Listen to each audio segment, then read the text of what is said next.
advancing against Drona.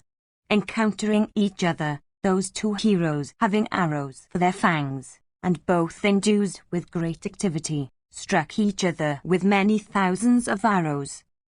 Indeed, those two tigers among men fought with each other, like two leaders of elephantine herds in the deep woods with fury. Both endued with great energy, they fought, each desirous of slaying the other, like two enraged tigers in a mountain cave. That combat, O monarch, became exceedingly fierce. Deserving to be witnessed, it became highly wonderful. The very Siddhas and the Charanas, in large numbers, witnessed it with wonder-waiting eyes. Then Viradanwan, O Bharata, with a laugh, cut off enraged Drishtakitu's bow in twain by means of broad-headed arrows. Abandoning that broken bow, the ruler of the Chedis, that mighty Ka warrior took up a fierce dart made of iron and equipped with a golden staff. Bending with his hands, O Bharata, the dart of fierce energy towards the Ka of Viradanwan, Drishtakitu hurled it carefully and with great force. Struck with great force by that hero-slaying dart, and his heart pierced by it through, Viradanwan quickly fell down on the earth from his car. Upon the fall of that hero, that mighty Ka warrior among the Trigatas, thy army, O Lord, was broken by the Pandavas. Thy son, Dharmaka, sped 60 shafts at Sahadeva, and uttered a loud shout in that battle, challenging that son of Pandu. The son of Madri, then, filled with rage, pierced Dharmaka with many keen arrows, smiling the while, the brother striking the brother. Beholding the mighty Dharmaka fighting furiously, Sahadeva, then, O Bharata, once more struck him with 9 shafts. Endued with great strength, Sahadeva then cut off Dharmaka's standard with a broad-headed arrow and struck down his 4 steeds with 4 other arrows. And then with another broad-headed arrow, well-tempered and sharp, he cut off, from his trunk, the head of Dharmaka's charioteer that shone with a pair of earrings. And cutting off Dharmaka's large bow with a razor-faced arrow, Sahadeva pierced Dharmaka himself in that battle with 5 arrows. Dharmaka fearlessly jumping down from that steedless car, mounted the car, O Bharata, of Nirmitra. Then that slayer of hostile heroes, viz. Sahadeva, filled with rage, slew in that great battle Nirmitra in the midst of his division with a broad-headed arrow. Thereupon, Prince Nirmitra, the son of the ruler of the Trigatas, fell down from his car, afflicting thy army with great grief. Slaying him, the mighty armed Sahadeva looked resplendent like Rama, the son of Dasaratha, after slaying the mighty Rakshasa, Kara. Beholding that mighty Ka warrior, viz. Prince Nirmitra slain, loud cries of "O" and "Alas" arose, O monarch, among the Trigata warriors. Nakula, O king, in a moment vanquished thy son Vikana of large eyes. This seemed highly wonderful. Vyakadatta, by means of his straight shafts, made Satyaki invisible with his steeds and driver and standard in the midst of his division. The brave grandson of Sini, baffling those shafts with great lightness of hand, felled Vyakadatta by means of his arrows, with his steeds and driver and standard. Upon the fall, O Lord, of that prince of the Magadhas, the latter, struggling vigorously, rushed against Ayudhana from all sides, scattering their shafts and lances by thousands, and sharp arrows and spears and mallets and thick clubs. Those brave warriors fought in that battle with that invincible hero of the Satvata race. Endued with great might, invincible Satyaki, that bull among men, with the greatest ease and laughing the while, vanquished them all.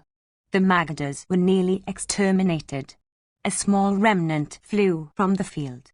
Beholding this, thy army, already afflicted with the arrows of Ayudhana, broke, O Lord. Then that foremost one of Madhu's race, having slaughtered in battle thy troops, that illustrious hero, looked resplendent as he shook his bow. The army, O king, was thus routed by that Isolde, one of the Satwatha race. Indeed, frightened by the hero of long arms, none approached him for fight. Then Drona, filled with rage and rolling his eyes, himself rushed impetuously towards Satyaki, of feats incapable of being baffled. Section Kvi. Sanjaya said, the illustrious son of Somadatta pierced each of the sons of Draupadi, those great bowmen, with 5 arrows, and once more with 7 arrows. Much afflicted, O Lord, by that fierce warrior, they were stupefied and knew not for some time what to do. Then that crusher of foes, Satnika, the son of Nakula, piercing Somadatta's son, that bull among men, with a couple of arrows, uttered in joy a loud roar. The other brothers then, struggling vigorously, quickly pierced the wrathful son of Somadatta, each with 3 straight shafts. Then the illustrious son of Somadatta, O monarch, sped at them 5 shafts, piercing each of them in the chest with 1 shaft. Then those 5 brothers, thus pierced by the Isolde warrior with his shafts, surrounded the hero on every side and began to pierce him deeply with their shafts. Then the son of Arjuna, filled with rage, dispatched with keen shafts the 4 steeds of Somadatti to the region of Yama. And the son of Bhimasena, cutting off the bow of the illustrious son of Somadatta, uttered a loud shout and pierced his foe with many sharp arrows.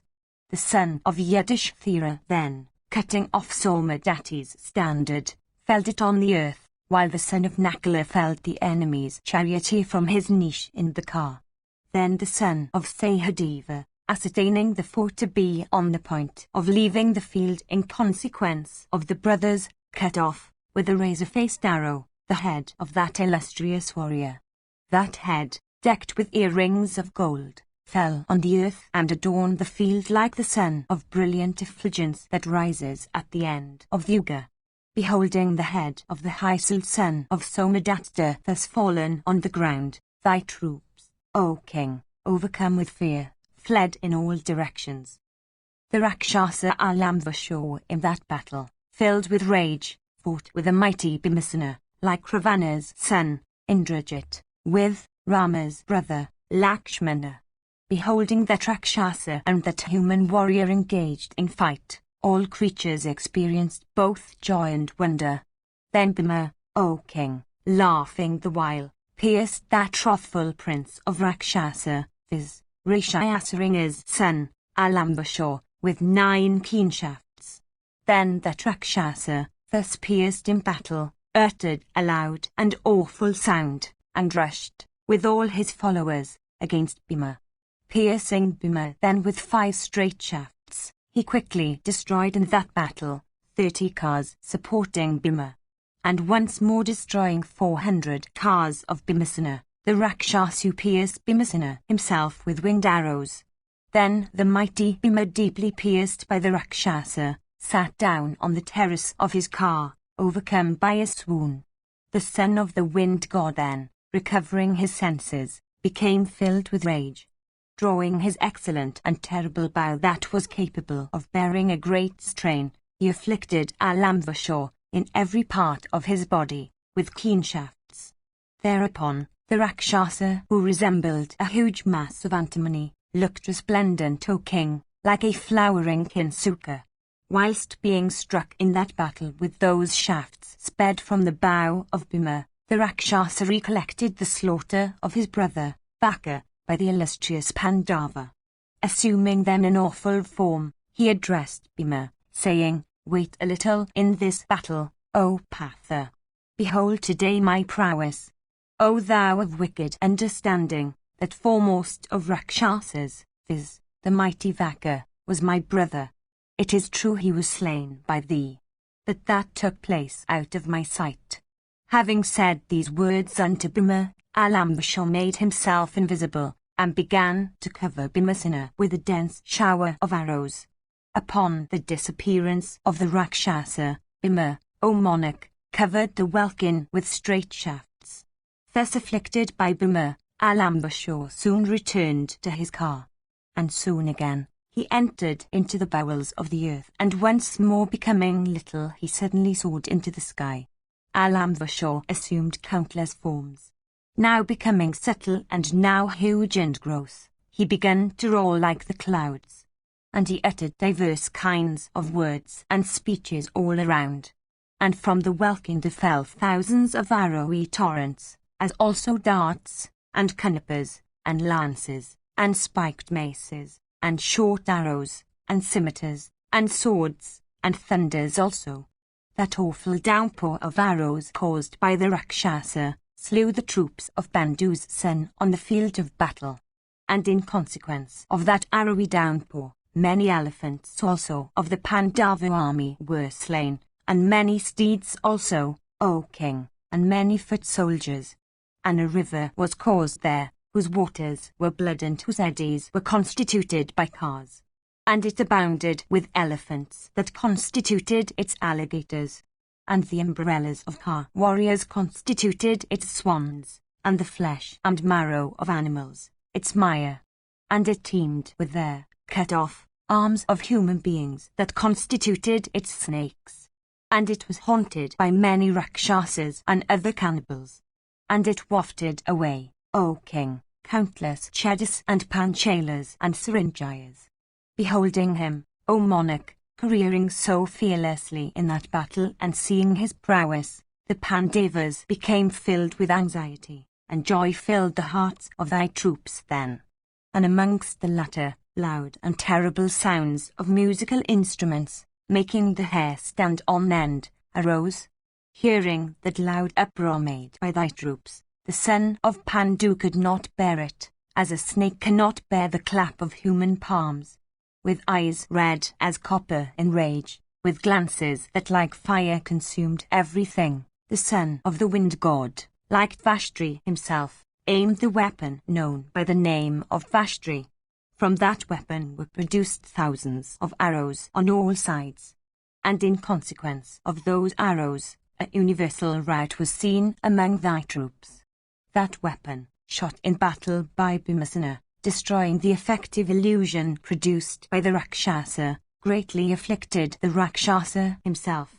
Struck in every part of his body by Bhimasena, the Rakshasa, then abandoning Bhimasena, fled towards the division of Drona. Upon the defeat of that prince of Rakshasa by the high-souled Bhima, the Pandavas caused every point of the compass to resound with their leonine roars.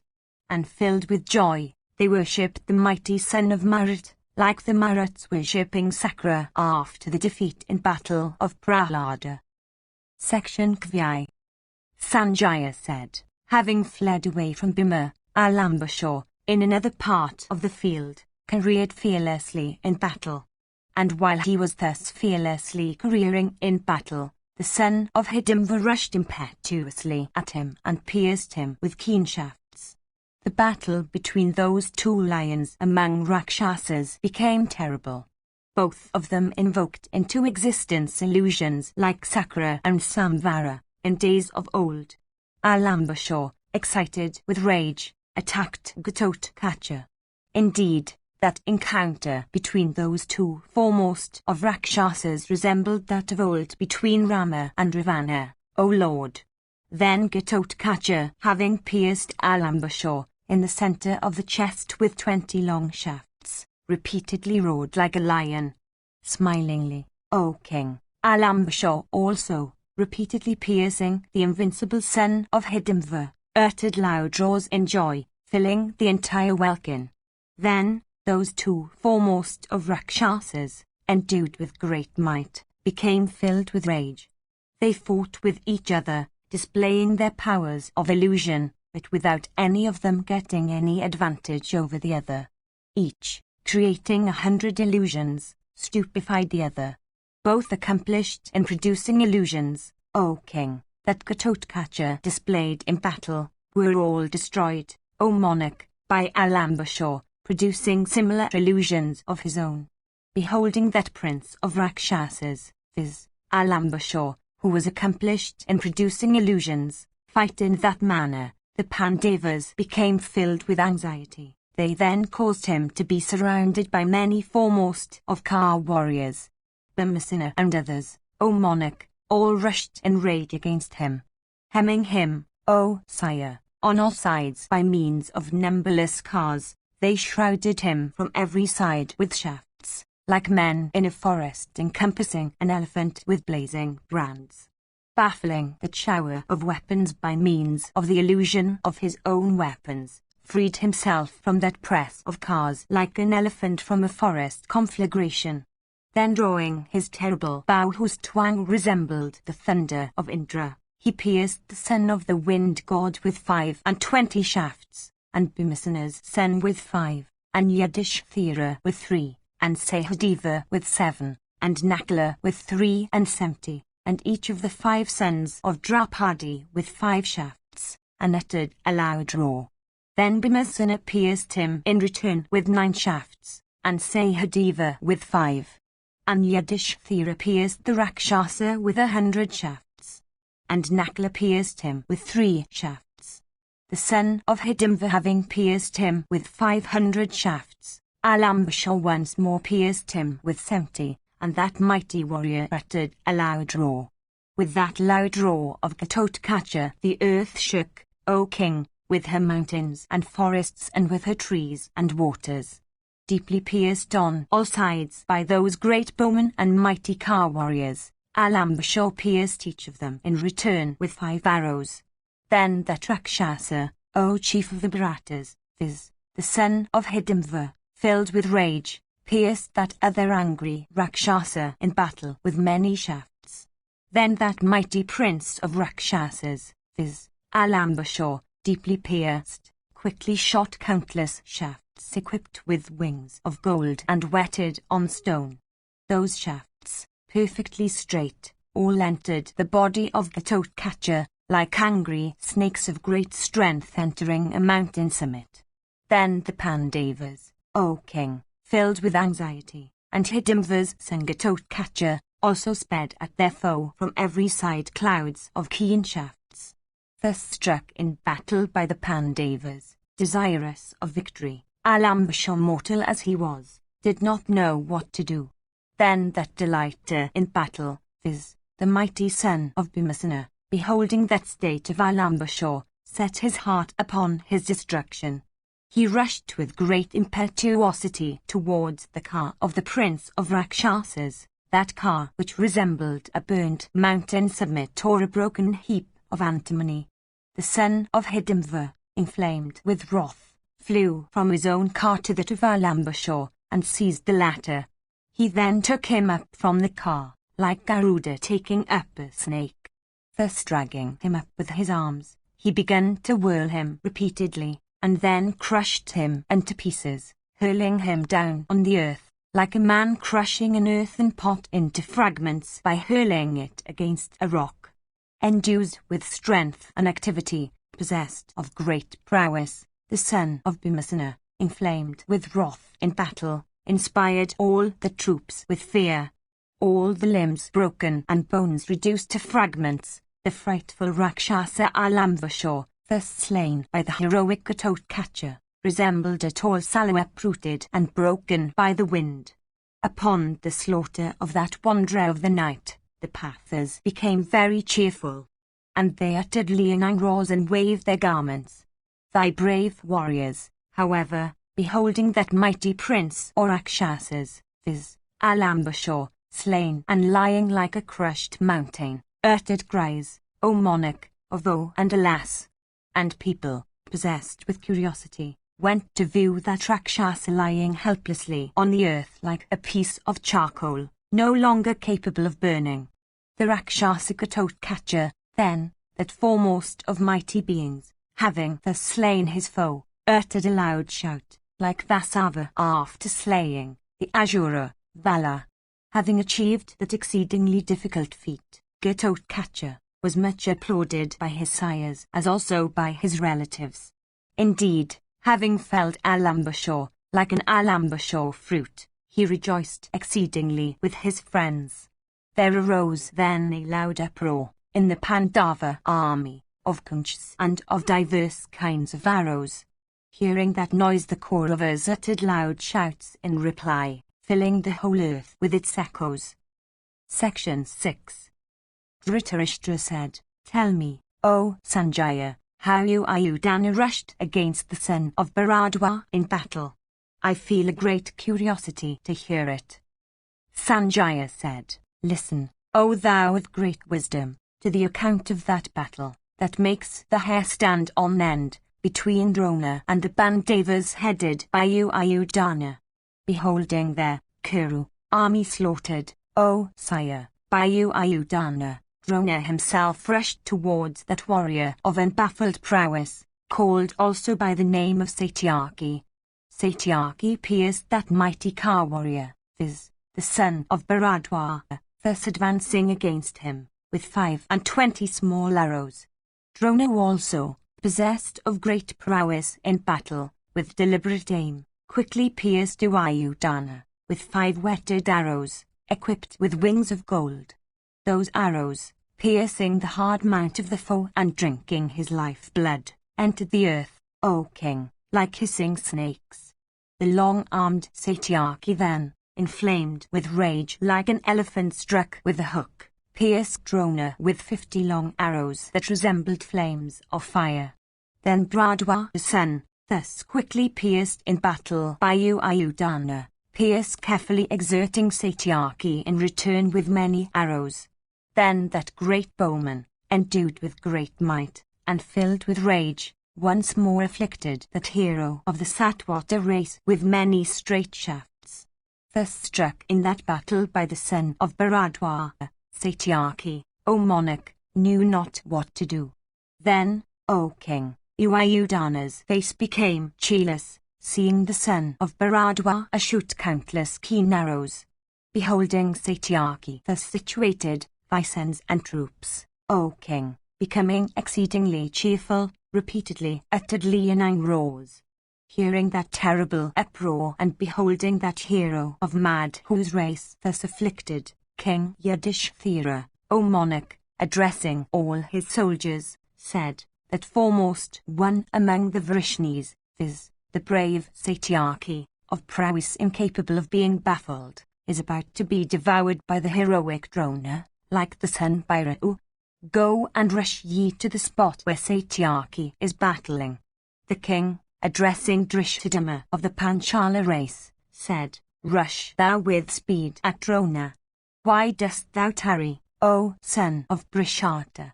Seest thou not the great danger to ourselves that has already arisen from Drona? Drona is a great bowman. He is sporting with you Ayudhana, in battle, like a boy with a bird bound in a string. Let all of you, headed by Bhimasena, and accompanied by others proceed thither where Satyaki's car is.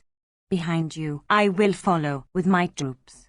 Rescue Satyaki today who is already within the jaws of the destroyer.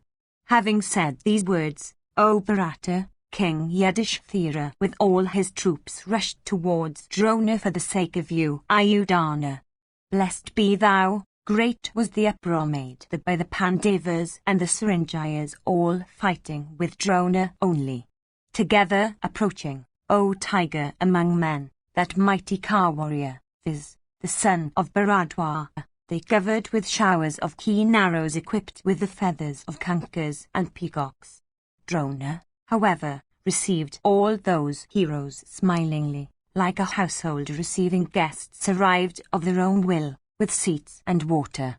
With the shafts of Bharadwaj's bow-wielding son, those heroes were well gratified like guests, O king, with the hospitality they receive in the houses of good hosts. And none of them, O lord, could even gaze at the son of Bharadwaj who then resembled the 1,000-rayed sun at midday. Indeed, Drona, that foremost of all wielders of weapons, scorched all those great bowmen with showers of arrows like the sun scorching everything below with his burning rays. Thus struck, O king, by Drona, the Pandavas and the Saranjayas beheld no protector, like elephants sunk in a morass. The mighty arrows of Drona, as they coursed through the welkin, looked like the rays of the sun blasting everything around.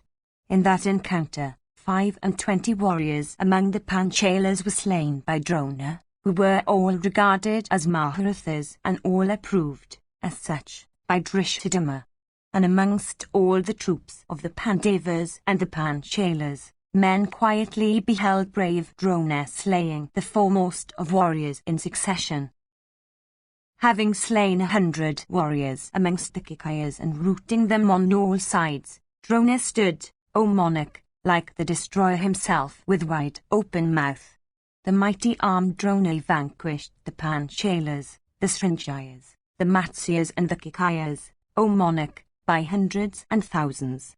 Pierced by the arrows of Drona, the clamour made by them resembled that made in the woods by the denizens of the forest when encompassed by a conflagration. The gods, Gandharvas, and the Pitras, said, Behold, the Panchalas, and the Pandavas, with all their troops, are flying away.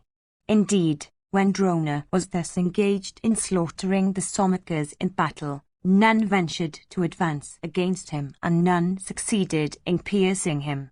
And while that dreadful encounter, so destructive of great heroes, continued, Pritha's son, Yudhishthira, suddenly heard the blare of Panchajanya. Blown by Vasudeva, that best of punches gave loud blasts. Indeed, while the heroic protectors of the ruler of the Sindhus were fighting, and while the Dhritarashtras were roaring in front of Arjuna's car, the twang of Gandhiva could not be heard.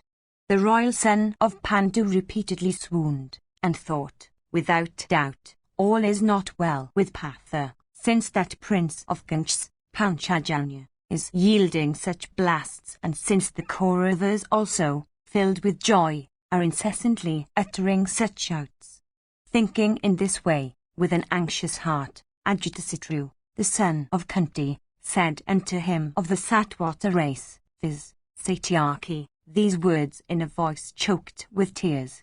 Though repeatedly stupefied, King Yudhishthira, however, did not lose sight of what was to be done next. Addressing Sini's grandson, that bull of his clan, Yudhishthira said, O grandson of Sini, the time for that eternal duty which the righteous ones of old have indicated, for friends, towards friends in seasons of distress, hath now come. O bull amongst the Sinis, reflecting within myself, I do not, O Satyaki, see amongst all my warriors one who is a greater well-wisher to us than thou art. He who is always well affected, he who is always obedient, I think, he should be appointed to a grave commission in times of distress. As Kesava is ever the refuge of the Pandavas even, so art thou, O thou of Vrishani's race, who art like Kesava in prowess. I will, therefore, lay a burthen on thee. It behoveth thee not to frustrate my purpose. Arjuna is thy brother, friend, and preceptor, O bull among men. In this battle render him aid in time of distress. Thou art devoted to truth. Thou art a hero. Thou art the dispeller of the fears of friends. Thou art celebrated in the world, in consequence of thy acts, O hero, as one that is truthful in speech. He, O grandson of Sini, who casteth away his body while fighting in battle for friends, is equal to him who giveth away to Brahmanas the whole earth. We have heard of various kings gone to heaven, having given away the whole of this earth unto Brahmanas with due rights.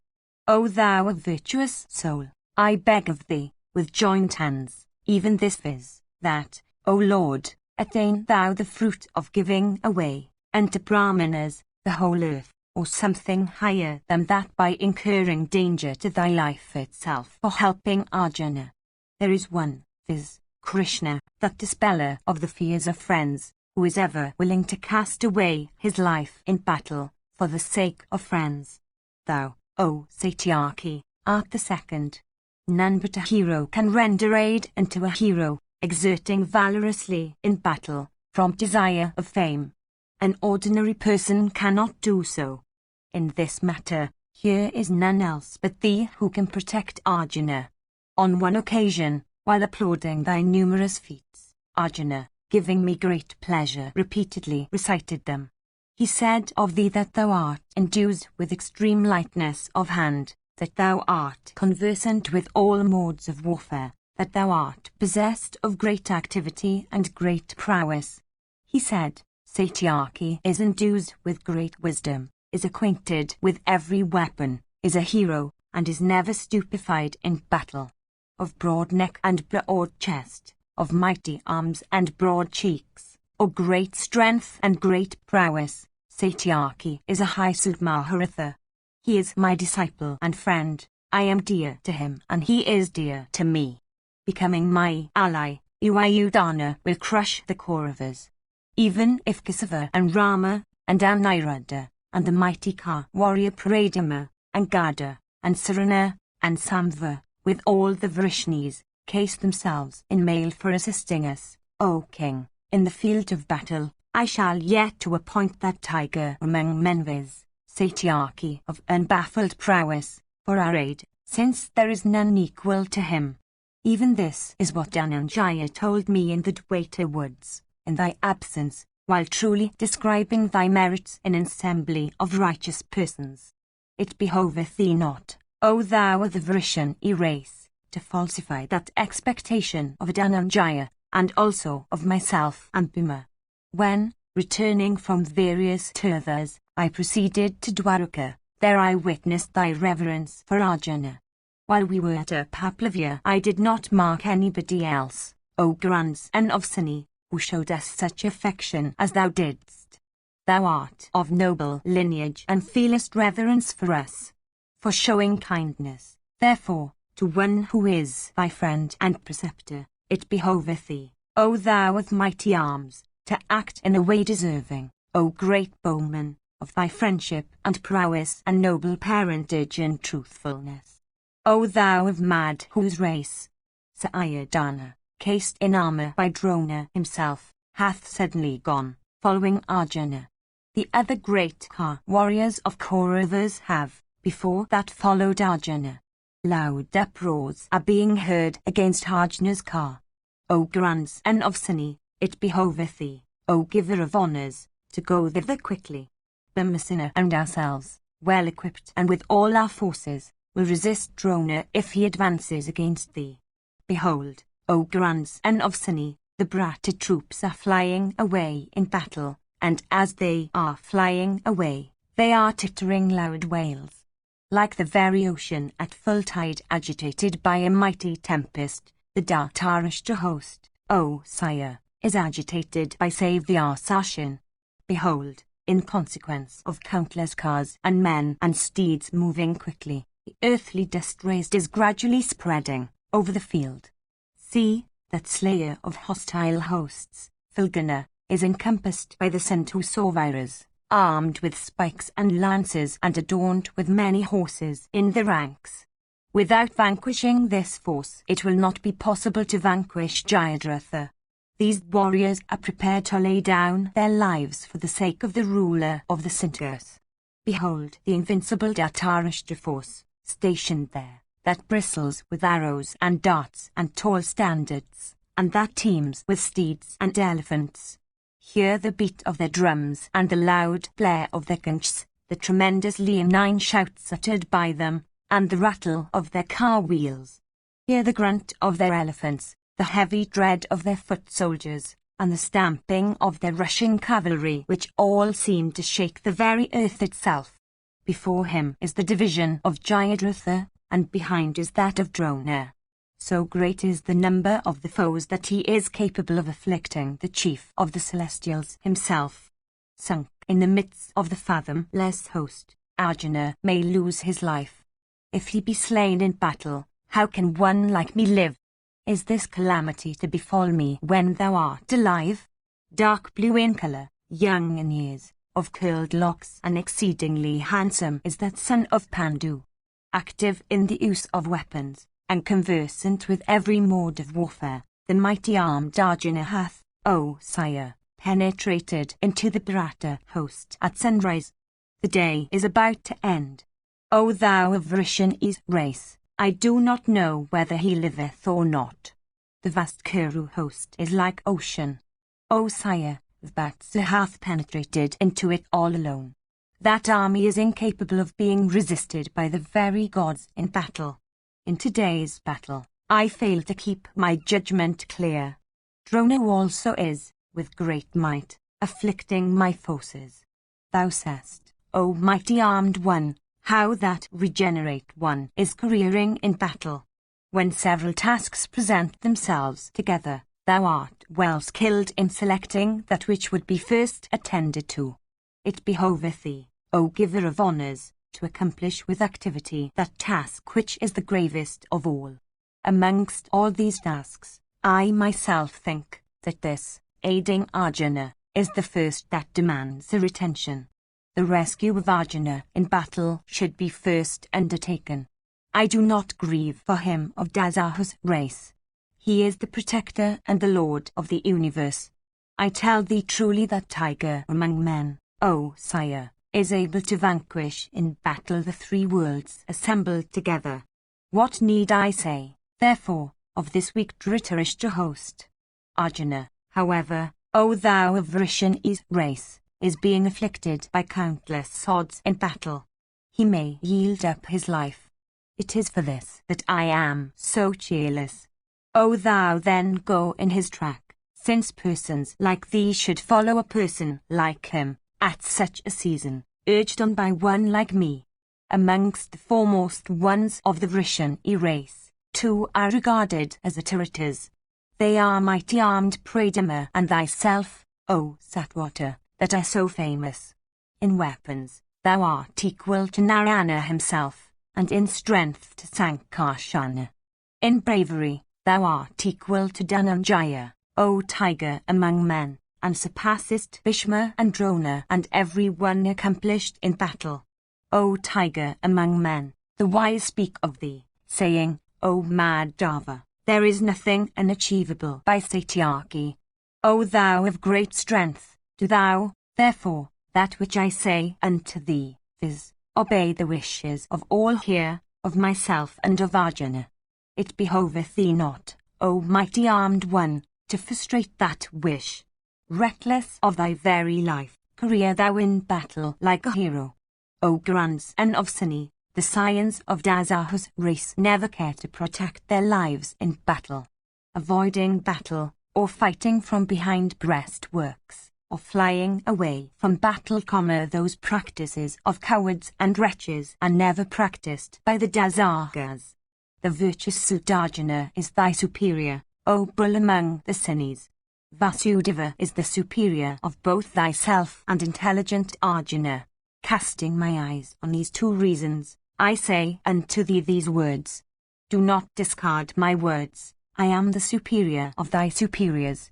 That which I am saying unto thee is approved as also by Arjuna. I tell thee this truly.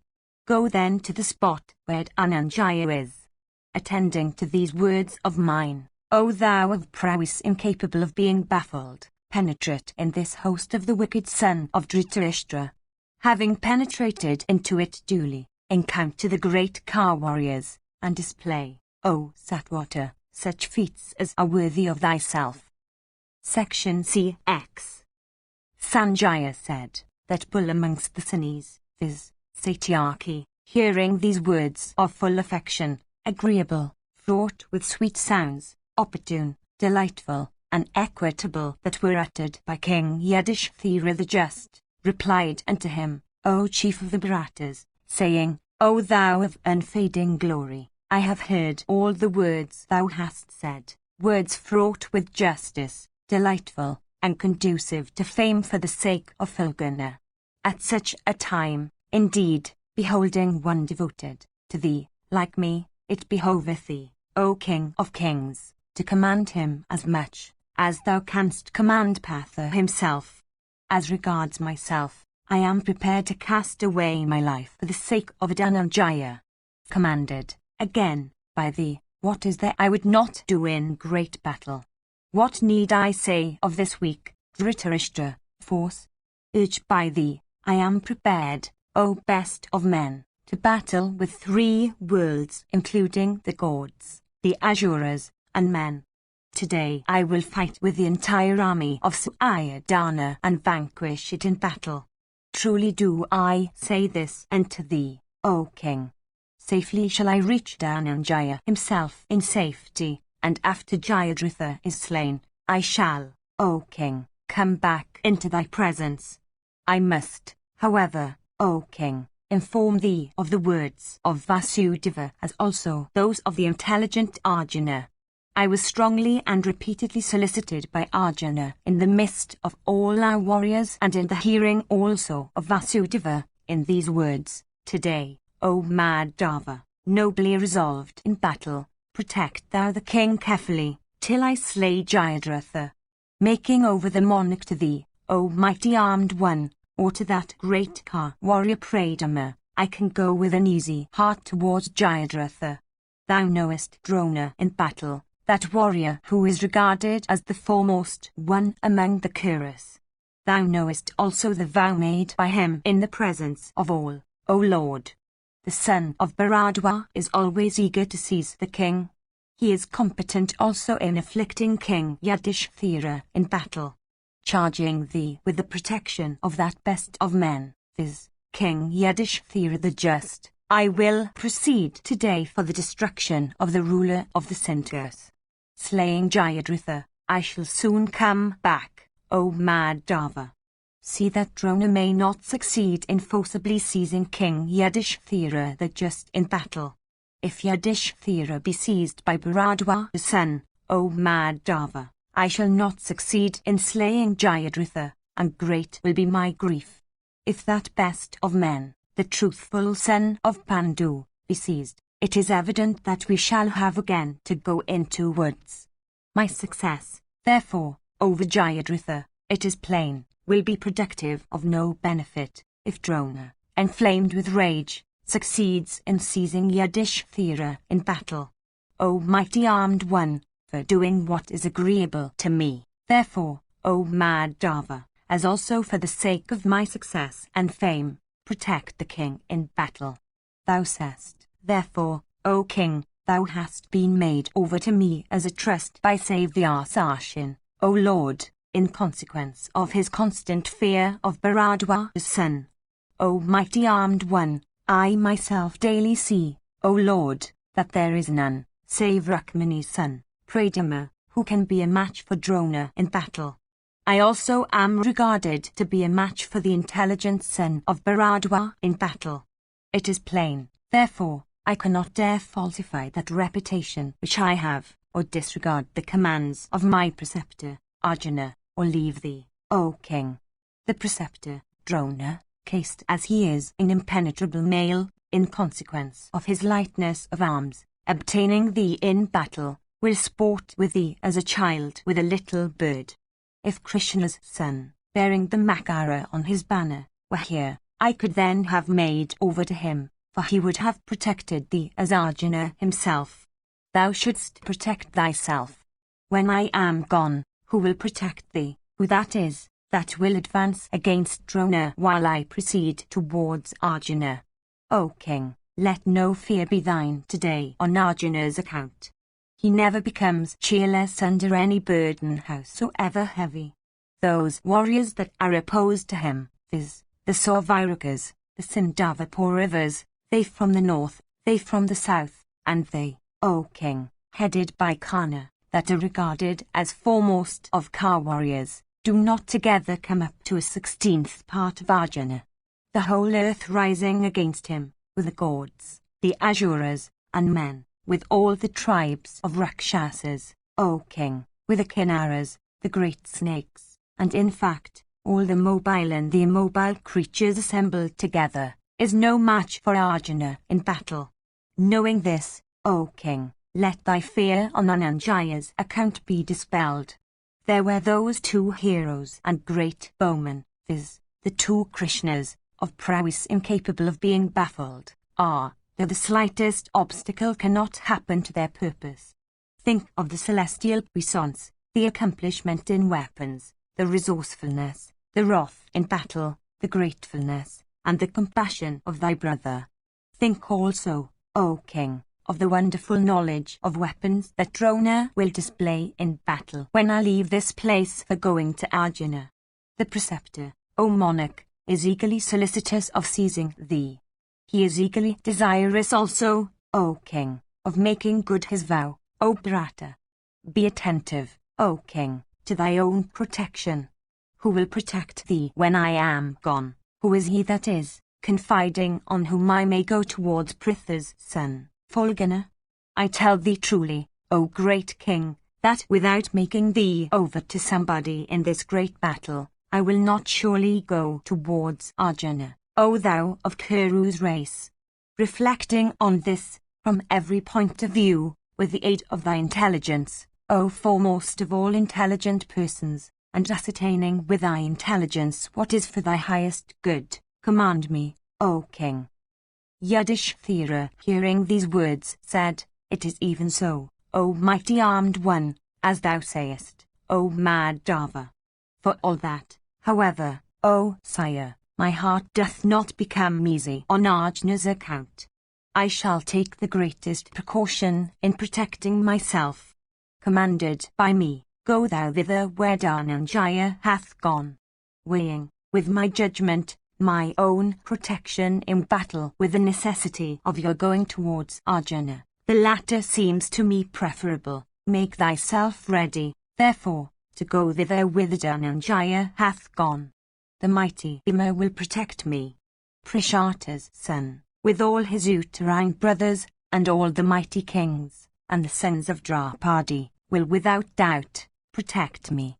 The 5 Gikaya brothers, and the Rakshasa Ghatotkacha, and Virata, and Drupada, and the mighty Ka warrior Sikandin and Drishtaketu of great strength, and Kuntibhoa, O sire, Nakula, and Sahadeva, and the Panchalas, and the Saranjayas, all these, O sire, will without doubt very carefully protect me. Drona at the head of his troops, and Kritavarman also, in battle, will not succeed in beating us or afflicting me. That scorcher of foes, viz. Drishtadyumna, displaying his prowess, will resist the angry Drona, like the continent resisting the sea. Though Prishata's son, that slayer of hostile heroes, will remain, the Drona will never be able to forcibly transgress our troops. This Drishtadyumna sprang from the fire, for the destruction of Drona, clad in mail, armed with bow and arrows and sword, and decked with costly ornaments. Go, O grandson of Suni, with an easy heart, do not be anxious on my account. Drishtadyumna will resist angry Drona in battle. Section CXI. Sanjaya said, hearing these words of the king Yudhishthira the Just, that Bull among the Sunis feared censure of Arjuna if he left the king. Seeing, however, the certainty of an imputation of cowardice by the people, if he disobeyed Yudhishthira, he said to himself, Let not people say that I am afraid of proceeding towards Arjuna. Reflecting repeatedly on this, Satyaki, that hero invincible in battle, that Bull among men, said these words unto King Yudhishthira the Just, If thou thinkest that these arrangements will suffice for thy protection, O monarch, I will then do thy bidding and follow Vatsu. I tell thee truly, O king, that there is none in the 3 worlds who is dearer to me than Fulgana. I will follow in his track at the command, O giver of honours. There is nothing that I will not do for thy sake. O best of men, the commands of my preceptor are always of weight with me. But thy commands are still weightier with me, O Lord. Thy brothers, viz. Krishna and Dhananjaya, are always engaged in doing what is agreeable to thee. Taking thy command on my head for the sake of Arjuna, O Lord, I will proceed, O Bull among men, piercing through this impenetrable host. Darting wrathfully through this force of Drona, like a fish through the sea, I will go thither, O monarch, where King Jayadratha, depending upon his troops, stayeth, in fear of the son of Pandu, protected by those foremost of Ka warriors, viz. Drona's son Karna and Kripa. The distance from here, O king, is 3 yojanas, I think, of that spot where Partha stayeth, ready to slay Jayadratha. But though Partha is 3 yojanas distant, I shall yet follow in his track with a stout heart, and stay with him, O king, till Jayadratha's slaughter. What man is there that goes to battle without the commands of his superiors? And when one is commanded, O king, as I have been by thee, who is there like me that would not fight? I know that place whither I shall have to go, O Lord. Teeming as this ocean-like host doth with plowshare and darts and maces and shields and scimitars and swords and lances and foremost of shafts, I will today agitate this ocean. This elephant division, consisting of 1,000 elephants, that thou seest, all belonging to the breed known by the name of Anjana, and all endued with great prowess, which are all mounted by a large number of milechas, delighting in battle and accomplished in smiting, these elephants, O king, that are shedding their juicy secretions like rain-pouring clouds, these never retreat if urged forward by those upon their backs. They cannot be vanquished, O king, unless they are slaughtered. Then again, those warriors numbering thousands, that thou seest, are all of royal lineage and are all Maharathas. They are called Drakmarathas. 149 They are accomplished in weapons and battling from cars, as also in fighting from the backs of elephants, O monarch. Thorough masters of the science of weapons, they are accomplished in fighting with their fists. Skilled in battling with maces, masters also of the art of close fight, they are equally clever in striking with scimitars and in falling upon the foe with sword and shield. They are brave and learned, and animated by a spirit of rivalry. Every day, O king, they vanquish a vast number of men in battle. They are commanded by Karna and devoted to Dusasana. Even Vasudeva applauds them as great cow-warriors. Always solicitous of Karna's welfare, they are obedient to him. It is at Karna's command, O king, that returning from their pursuit of Arjuna and, therefore, unfatigued and unworn, those brave warriors, cased in impenetrable armor and armed with strong bows, are certainly waiting for me, ordered by Duryodhana also. Crushing them in battle for thy good, O Kaurava, I shall then follow in the track of Savyasashin. Those other elephants, O king, 700 in number, that thou seest, all cased in armor and ridden by Kairatas, and decked with ornaments, the king of the Kairatas, desirous of his life, had formerly presented to Savyasashin together with many servants in their train. These, O king, were formerly employed in doing thy business. Behold the vicissitudes that time brings about, for these are now battling against thee. Those elephants are ridden by Kairatas difficult of defeat in battle. They are accomplished in fighting from elephants, and are all sprung from the race of Agni. Formerly, they were all vanquished in battle by Savyasashin. They are now waiting for me carefully, under the orders of Duryodhana. Slaying with my shafts, O king, these Kairatas difficult of defeat in battle, I shall follow in the track of Arjuna, who is intent on the slaughter of the ruler of the Centaurs. Those other huge elephants, sprung from the race of Arjuna, of impenetrable hides, well trained and adorned, and from whose mouths the juicy secretions are trickling down, and which are well adorned with armor made wholly of gold, are very formidable in battle and resemble Airavata himself. They have come from the northern hills, and are ridden by fierce robbers that are of strong limbs, that are all foremost of warriors, and that are cased in steel coats of mail. There, amongst them, are persons born of the cow, or the ape, or of diverse other creatures, including those born of men. That division of the assembled milechas that are all sinful, and that come from the fastnesses of Himavat, seem at a distance to be of smoky colour. Obtaining these, and countless Kshatriyas, as also Kripa and that foremost of Ka-warriors, viz., Drona and the ruler of the Centaurs, and the Karna, he thinks lightly of the Pandavas. Impelled by fate, he regards himself crowned with success. Those I have named will, however, today be within reach of my arrows. They shall not escape me, O son of Kunti, even if they be endued with the speed of the mind. Much regarded always by Duryodhana, that prince who dependeth upon the prowess of others, those warriors, afflicted with my clouds of shafts, will meet with destruction. Those are the Ka warriors, O king, whom thou sayest, and who have golden standards and are difficult of being resisted, are called Kamvojas. They are brave and accomplished, and firmly devoted to the science of weapons.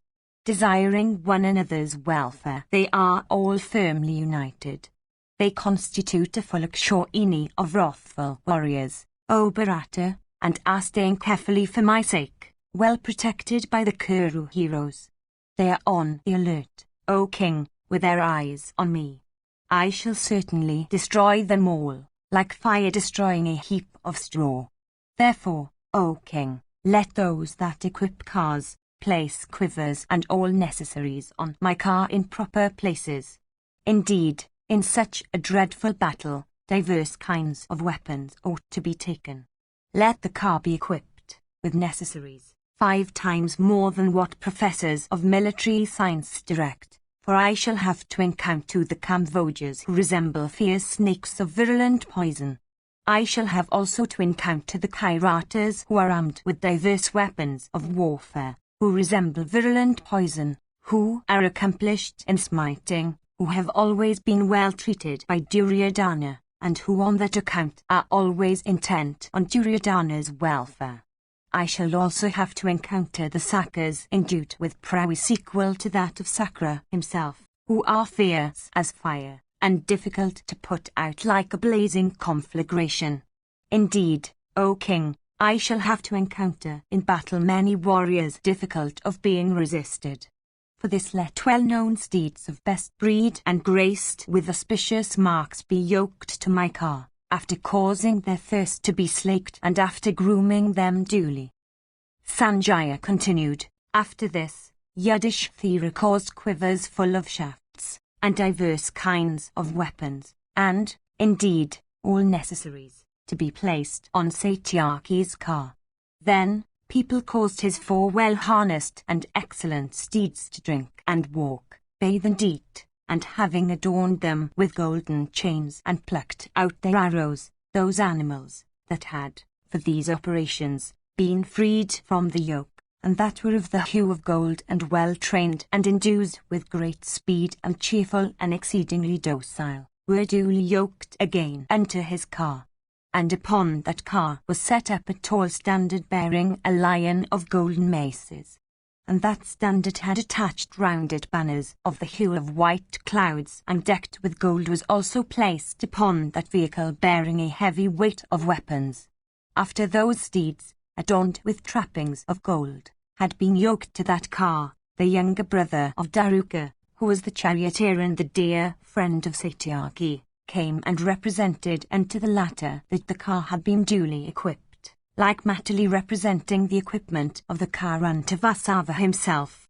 Satyaki then, having taken a bath and purified himself and undergone every auspicious ceremony, gave nishkas of gold unto 1,000 Snataka Brahmanas who uttered benedictions upon him. Blessed with those benedictions Satyaki, that foremost of handsome men, that hero worthy of worship, having drunk Kairata, honey, shone resplendent, with reddened eyes rolling in intoxication. Having touched a brazen mirror and filled with great joy, his energy became doubled, and himself looked like a blazing fire. Taking upon his shoulders his bow with arrows, that foremost of car warriors, eased in armor and decked in ornaments, had the regenerate ones perform for him the rites of propitiation. And fair maidens honored him by showering upon him fried paddy and perfumes and floral garlands. And the hero then, with joined hands, worshipped the feet of Yudhishthira, and the latter smelt his head. And having undergone all these rites, he then mounted his foremost of cars. Then those steeds, cheerful and strong and fleet as the wind, and invincible, and belonging to the Sindhu breed, bore him on that triumphant car. Similarly, the Mason Wall. So, honored by King Yudhishthira the Just, and reverentially saluting the monarch, set out with Satyaki. Beholding those two chastisers of foes on the point of penetrating thy host, their enemies, viz., thy troops, all stood still with Drona at their head. Then Satyaki, seeing Bhima cased in mail and following him, saluted that hero and spoke unto him these delightful words. Indeed, heroic Satyaki, with every limb filled with joy, said unto Bhima, Do thou, O Bhima, protect the king. Even this is thy duty above all things. Piercing through this host whose hour hath come, I will proceed. Whether now or hence, the protection of the king is thy highest duty. Thou knowest my prowess, thou desirest my good, return, O Bhima. Thus addressed by Satyaki, Bhima replied, Go then, for the success of thy object. O best of men, I will protect the king. Thus addressed, he of Mad whose race answered Bhima, saying, Go back, O son of Pritha. My success is certain, since won over by my merits. Thus, O Bhima, art today obedient to my wishes. Indeed, O Bhima, as these auspicious omens tell me, my victory is assured. After the sinful ruler of the Sindhus has been slain by the high-souled son of Pandu, I shall embrace King Yudhishthira, a virtuous soul. Having said these words unto Bhima and dismissing him with an embrace, that illustrious warrior eyed thy troops, like a tiger eyeing a herd of deer. Beholding him thus looking at thy army, O king, thy troops become once more stupefied and began to tremble violently. Then, O king, Satyaki, desirous of seeing Arjuna at the command of King Yudhishthira the Just, suddenly dashed against thy troops. Section XI. Sanjaya said, O king, when you Ayudhana, from desire of battle proceeded against thy troops, King Yudhishthira, surrounded by his forces, followed you Ayudhana for reaching the car of Drona. Then the son of the king of the Panchalas, viz., the invincible warrior Drishthadhyumna, the king Vasudhana, both loudly exclaimed with the Pandava host, Come, smite quickly, and rush against the foe, so that Satyaki, that warrior invincible in battle, might pass easily through the core of the host. Many mighty car warriors will struggle for vanquishing him. The great car warriors of the Pandava army, saying this, fell impetuously upon their foes. Indeed, they all rushed, saying, We will vanquish those that will endeavor to vanquish Satyaki. Then a loud uproar was heard about the car of Satyaki. Thy son's host, however, covered with Satyaki's shafts, fled away. Indeed, O king, that host was broken into 100 struggling bodies by him of the Satwata race. And while that force was breaking, that mighty car warrior, viz., the grandson of Sini, crushed 7 heroic and great bowmen in the front rank of the foe. And, O monarch, with his shafts that resembled blazing flames of fire, he dispatched many other heroes, kings of diverse realms, into the region of Yama. He sometimes pierced 100 warriors with one shaft, and sometimes one warrior with 100 shafts. Like the great Rudra-destroying creatures, he slew elephant riders and car warriors with steeds and drivers. None amongst thy troops ventured to advance against Satyaki, who was displaying such lightness of hand and who showered such clouds of shafts. Struck with panic and crushed grounded thus by that hero of long arms, those brave warriors all left the field at the sight of that proud hero. Although alone, they saw him multiplied manifold, and were stupefied by his energy. And the earth looked exceedingly beautiful with crushed cars and broken needles, 150 osire, and wheels and fallen umbrellas and standards and anukushas, and banners, and headgears decked with gold, and human arms smeared with sandal paste and adorned with angadas, O king, and human thighs, resembling trunks of elephants, saw the tapering bodies of snakes, and faces, beautiful as the moon and decked with earrings, of large-eyed warriors lying all about the field. And the ground there looked exceedingly beautiful, with the huge bodies of fallen elephants, cut off in diverse ways, like a large plain strewn with hills. Crushed by that hero of long arms, steeds, deprived of life and fallen down on the ground, looked beautiful in their traces made of burnished gold and decked with rows of pearls, and in their carcasses of handsome make and design. Having slain divers kinds of thy troops, he of the Satwata race entered into thy host, agitating and routing thy army. Then Satyaki desired to go by that very track by which Dhananjaya had gone before him. Then Drona came and resisted him. Encountering the son of Bharadwaja, Ayudhana, filled with rage, stopped not like a vast expanse of water upon encountering on embankment. Drona, however, checking in that battle the mighty Ka warrior Ayudhana, pierced him with 5 keen shafts, capable of penetrating into the very vitals.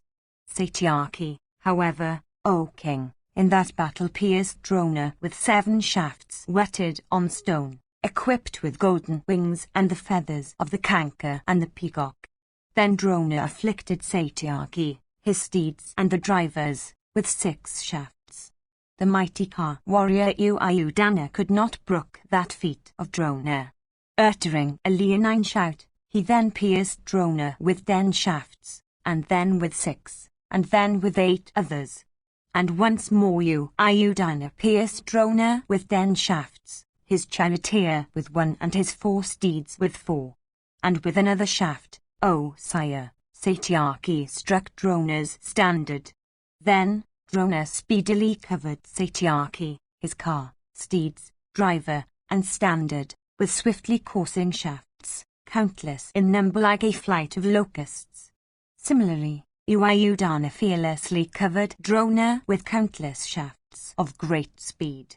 Then Drona, addressing Ayudhana, said, Thy preceptor, Arjuna, hath, like a coward, gone away, leaving the battle, avoiding me who was fighting with him, proceeding by my flank. O thou of mad whose race, if like thy preceptor, thou too dost not quickly avoid me in this battle, thou shalt not escape me with life today, engaged as I am in battle with thee. Satyaki, hearing these words, answered, At the command of King Yudhishthira the Just, I shall follow in the track of Dhananjaya. Blessed be thou, O Brahmana, I would lose time, if I fight with thee. A disciple should always tread in the way trod by his preceptor. I shall, therefore, follow in the track that has been trod by my preceptor. Sanjaya continued, having said this much, the grandson of Suni avoided the preceptor and suddenly proceeded onwards, O king. And addressing his charioteer, he said, Drona will, by every means, endeavor to check my progress. Proceed carefully, O Suta, in battle and listen to these grave words of mine. Yonder is seen the host of great splendor of Avantis. Next to them is the mighty host of the Southerners. And next to it is the great host of the Valikas. By the side of the Valikas stands resolved for fight the mighty host commanded by Karna. O charioteer, all these hosts are different from one another, but relying upon one another, they protect one another on the field of battle. Arrived at the space left open between these divisions, cheerfully urge thou the steeds. Indeed, O charioteer, bear me thither, making the steeds adopt a tolerable speed, thither, that is, where are seen the Valikors with diverse weapons uplifted in their arms, and the countless Southerners headed by the suitor's son, and whose division is seen to present a serried array of elephants and steeds and cars, and in which stand foot soldiers from various realms. Having said this much unto his driver, avoiding the Brahmana, Drona, he proceeded, telling his charioteer, pass through the open space between those 2 divisions towards the fierce and mighty host of Karna. Drona, however, excited with wrath, pursued him from behind, shooting at him countless shafts. Indeed, the preceptor closely followed highly blessed Ayudana, who advanced without any desire of turning back. Smiting the great host of Karna with whetted arrows, Satyaki penetrated into the vast and limitless army of the Bharatas. When Ayudana, however, entered the army, the troops, opposed to him, fled away. At this, wrathful Kritavarman came forward to resist Satyaki. The valiant Satyaki, striking the advancing Kritavarman with 6 shafts, quickly slew his 4 steeds with 4 of the shafts. And once again, he pierced Kritavarman in the center of the chest with 4 of the shafts. And once again, he pierced Kritavarman in the center of the chest with 16 straight shafts of great speed. Thus encountered, O monarch, with many shafts of fierce energy by him of the Satvata race, Kritavarman was unable to brook it. Aiming then a calf-toothed shaft resembling a snake of virulent poison and endued with the speed of the wind, and drawing the bowstring, O monarch, to his ear, he pierced Satyaki in the chest. That shaft, equipped with beautiful feathers, penetrating through his armor and body, and dyed in blood, entered the earth. Then, O king, Kritavarman, that warrior equipped with the highest weapons, shooting many shafts, cut off the bow of Satyaki with arrows fixed thereon. And excited with rage, he then, in that battle, O king, pierced Satyaki of unbaffled prowess in the center of the chest with 10 shafts of great keenness. Upon his bow being broken, the foremost of mighty men, viz. Satyaki, hurled a dart at the right arm of Kritavarman. And taking up and drawing a tougher bow, Ayudana quickly shot at his foe, shafts by hundreds and thousands, and entirely shrouded Kritavarman and his car with that arrowy downpour. Having thus shrouded the son of Ridika, O monarch, in that battle, Satyaki cut off, with a board-headed arrow, the head of his foe's charioteer from his trunk. The charioteer of Ridika's son then, thus slain, fell down from that great car. At this, the steeds of Kritavarman, deprived of a driver, ran away with great speed. The ruler of the Bhajas, then, in great agitation, himself checked those steeds. That heroic warrior then, bow in hand, stood upon his car, ready for battle. Beholding this feat, his troops applauded it highly. Resting for a short space of time, Kritavarman then urged those good steeds of his. Himself devoid of fear, he inspired his foes with great fear. Satyaki, however, had by that time left him behind, while Kritavarman himself now rushed against Bhimasena without pursuing Satyaki.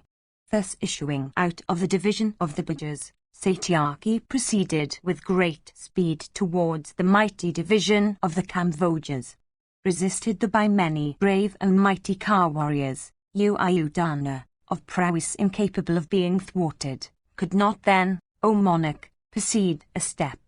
Meanwhile, Drona, having placed his troops in a proper position and made over the burthen of their protection to the ruler of the Bhajas, firmly resolved, proceeded with great speed towards Ayudana from desire of battle. Then foremost warriors of the Pandava host, beholding Drona thus pursuing Ayudana from behind, cheerfully began to resist him. The Panchalas, however, who were headed by Bhimasena, having approached the son of Hridika, that foremost of car warriors, all became cheerless. The heroic Kritavarman, O king, displaying his prowess, resisted all those warriors who, although they had become a little heartless, struggled yet with great vigor. Fearlessly he weakened, by means of his arrowy showers, the animals of his foes. The brave warriors, however, of the Pandava army, though thus afflicted by the ruler of the Bhajas, stood, like high-born soldiers that they were, resolved to fight with the division of the Bhajas itself, from a desire of great renown. Section XI. Dhritarashtra said, Our army is equally possessed of many excellences. It is equally regarded as superior.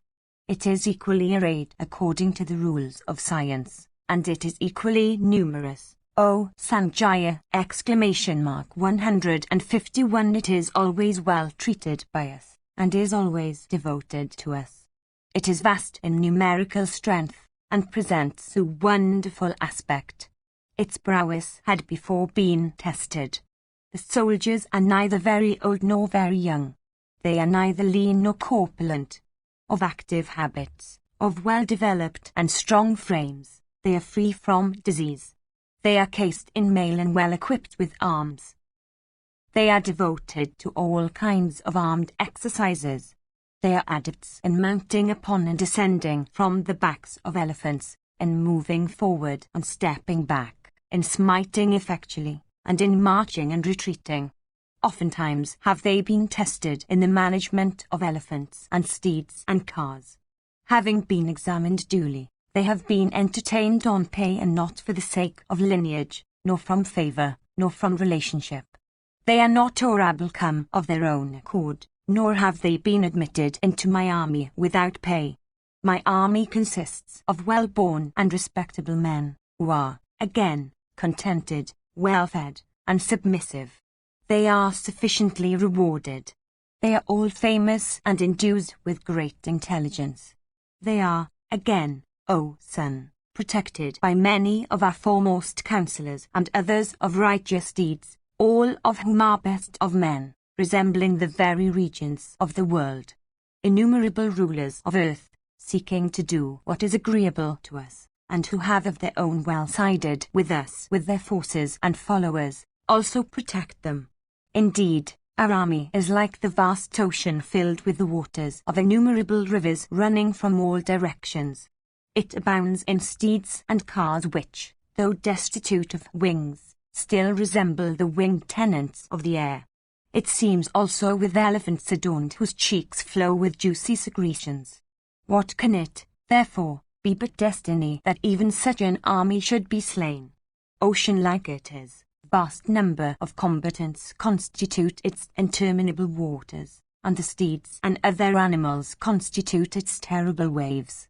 Innumerable swords and maces and darts and arrows and lances constitute the oars, plied on that ocean. 152 abounding in standards and ornaments, the pearls and gems of the warriors, constitute the lotuses that deck it. The rushing steeds and elephants constitute the winds that agitate it into fury. Drona constitutes the fathomless scave of that ocean, Kritavarman its vast vortex. Jalasander its mighty alligator, and Karna the rise of the moon that makes it swell with energy and pride. When that bull amongst the Pandavas, on his single car, hath speedily gone, piercing through that army of mine vast, though it be, like the ocean, and when Ayudhana also hath followed him, I do not, O Sanjaya, see the prospect of even a remnant of my troops being left alive by save the Arsashin, and that foremost of Ka warriors belonging to the Satwata race.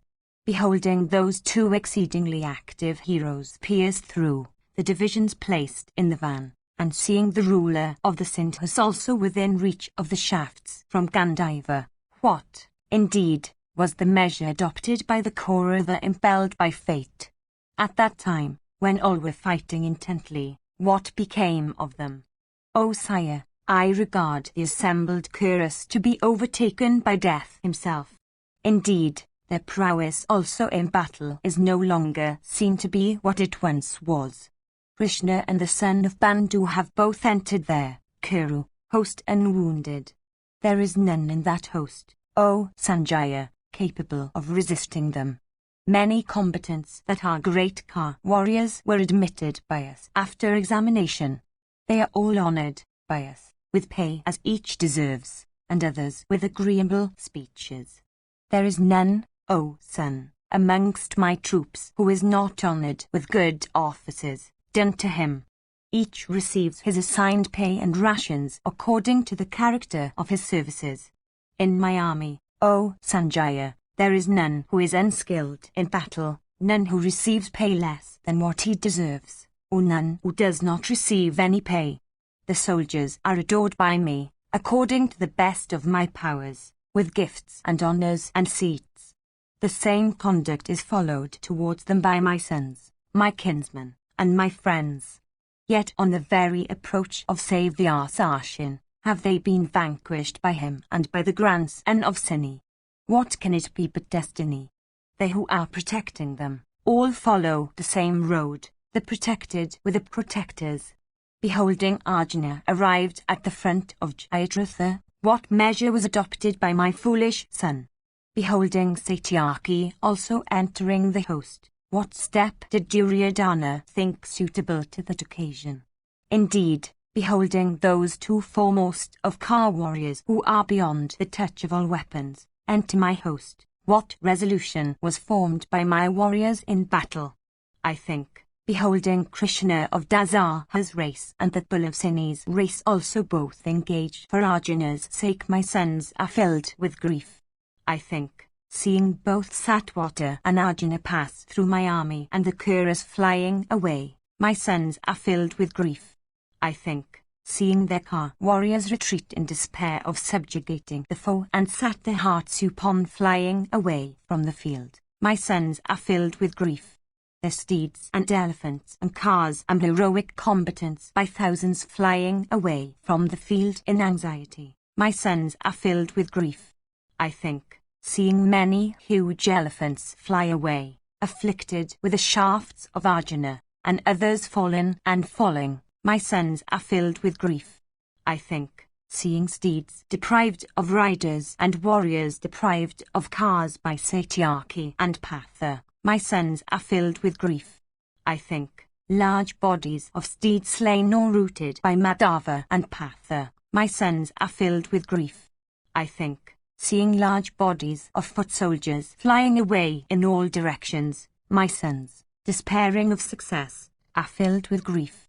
I think, seeing those two heroes pass through Drona's division unvanquished within a moment, my sons are filled with grief. Stupefied am I, O son, upon hearing that Krishna and Dhananjaya, those two heroes of unfading glory, have both, with Satwata, penetrated into my host. After that foremost of Ka warriors among the Sinis had entered my host, and after he had passed through the division of the Bijas, what did the Kauravas do? Tell me also, O Sanjaya, how did the battle take place there where Drona afflicted the Pandavas on the field? Drona is endued with great might, is the foremost of all persons, is accomplished in weapons, and is incapable of being defeated in battle. How could the Panchalas pierce that great bowman in the fight? Desirous of Dhananjaya's victory, the Panchalas are inveterate foes of Drona. The mighty Ka warrior Drona also is an inveterate foe of theirs. Thou art skilled in a narration, O Sanjaya. Tell me, therefore, everything about what Arjuna did for compassing the slaughter of the ruler of the Sindhus. Sanjaya said, O bull of Bharata's race, overtaken by a calamity that is the direct result of thy own fault, thou shouldst not, O hero, indulge in such lamentations like an ordinary person. Formerly, many of thy wise well-wishers, numbering Vijaya amongst them, had told thee, do not, O king, abandon the sons of Pandu. Thou didst not then heed those words. The man that heedeth not the counsels of well-wishing friends, weepeth, falling into great distress, like thyself. He of Dasaha's race, O king, had formerly begged thee for peace. For all that, Krishna of worldwide fame, obtained not his prayer. Ascertaining thy worthlessness, and thy jealousy towards the Pandavas, and understanding also thy crooked intentions towards the sons of Pandu, and hearing thy delirious lamentations, O best of kings, that puissant Lord of all the worlds, that being acquainted with the truth of everything in all the worlds, viz. Vasudeva, then caused the flame of war to blaze forth among the Kuras. This great and wholesale destruction hath come upon thee, brought about by thy own fault. O giver of honours, it behoveth thee not to impute the fault to Duryodhana. In the development of these incidents no merit of thine is to be seen in the beginning, in the middle, or at the end. This defeat is entirely owing to thee. Therefore, knowing as thou dost the truth about this world, be quiet and hear how this fierce battle, resembling that between the gods and the Asuras, took place.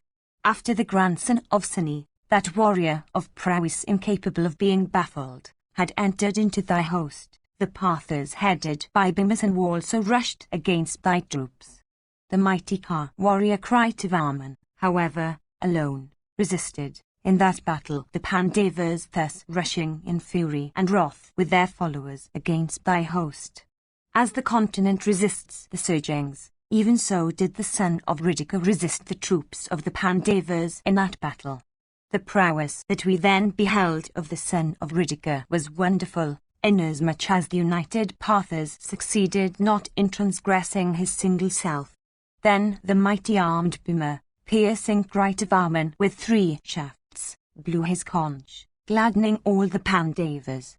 Then Sahadeva pierced the son of Ridika with 20 shafts, and Yudhishthira that just pierced him with 5 and Nakula pierced him with 100.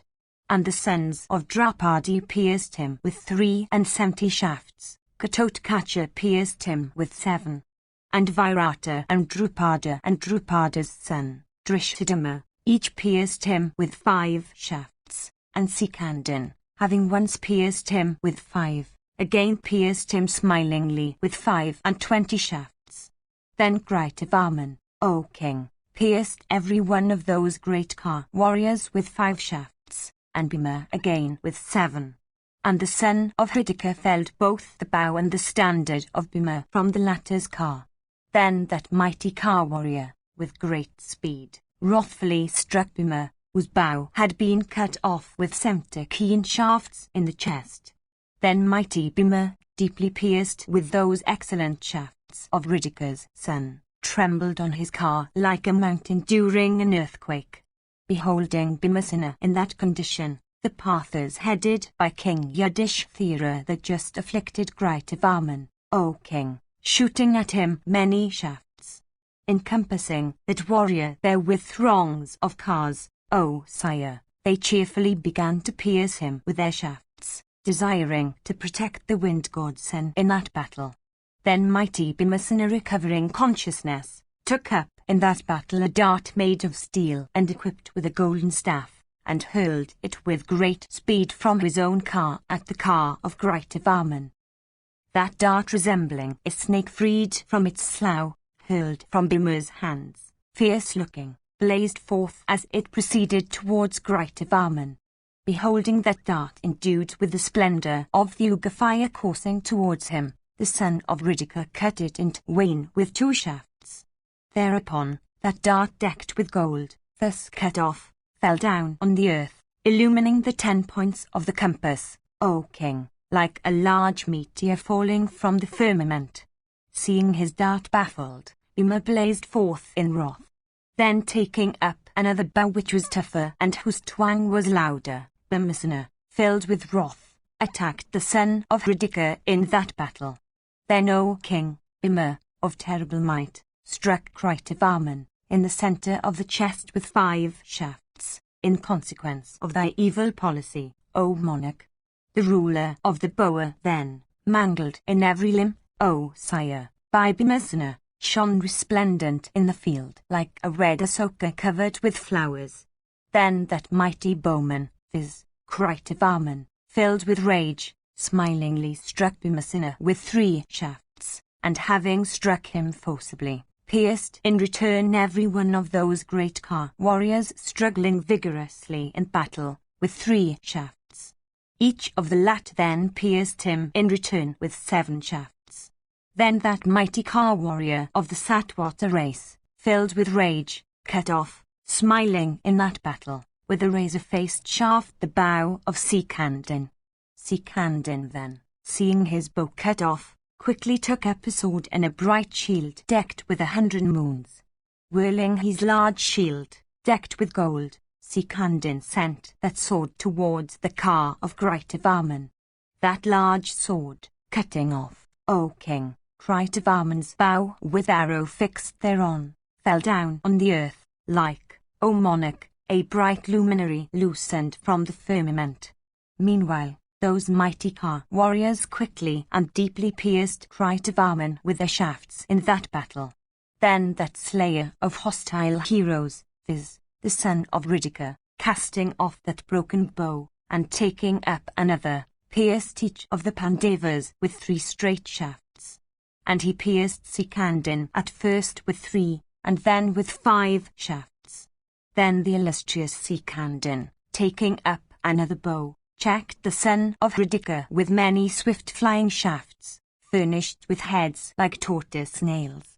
Then, O king, the son of Ridika, inflamed with rage in that battle, rushed impetuously at that mighty Ka warrior, viz., the son of Yajnasena, that warrior, O monarch, who was the cause of the illustrious Bhishma's fall in battle. Indeed, the heroic Crytovarman rushed at Sikandin, displaying his might, like a tiger at an elephant. Then those 2 chastisers of foes, who resembled a couple of huge elephants or 2 blazing fires, encountered each other with clouds of shafts.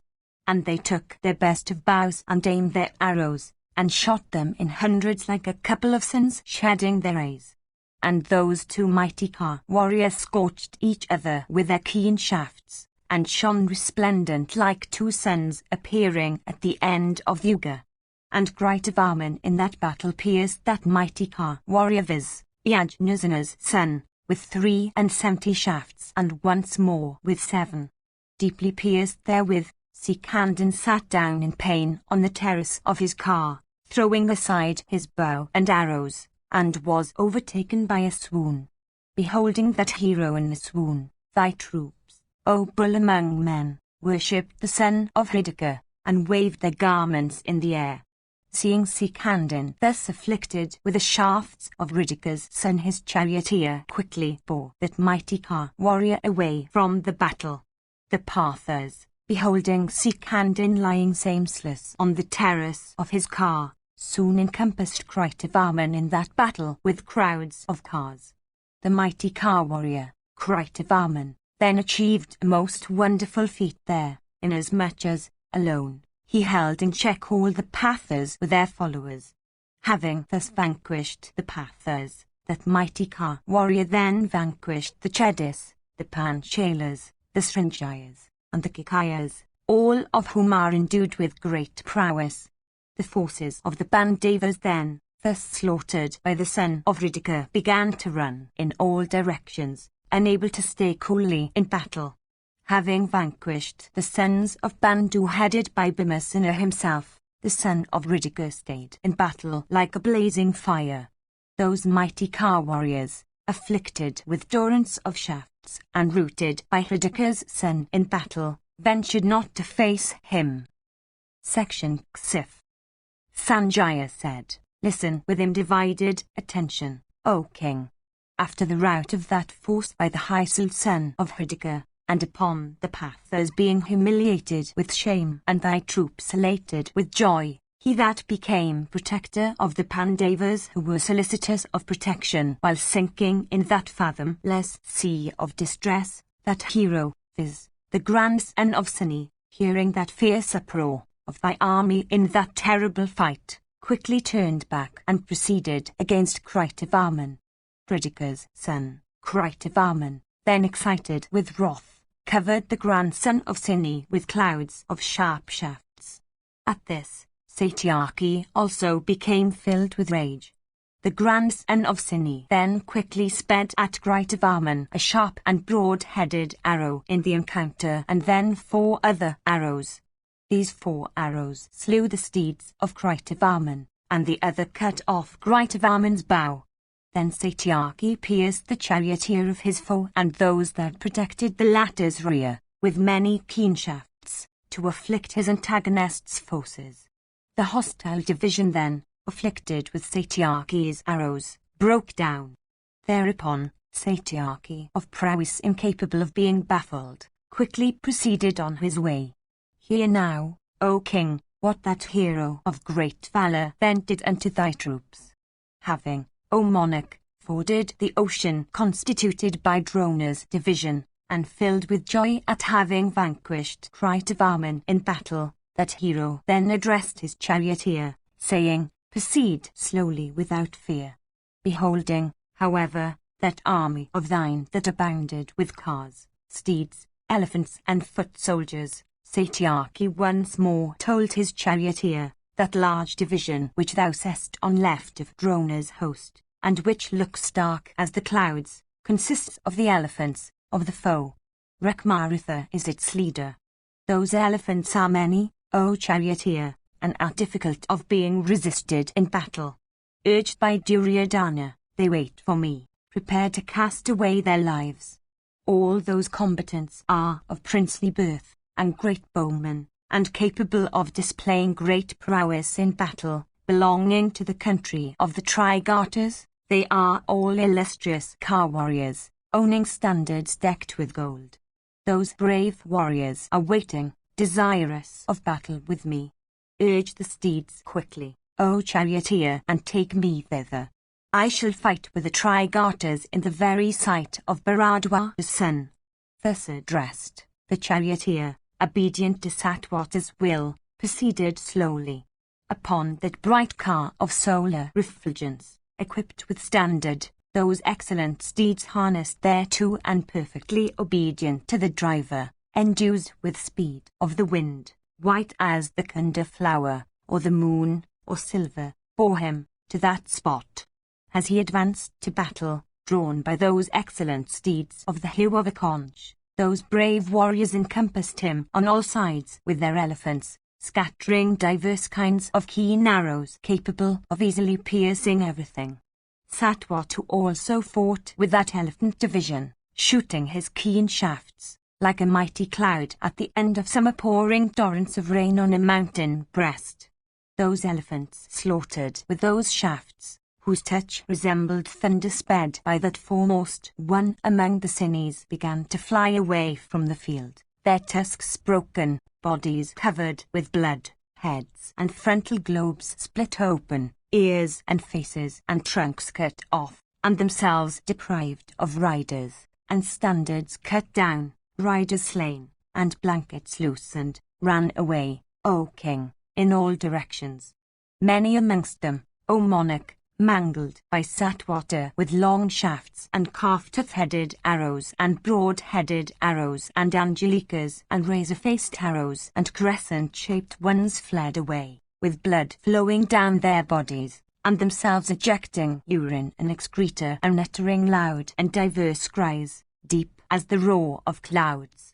And some amongst the others wandered, and some limped, and some fell down, and some became pale and cheerless. Thus afflicted by Ayudhana, with shafts that resembled the sun or fire, that elephant division fled away in all directions. After that elephant division was exterminated, the mighty Jalasundha, exerting himself coolly, led his elephant before Ayudhana's car drawn by white steeds, cased in golden angadas, with earrings and diadem, armed with sword, smeared with red sandal paste, his head encircled with a blazing chain of gold, his breast covered with a cuirass, his neck adorned with a bright chain of gold. That hero of sinless soul, stationed on the heads of his elephant, shaking his bow decked with gold, looked resplendent, O king, like a cloud charged with lightning. Like the continent resisting the surging sea, Satyaki checked that excellent elephant of the ruler of the Magadhas that approached him with such fury. Beholding the elephant checked by the excellent shafts of Ayudhana, the mighty Jalasundha became filled with rage. Then, O king, the enraged Jalasundha pierced Sinni's grandson on his broad chest with some shafts of great force. With another sharp and well-tempered broad-headed arrow, he cut off the bow of the Vrishan hero while the latter was drawing it. And then, O Bharata, smiling the while, the heroic ruler of the Magadhas pierced the bolus Satyaki with 5 keen shafts. The valiant and mighty armed Satyaki, however, though pierced with many shafts by Jalasundha, trembled not in the least. All this seemed exceedingly wonderful. Then mighty Uyudana, without any fear, thought of the shafts he should use. Taking up another bow, addressed Jalesunda, saying, "Wait, wait." Saying this much, the grandson of Sunny deeply pierced Jalesunda on his broad breast with 60 arrows, smiling the while. And with another razor-faced arrow of great sharpness he cut off Jalasunda's bow at the handle, and with 3 more shafts he pierced Jalasunda himself. Then Jalasunda, casting aside that bow of his with an arrow fixed thereon, hurled a lance, O sire, at Satyaki. That terrible lance, passing through the left arm of Madhava in fierce battle, entered the earth, like a hissing snake of gigantic proportion, and his left arm had thus been pierced. Satyaki, of prowess incapable of being baffled, struck Jalasunda with 30 keen shafts. Then mighty Jalasunda, taking up his scimitar and large shield made of bull's hide and decked with 100 moons, whirled the former for a while and hurled it at Satwata. Cutting off the bow of Sunny's grandson, that scimitar fell down on the earth, and looked resplendent like a circle of fire, as it lay on the earth. Then Uyudana took up another bow capable of piercing everybody, large as a Sala offshoot, and of twang resembling the roar of Indra's thunder, and filled with rage, stretched it and then pierced Jalasunda with a single shaft. And then Satyaki, that foremost one of Madhu's race, smiling the while, cut off, with a pair of razor-faced arrows, the 2 arms, decked with ornaments, of Jalasunda. Thereupon, those 2 arms, looking like a couple of spiked maces, fell down from that foremost of elephants, like a couple of 5-headed snakes falling down from a mountain. And then, with a 3rd razor-headed arrow, Satyaki cut off his antagonist's large head endued with beautiful teeth and adorned with a pair of beautiful earrings. The headless and armorless trunk, of fearful aspect, dyed Jalasunda's elephant with blood. Having slain Jalasunda, in battle, Satwata quickly felled their wooden structure, O king, from that elephant's back. Bathed in blood, the elephant of Jalasunda bore that costly seat, hanging down from his back. And afflicted with the arrows of Satwata, the huge beast crushed friendly ranks as it ran wildly, uttering fierce cries of pain. Then, O sire, wails of woe arose among thy troops, at the sight of Jalasunda slain by that bull among the Vrishnis. Thy warriors then, turning their faces, fled away in all directions. Indeed, despairing of success over the foe, they set their hearts on flight. Meanwhile, O king, Drona, that foremost of all wielders of bows, approached the mighty car warrior Uyudana, borne by his swift coursers. Many bulls among the chorus, beholding Sunny's grandson swelling with rage and pride, rushed at him with fury, accompanied by Drona. Then commenced to battle, O king, between the chorus and Drona, on one side, and Uyudana, on the other, that resembled the awful battle of old between the gods and the Asuras. Section CXV. Sanjaya said, shooting clouds of arrows, all those warriors, accomplished in smiting, carefully, O monarch, encountered Uyudana. Drona struck him with 70 shafts of great keenness. And Damarshana struck him with 12, Dusasana struck him with 10 shafts. And Vikana also pierced him on the left side as also on the centre of the chest with 30 keen shafts equipped with canker feathers. And Durmika struck him with 10 shafts, and Dusasana with 8, Chitrasana, O sire, pierced him with a couple of shafts. And Duryodhana, O king, and many other heroes, afflicted that mighty car warrior with dense showers of shafts in that battle. Though checked on all sides by those mighty car warriors, viz., thy sons, Uyudana of Vrishani's race pierced each of them separately with his straight shafts. Indeed, he pierced the son of Bharadwaja with 3 shafts, and Dusasana with 9, and Vikana with 25, and Chitrasana with 7, and Damarshana with 12, and Vivansati with 8, and Satyavarata with 9, and Vijaya with 10 shafts. And having pierced struck Mamgadu also, that mighty car warrior, viz. Satyaki, shaking his bow, speedily proceeded against thy son, Duryodhana. And Ayudhana, in the sight of all men, deeply pierced with his arrows the king, that greatest of car warriors in the whole world. Then commenced to battle between those two, both shooting keen arrows and both aiming countless shafts. Each of those mighty car warriors made the other invisible in that battle.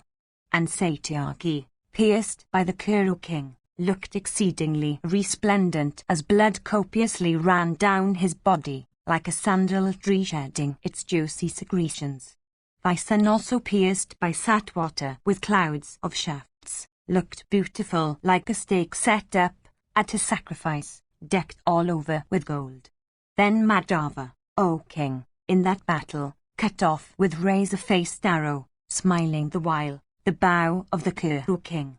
And then he pierced the bowless king with countless arrows. Pierced with arrows by that foe with great activity, the king could not brook this indication of the enemy's success. Duryodhana then, taking up another formidable bow, the back of whose staff was decked with gold, speedily pierced Satyaki with 100 arrows. Deeply pierced by thy mighty son armed with a bow, Ayudhana became inflamed with wrath and began to afflict thy son. Beholding the king thus afflicted, thy sons, those mighty car warriors, shrouded Satyaki with dense showers of arrows, shot with great force. Whilst being thus shrouded by those mighty car warriors, viz., thy multitude of sons, Ayudhana pierced each of them with 5 arrows, and once more with 7. And soon he pierced Duryodhana with 8 swift arrows and, smiling the while, cut off the latter's bow that frightened all foes. And with a few arrows he also felled the king's standard adorned with a jeweled elephant. And slaying them the 4 steeds of Duryodhana with 4 arrows, the illustrious Satyaki felled the king's charioteer with a razor-faced shaft. Meanwhile, Ayudhana, filled with joy, pierced the mighty car warrior, viz., the Kuru king, with many arrows capable of penetrating into the very vitals. Then, O king, thy son Duryodhana, while being thus struck in that battle with those excellent arrows of Suni's grandson, suddenly fled away. And the king quickly mounted the car of Chitrasana, armed with a bow. Beholding the king thus attacked by Satyaki in battle, and reduced to the position of Soma in the firmament while seized by Ra'u, cries of woe arose from every section of the Kuru host. Hearing that uproar, the mighty car warrior Kritavarman quickly proceeded to that spot where the puissant Madhava was battling. And Kritavarman proceeded, shaking his bow, and urging his steeds, and urging his charioteer with the words, "Go with speed, go with speed." Beholding Kritavarman rushing towards him like the destroyer himself with wide open mouth, Ayudhana, O king, addressed his driver, saying that Kritavarman, armed with arrows, is rushing in his car towards me with speed. Then, with his steeds urged to their greatest speed, and on his car duly equipped, Satyaki came upon the ruler of the Bhujars, the foremost of all bowmen. Then those 2 tigers among men, both inflamed with rage, and both resembling fire, encountered each other like 2 tigers endued with great activity. Kritavarman pierced Suni's grandson with 26 whetted arrows of keen points, and the latter's driver with 5 arrows. And skilled in battle, the son of Radhika pierced, with 4 mighty shafts, the 4 excellent and well-broken steeds of Satyaki that were of the Sindhu breed. Owning a standard decked with gold, and adorned with golden mail, Kritavarman, shaking his formidable bow, whose staff was decked with gold, thus checked Ayudhana with shafts equipped with golden wings. Then the grandson of Suni, desirous of seeing Dhananjaya, sped with great activity 8 arrows at Kritavarman, that scorcher of foes. Then, Deeply pierced by that mighty foe, that invincible warrior, began to tremble like a hill during an earthquake. After this, Satyaki, of prowess incapable of being baffled, speedily pierced Gritavarman's 4 steeds with 63 keen arrows, and his driver also with 7. Indeed, Satyaki, then aiming another arrow of golden wings, that emitted blazing flames and resembled an angry snake, or the rod of the destroyer himself, pierced Gritavarman. That terrible arrow, penetrating through his antagonist's effulgent armor decked with gold, entered the earth, dyed with blood. Afflicted with the shafts of Satwata, and bathed in blood in that battle, Gritavarman, throwing aside his bow with arrow, fell upon his car.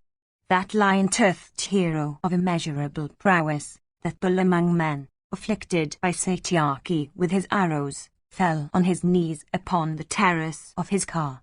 Having thus resisted Gritavarman, who resembled the 1,000-armed Arjuna of old, or Ocean himself of immeasurable might, Satyaki proceeded onwards.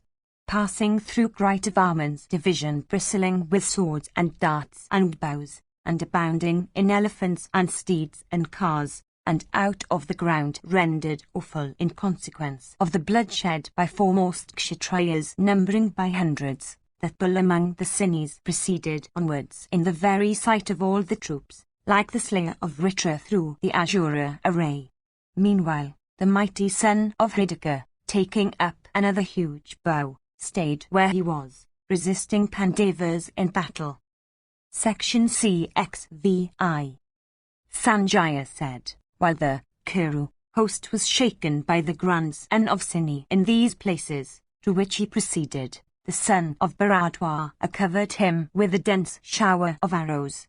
The encounter that then took place between Drona and Satwata in the very sight of all the troops was extremely fierce, like that between Vali and Vasava in days of old.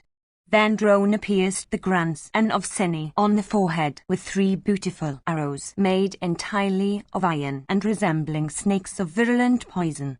Thus pierced on the forehead with those straight shafts, you Ayodhya, O king, looked beautiful like a mountain with 3 summits. The son of Bharadwaja, always on the alert for an opportunity, then sped in that battle many other arrows of Satyaki which resembled the roar of Indra's thunder. Then he of Dasahu's race, acquainted with the highest weapons, cut off all those arrows shot from Drona's bow, with 2 beautifully winged arrows of his. Beholding that lightness of hand in Satyaki, Drona, O king, smiling the while, suddenly pierced that bull among the Sinis with 30 arrows. Surpassing by his own lightness the lightness of you, Ayodhya, Drona, once more, pierced the latter with 50 arrows and then with 100. Indeed, those mangling arrows, O king, issued from Drona's car, like vigorous snakes in wrath issuing through an anthill. Similarly, blood-drinking arrows shot by you, Ayodhya, in hundreds and thousands covered the car of Drona. We did not mark any difference, however, between the lightness of hand displayed by that foremost of regenerate ones and that displayed by him of the Satwata race. Indeed, in this respect, both those bulls among men were equal. Then Satyaki, inflamed with wrath, struck Drona with 9 straight arrows. And he struck Drona's standard also with many sharp shafts. And in the sight of Bharadwaja's son, he pierced the latter's driver also with 100 arrows. Beholding the lightness of hand displayed by you, Ayodhya, the mighty car warrior Drona piercing you, Ayodhya's driver with 70 shafts, and each of his 4 steeds with 3, cut off with a single arrow the standard that stood on Madhava's car. With another board-headed arrow, equipped with feathers and with wings of gold, he cut off in that battle the bow of that illustrious hero of Madhu's race. Thereupon, the mighty car warrior Satyaki, excited with wrath, laid aside that, taking up a huge mace, hurled it at the son of Bharadwaja. Drona, however, with many arrows of diverse forms, resisted that mace, made of iron and twined round with strings, as it coursed impetuously towards him. Then Satyaki, of prowess incapable of being baffled, took up another bow and pierced the heroic son of Bharadwaja with many arrows whetted on stone. Piercing Drona thereby in that battle, Duryodhana uttered a leonine shout. Drona, however, that foremost of all wielders of weapons, was unable to brook that roar. Taking up a dart made of iron and equipped with golden staff, Drona sped it quickly at the car of Madhava. That dart, however, fatal as death, without touching the grandson of Suni, pierced through the latter's car and entered the earth with the fierce noise. The grandson of Suni then, O king, pierced Drona with many winged arrows. Indeed, striking him on the right arm, Satyaki, O bull of Bharata's race, afflicted him greatly. Drona also, in that battle, O king, cut off the huge bow of Madhava with a crescent-shaped arrow and smote the latter's driver with a dart. Struck with that dart, Duryodhana's driver swooned away and for a while lay motionless on the terrace of the car. Then, O monarch, Satyaki, acting as his own driver, achieved a superhuman feat, inasmuch as he continued to fight with Drona and hold the reins himself. Then the mighty car warrior Duryodhana struck that Brahmana with 100 arrows in that battle, and rejoiced exceedingly, O monarch, at the feat he had achieved. Then Drona, O Bharata, sped at Satyaki 5 arrows. Those fierce arrows, piercing Satyaki's armor, drank his blood in that battle. Thus pierced with those frightful arrows, Satyaki became inflamed with wrath. In return, that hero shot many shafts at him of the golden car. Then felling on the earth with a single shaft, the driver of Drona, he caused next, with his arrows, those driverless steeds of his antagonist to fly away. Thereupon that car was dragged to a distance. Indeed, the bright chariot of Drona, O king, began to trace 1,000 circles in the field of battle like a sun in motion. Then all the kings and princes of the core of the host made a loud uproar, exclaiming, "Run, rush, seize the steeds of Drona." Quickly abandoning Satyaki in that battle, O monarch, all those mighty car warriors rushed to the place where Drona was.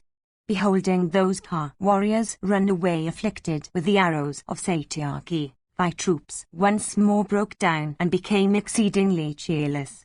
Meanwhile, Drona, once more proceeding to the gate of the array, shook up his station there, borne away from Satyaki's presence by those steeds, fleet as the wind, that had been afflicted with the shafts of the Vrishan hero. The valiant son of Bharadwaja, beholding the array broken, in his absence, by the Pandavas and the Panchalas, made no endeavour to follow the grandson of Suni, but employed himself in protecting his broken array. Checking the Pandavas and the Panchalas then, the Drona fire, blazing up in wrath stayed there, consuming everything, like the sun that rises at the end of Yuga. Section XVI. Sanjaya said, having vanquished Drona and other warriors of thy army, headed by the son of Ridika, that foremost of men, viz., that bull amongst the Sunis, O foremost one of the Kurus, laughing said unto his charioteer, our foes, O Suta, had already been consumed by Kasava and Fulgana. In vanquishing them, again, we have only been their ostensible means. Already slain by that bull among men, viz., the son of the celestial chief, we have but slain the dead.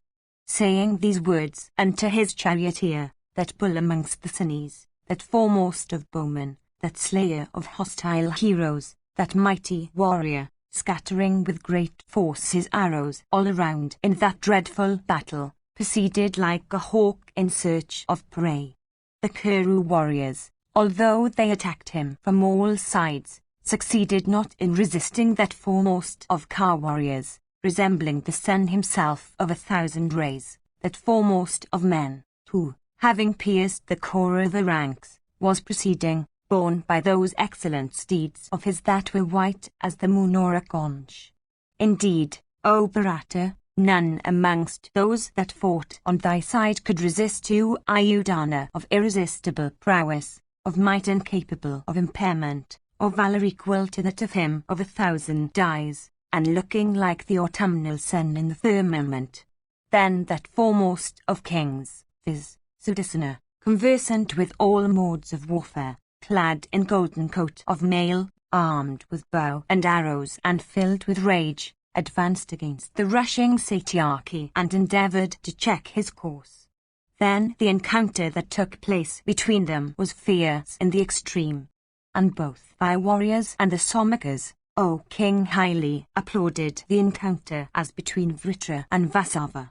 Sudarsana endeavored to pierce that foremost one of the Satwatas in that battle with hundreds of keen shafts before they could reach him. Similarly, Sudarsana, stationed on his foremost of cars, cut off, by means of his own excellent shafts, in 2 or 3 fragments all the shafts that Satyaki, resembling Indra himself, sped at him. Beholding his shafts baffled by the force of Satyaki's shafts, Sudarsana of fierce energy, as if to consume his foe, wrathfully shot beautiful arrows winged with gold. And once more he pierced his enemy with 3 beautiful arrows resembling fire itself and equipped with wings of gold, shot from his bowstring drawn to the ear.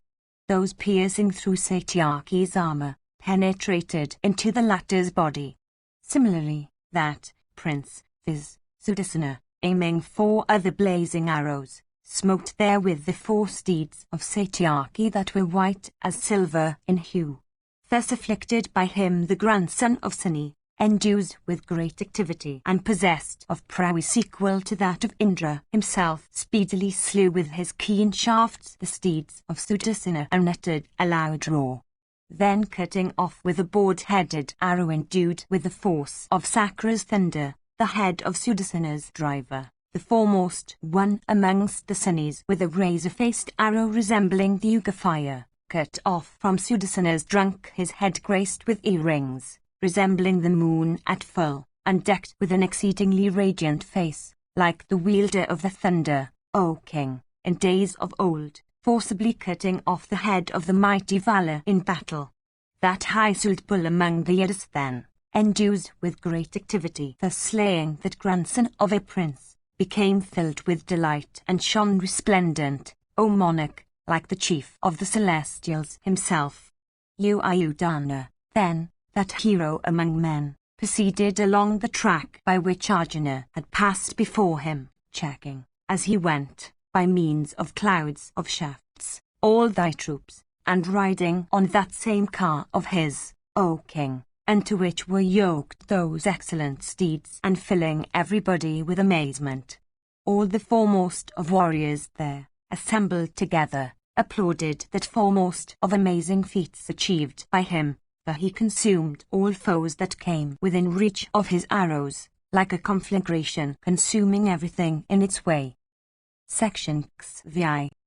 Sanjaya said, then that bull of Vrishan's race, viz., the high-souled Satyaki of great intelligence, having slain Sudarsana, once more addressed his driver, saying, having forded through the almost unfordable ocean of Drona's division, teeming with cars and steeds and elephants, whose waves are constituted by arrows and darts, fishes by swords and scimitars and alligators by maces, which roar with the whiz of shafts and the clash of diverse weapons, an ocean that is fierce and destructive of life, and resounds with the noise of diverse musical instruments, whose touch is unpleasant and unbearable to warriors of victory, and whose margin is infested with fierce cannibals represented by the force of Julius under. I think the portion of the array that remains may easily be forded like a poor stream of shallow water. Urge thou the steeds, therefore, without fear. I think I am very near to save the Arsashin.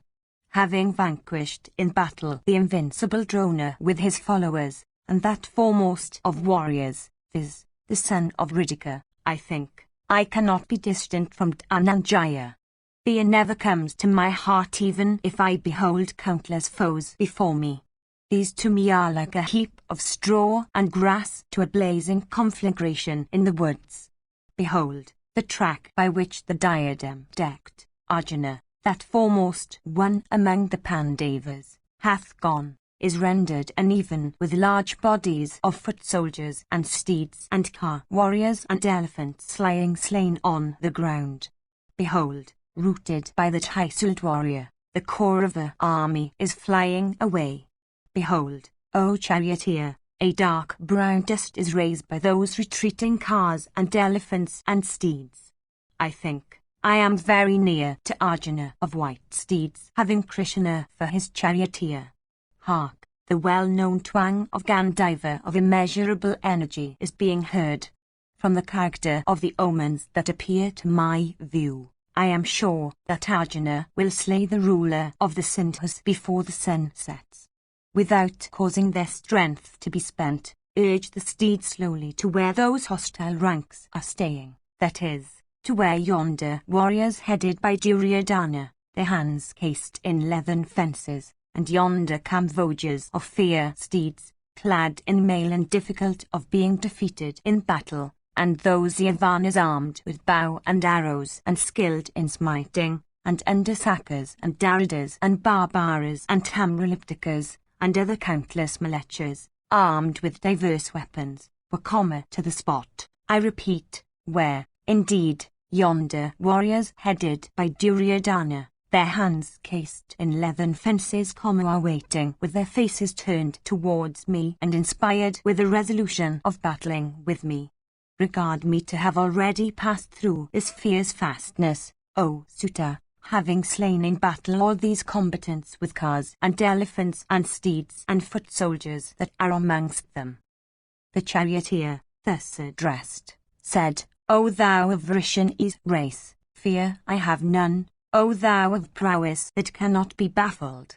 If thou hast before the Jamadani's son himself in wrath, or Drona, that foremost of car warriors, or the ruler of the Madras himself, even then fear doth not enter my heart, O thou of mighty arms, as long as I am under the shadow of thy protection, O slayer of foes. Countless Kamvojas, clad in mail, of fear steeds, and difficult to defeat in battle, have already been vanquished by thee, as also many Yavanas armed with bow and arrows and accomplished in smiting, including Sakas and Daridas and Damraliptikas, and many other Mlechas armed with various weapons. Never before did I experience fear in any battle. Why shall I, therefore, O thou of great courage, experience any fear in this miserable fray? O thou that art blessed with length of days, by which way shall I take thee to where Dhananjaya is? With whom hast thou been angry, O thou of Vrishani's race? Who are they that will fly away from battle, beholding thee endued with such a prowess, resembling the destroyer himself as he appears at the end of the Yuga, and putting forth that prowess of thine against thy foes? O thou of mighty arms, who are they of whom King Vajvaswatu is thinking today? Satyaki said, like Vasava destroying the Danavas, I shall slay these warriors with shaved heads. By slaying these Kamvojas I will fulfill my vow. Bear me thither. Causing a great carnage amongst these, I shall today repair to the dear son of Pandu. The Kauravas, with Sayadana at the head, will today behold my prowess, when this division of Malechas, of shaved heads, will have been exterminated and the whole Kaurava army put to the greatest distress. Hearing the loud wails of the Kaurava host, today, mangled and broken by me in battle, Sayadana will be inspired with grief. Today, I shall show unto my preceptor, the high-souled Pandava, of white steeds, the skill in weapons acquired by me from him. Beholding today thousands of foremost warriors slain with my arrows, King Duryodhana will be plunged into great grief. The Kauravas will today behold the bow in my hands to resemble a circle of fire when, light-handed, I will stretch the bowstring for shooting my host of shafts. Beholding the incessant slaughter of his troops today, their bodies covered with blood and pierced all over with my shafts, Sayadana will be filled with grief. While I shall slay in wrath the foremost of Kuru warriors, Sayadana will today behold to count 2 Arjunas. Beholding thousands of kings slain by me in battle, King Duryodhana will be filled with grief in today's great battle. Slaying thousands of kings today, I will show my love and devotion to those high-souled ones, viz., the royal sons of Pandu. The Kauravas will know today the measure of my might and energy, and my gratefulness to the Pandavas. Sanjaya continued, thus addressed. The charioteer urged to their utmost speed those well-trained coursers of delightful pace and of the hue of the moon. Those excellent animals, endued with the speed of the wind or thought, proceeded, devouring the very skies, and bore Ayodhana to the spot where those Yavanas were.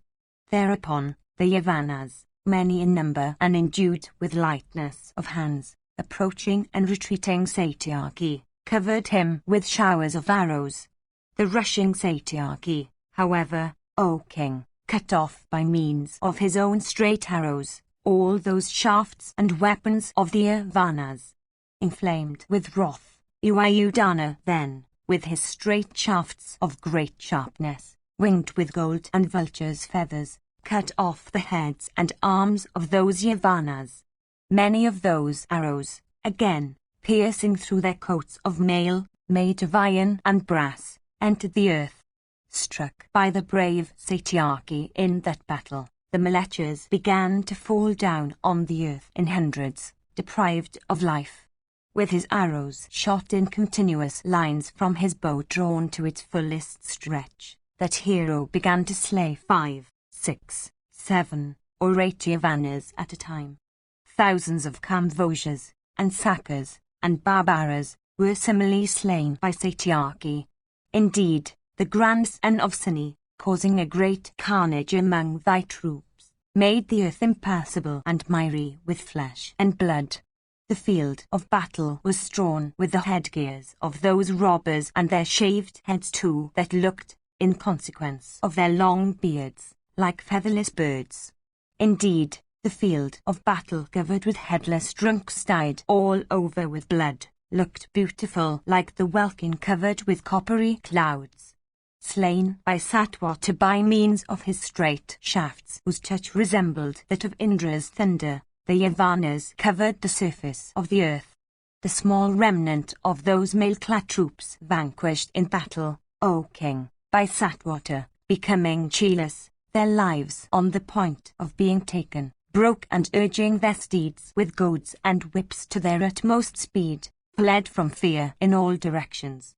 Routing the invincible Kamvoa host in battle, O Bharata, as also that host of the Yavanas and that large force of the Sakas, that tiger among men who had penetrated into thy army, viz., Satyaki, of prowess incapable of being baffled, crowned with victory, urged his charioteer, saying, Proceed. Beholding that feat of his in battle, never before achieved by anyone else, the Churanas and the Gandharvas applauded him highly. Indeed, O king, the Churanas, as also thy warriors, beholding Ayodhana thus proceeded for aiding Arjuna, became filled with delight at his heroism. Section 6. Sanjaya said, having thus vanquished the Yavanas and the Kamvojas, that foremost of Ka warriors, viz., Ayodhana, proceeded towards Arjuna, right through the midst of thy troops. Like a hunter slaying deer, that tiger among men, Satyaki, endued with beautiful teeth, clad in excellent armor, and owning a beautiful standard, slew the Kaurava troops and inspired them with fear. Proceeding on his car, he shook his bow with great force, that bow, the back of whose staff was decked with gold, whose toughness was great, and which was adorned with many golden moons. His arms decked with golden angadas, his headgear adorned with gold, his body clad in golden mail, his standard and bow also was so embellished with gold, that he shone like the summit of Meru. Himself shedding such effulgence, and bearing that circular bow in his hand, He looked like a second sun in autumn. That bull among men, possessing the shoulders and the dread and eyes of a bull, looked in the midst of thy troops, like a bull in a cowpen. Thy warriors approached him from desire of slaughter like a tiger approaching the leader, with rent temples, of an elephant herd, standing proudly in the midst of his herd, resembling as he did and possessed as he was of the tread of an infuriated elephant. Indeed, after he had passed through Drona's division, and the unfordable division of the Bajars, after he had forded through the sea of Jalasandar's troops as also the host of the Kamvojars, after he had escaped the alligator constituted by Hridika's son, after he had traversed those ocean-like host, many car warriors of thy army, excited with wrath, surrounded Satyaki, and Duryodhana and Chitrasana and Dusasana and Vivansati, and Sakuni and Dusaha, and the youthful Durdharshana, and Kratha, and many other brave warriors well conversant with weapons and difficult of defeat, wrathfully followed Satyaki from behind as he proceeded onwards. Then, O sire, loud was the uproar that arose among thy troops, resembling that of the ocean itself at full tide when lashed into fury by the tempest. Beholding all those warriors rushing at him, that bull among the Sunnis smilingly addressed his charioteer, saying, "Proceed slowly." The Dhartarashtra force, swelling with rage and pride, and teeming with elephants and steeds and cars and foot soldiers, that is rushing with speed towards me, filling the 10 points of the compass with deep roar of its cars, O charioteer, and causing the earth, the welkin, and the very seas, to tremble, therewith, this sea of troops, O driver, I will resist in great battle, like a continent resisting the ocean swelling to its utmost height at full moon. Behold, O charioteer, my prowess which is equal to that of Indra himself in great battle. I will consume this hostile force by means of my whetted arrows. Behold these foot soldiers and horsemen and car warriors, and elephants slain by me in thousands, their bodies pierced with my fiery arrows. While saying these words, unto his charioteer, those combatants from desire of battle, speedily came before Satyaki of immeasurable prowess. They made a loud noise, saying as they came, "Slay, rush, wait, see." Of those brave warriors that said these words, Satyaki, by means of his sharp arrows, slew 300 horsemen and 400 elephants. The passage at arms between those united bowmen, on the one side, and Satyaki, on the other, was exceedingly fierce, resembling that between the gods and the Asuras, in days of old. An awful carnage set in. The grandson of Seni received with his shafts resembling snakes of virulent poison that force, O sire, of thy son which looked like a mass of clouds, shrouding every side, in that battle with his arrowy downpours, that valiant hero, O monarch, fearlessly slew a large number of thy troops. Exceedingly wonderful, O king, was the sight that I witnessed there, viz., that not an arrow even, O lord, of Satyaki failed in effect. That sea of troops, abounding in cars and elephants and steeds, and full of waves constituted by foot soldiers, stood still as soon as it came in contact with the Satyaki continent. That host consisting of panic-stricken combatants and elephants and steeds, slaughtered on all sides by Satyaki with his shafts repeatedly turned round, and wandered hither and thither as if afflicted with the chilling blasts of winter. We saw not foot soldiers or car warriors or elephants or horsemen or steeds that were not struck with Duryodhana's arrows. Not even Fulgana, O king, had caused such a carnage there as Satyaki, O monarch, then caused among those troops. That bull among men, viz., the dauntless grandson of Seni, endued with great lightness of hand and displaying the utmost skill, fighteth, surpassing Arjuna himself. Then King Duryodhana pierced the charioteer of Satwata with 3 keen shafts and his 4 steeds with 4 shafts. And he pierced Satyaki himself with 3 arrows and once again with 8. And Dussasana pierced that bull among the Sinis with 16 arrows. And Sakuni pierced him with 25 arrows, and Chitrasana with 5. And Dussasana pierced Satyaki in the chest with 5 and 10 arrows. That tiger amongst the Varishanis then, thus struck with their arrows, proudly pierced every one of them, O monarch, with 3 arrows, deeply piercing all his foes with shafts endued with great energy. The grandson of Sini, possessed of great activity and prowess, careered on the field with the celerity of a hawk, cutting off the bow of Shavala's son and the leathern fence that cased his hand. Uyudana pierced Duryodhana in the center of the chest with 3 shafts. And he pierced Chitrasana with 100 arrows, and Dussasana with 10. And that bull of Sini's race then pierced Dussasana with 20 arrows. Thy brother-in-law, Sakuni, then, O king, taking up another bow, pierced Satyaki with 8 arrows and once more with 5. And Dussasana pierced him with 3. And Durmika, O king, pierced Satyaki with 12 shafts. And Duryodhana, having pierced Madhava with 73 arrows, then pierced his charioteer with 3 keen shafts. Then Satyaki pierced each of those brave and mighty Ka warriors vigorously contending in battle together with 5 shafts in return.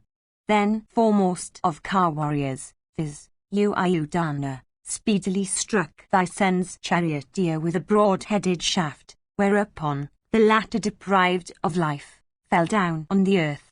Upon the fall of the charioteer, O Lord, thy son's car was taken away from the battle by the steeds yoked thereto, with the speed of the wind. Then thy sons, O king, and the other warriors, O monarch, setting their eyes on the king's car, fled away in hundreds. Beholding that host fly away, O Bharata, Satyaki covered it with showers of keen shafts whetted on stone and equipped with wings of gold. Routing all thy combatants, counting by thousands, Satyaki, O king, proceeded towards the car of Arjuna. Indeed, thy troops worshipped Uyudana, beholding him shooting arrows and protecting his charioteer and himself as he fought in battle. Section CXX. Dhritarashtra said, beholding the grandson of Suni proceeding towards Arjuna, grinding as he went that large force, what, indeed, O Sanjaya, did those shameless sons of mine do? When Uyudana, who is equal to Savyar Sashin himself, was before them, how, indeed, could those wretches, that were at the point of death, set their hearts upon battle? What also did all those Kshatriyas, vanquished in battle, then, do? How, indeed, could Satyaki of worldwide renown pass through them in battle? How also, O Sanjaya, when my sons were alive, could the grandson of Sini go to battle? Tell me all this. This is exceedingly wonderful, O sire, that I have heard from thee, viz., this encounter between one and the many, the latter, again, being all mighty Ka warriors. O Suta, I think, destiny is now unpropitious to my sons, since so many mighty Ka warriors have been slain by that one warrior of the Satwata race.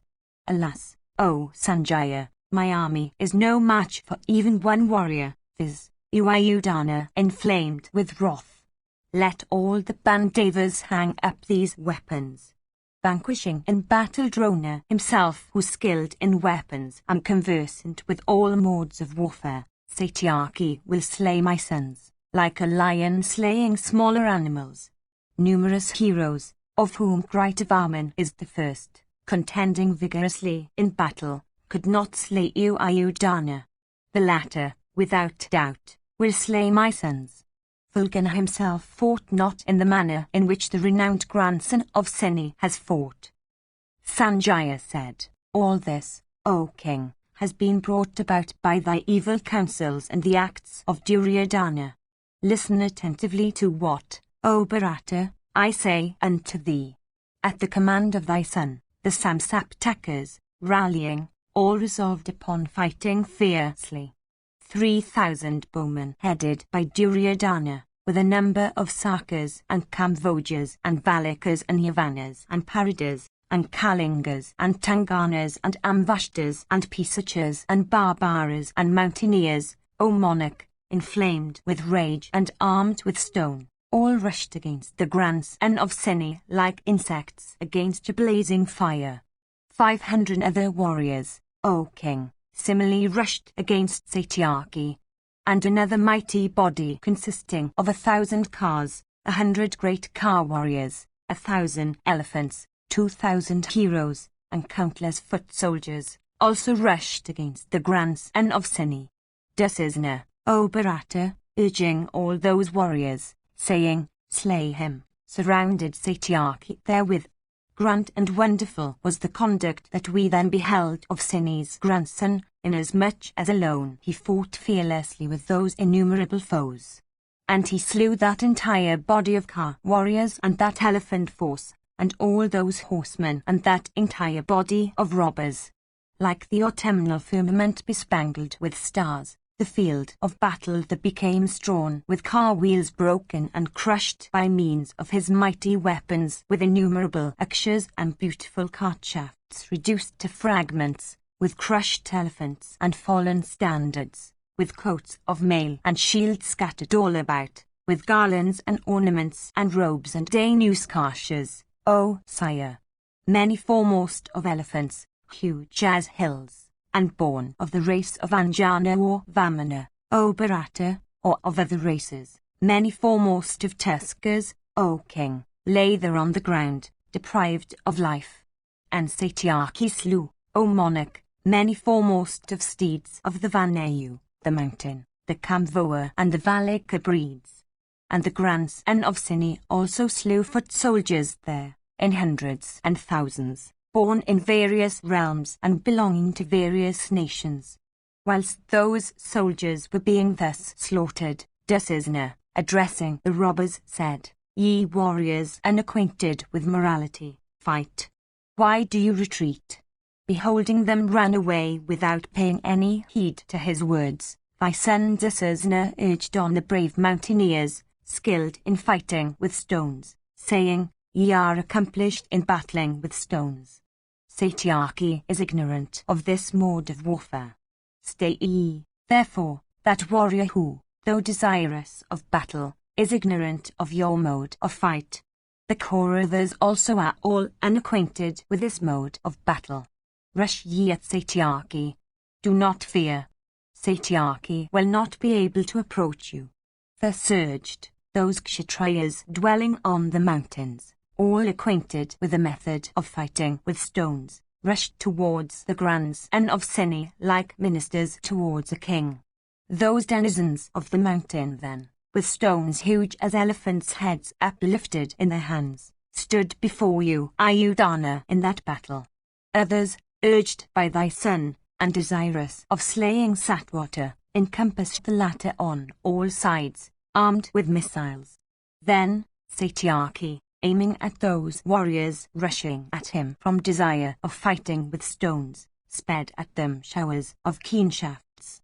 That bull amongst the Senis, with those shafts looking like snakes, cut into fragments the dense shower of stones thrown by the mountaineers.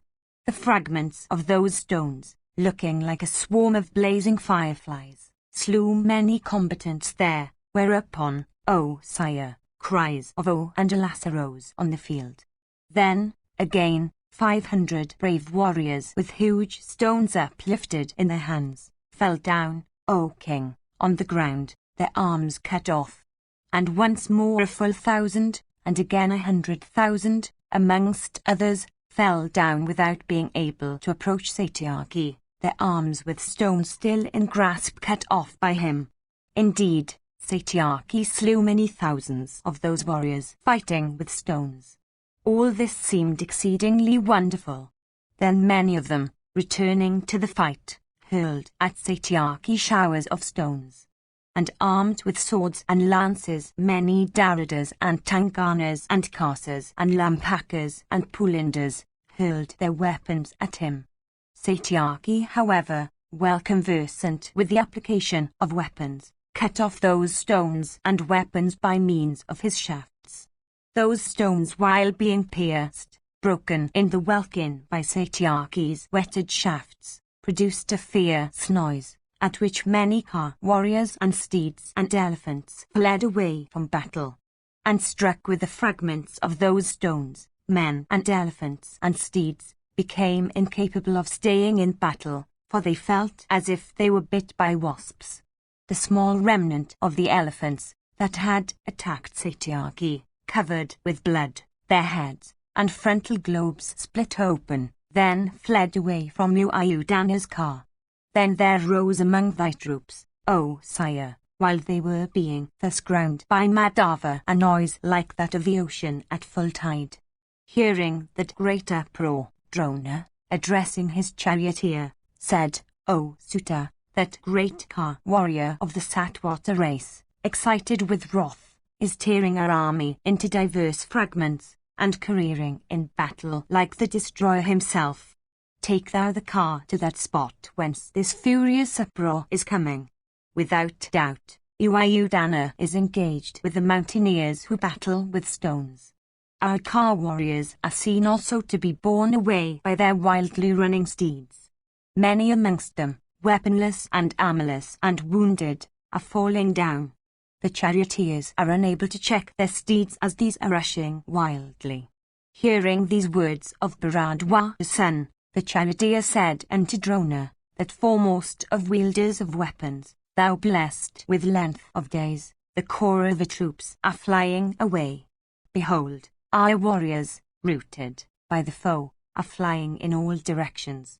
There, again, those heroes, viz., the Panchalas and the Pandavas, united together, are rushing from all sides from desire of slaughtering thee. O chastiser of foes, do thou determine which of these tasks should first demand attention. Should we stay here, to meet the advancing Pandava, or should he proceed towards Satyaki? As regards Satyaki, he is now far ahead of us. While the charioteer, O sire, was speaking thus unto Bharadwaja's son, the grandson of Seni suddenly appeared to the view, engaged in slaughtering a large number of car warriors. Those troops of thine, while being thus slaughtered by Ayudhana in battle, fled away from Ayudhana's car towards where Drona's division was. Those other car warriors also with whom Dusasana had proceeded, all struck with panic, similarly rushed to the spot where Drona's car was seen. Section CXXI. Sanjaya said, beholding Dusasana's car staying near his, the son of Bharadwaja, addressing Dusasana, said these words, Why, O Dusasana, are all these cars flying away? Is the king well? Is the ruler of the Sindhus yet alive? Thou art a prince. Thou art a brother of the king. Thou art a mighty car warrior. Why dost thou fly away from battle? Securing the throne to thy brother, become thou that prince regent. Thou hadst formerly said unto Draupadi, Thou art our slave, having been won by us at dice. Without being confined to thy husbands, cast aside thy chastity. Be thou a bearer of robes to the king, my eldest brother. Thy husbands are all dead. They are as worthless as grains of sesamum without kernel. Having said these words then, why, O Dusasana, dost thou fly from battle now? Having thyself provoked such fierce hostilities with the Panchalas and the Pandavas, why art thou afraid in battle in the presence of Satyaki alone? Taking up the dice on the occasion of the gambling match, dost thou not divine that those dice then handled by thee would soon transform themselves into fierce shafts resembling snakes of virulent poison? It was thou that hast formerly applied diverse abusive epithets towards the Pandavas. The woes of Draupadi have thee for their root. Where now is that pride, that insolence, that brag of thine? Why dost thou fly, having angered the Pandavas, those terrible snakes of virulent poison? When thou that art a brave brother of Ayodhya are intent on flight, Without doubt, O hero, thou shouldst today protect, relying on the energy of thy own arms, this routed and panic-stricken core of the host. Without doing this, thou, however, forseekest the battle in fear and enhancest the joy of thy foes. O slayer of foes, when thou that art the leader of thy host, fleest away thus, who else will stay in battle? When thou, its refuge, art frightened, who is there that will not be frightened? Fighting with a single warrior of the Satwata race, thy heart is inclined towards flight from battle. What, however, O Kaurava, wilt thou do when thou wilt see the wielder of Gandiva in battle, or Bhimasena, or that wins, Nakula and Sahadeva? The shafts of Satyaki, frightened by which thou seekest safety in flight, are scarcely equal to those of the falconer in battle that resemble the sun or fire in splendor. If thy heart is firmly bent on flight, let the sovereignty of the earth then, upon the conclusion of peace, be given to King Yudhishthira the Just. Before the shafts of Falguna, resembling snakes freed from their sloughs, enter thy body, make peace with the Pandavas.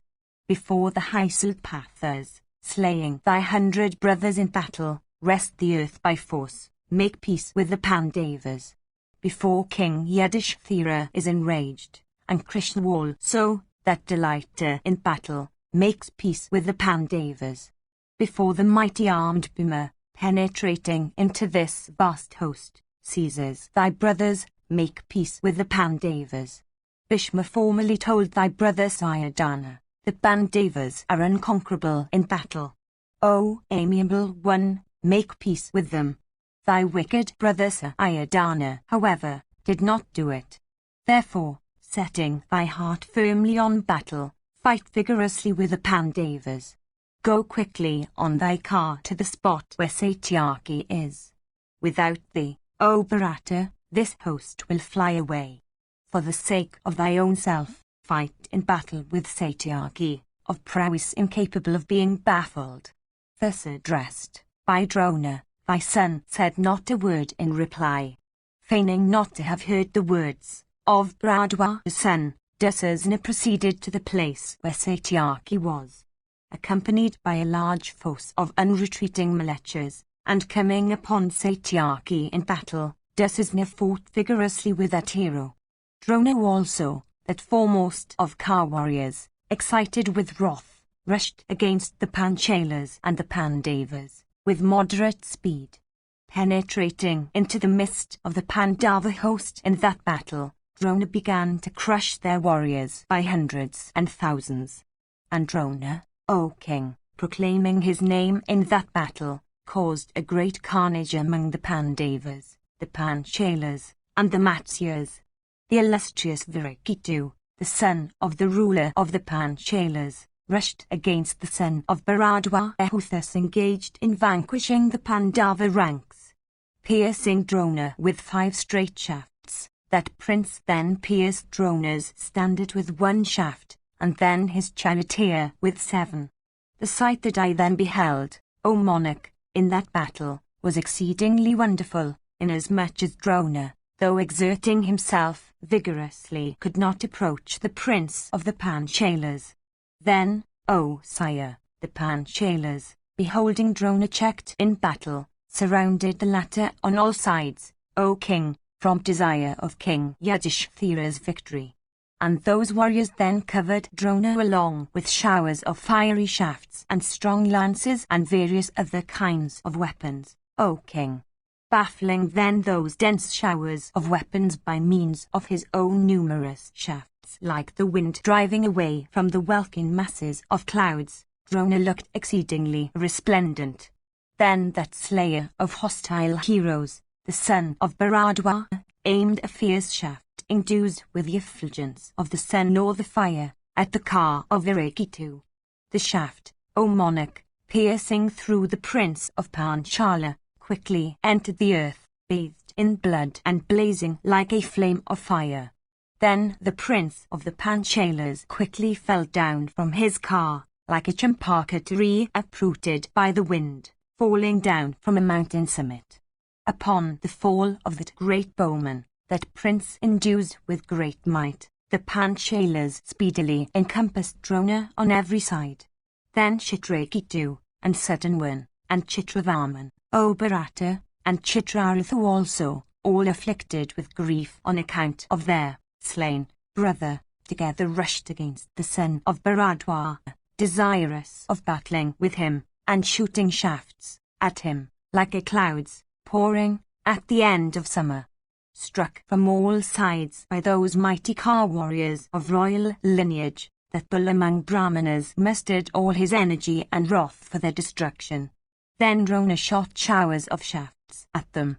Struck with those shafts of Drona shot from his bow to its fullest stretch, those princes, O best of monarchs, became confounded and knew not what to do. The angry Drona, O Bharata, beholding those princes stupefied, smilingly deprived them of their steeds and charioteers and cars in that battle. Then the illustrious son of Bharadwaj, by means of his sharp arrows and broad-headed shafts, cut off their heads, like a person plucking flowers from a tree. Deprived of life, those princes there, O king of great splendor, fell down from their cars on the earth, like their slain Daityas and Danavas in the battle between the gods and the Asuras in days of old. Having slain them in battle, O king, the valiant son of Bharadwaj shook his invincible bow, the back of whose staff was decked with gold. Beholding those mighty Ka warriors, resembling the very celestials among the Panchalas slain, Drishthadhyumna, inflamed with rage, shed tears in that battle. Excited with wrath, he rushed, in that encounter, against Drona's Ka. Then, O king, cries of woe suddenly arose there at the sight of Drona covered with arrows by the prince of Panchala. Completely shrouded by the high-souled son of Prishata, Drona, however, suffered no pain. On the other hand, he continued to fight, smiling the while. The prince of the Panchalas then, furious with rage, struck Drona in the chest with many straight shafts. Deeply pierced by that mighty warrior, the illustrious son of Bharadwaj sat down on the terrace of his car and fell into a swoon. Beholding him in that condition, Drishthadhyumna, endued with great prowess and energy, laid aside his bow and quickly took up a sword. That mighty Ka warrior then, speedily jumping down from his own car, mounted that of Bharadwaj, O sire, in no time, his eyes red in wrath and impelled by the desire of cutting Drona's head from off his trunk. Meanwhile, the valiant Drona, regaining his senses, shook up his bow and seeing Drishthadhyumna arrived so near him from desire of slaughter, began to pierce that mighty Ka warrior with shafts measuring a span only in length and therefore fit to be used in close fight. Those arrows of the measure of a span and fit to be used in close fight were known to Drona, O king, and with them he succeeded in weakening Drishthadhyumna. The mighty Drishthadhyumna, struck with a large number of those arrows, quickly jumped down from Drona's car. Then, that hero of great prowess, his impetuosity baffled, mounted upon his own car and once more took up his large bow. And the mighty Ka warrior Drishthadhyumna once more began to pierce Drona in that battle. And Drona also, O monarch, began to pierce the son of Prishata with his arrows. Thereupon, the battle that took place between Drona and the prince of the Panchalas was wonderful in the extreme, like that between Indra and Prahlada, both desirous of the sovereignty of the three worlds. Both conversant with the ways of battle, they careered over the field, displaying diverse motions of their cars and mangling each other with their shafts.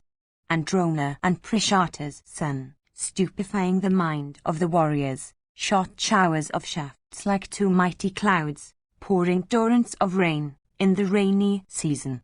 And those illustrious warriors shrouded with their shafts the welkin, the points of the compass, and the earth, and all creatures, viz., the Kshatriyas, O king, and all the other combatants there, highly applauded that battle between them.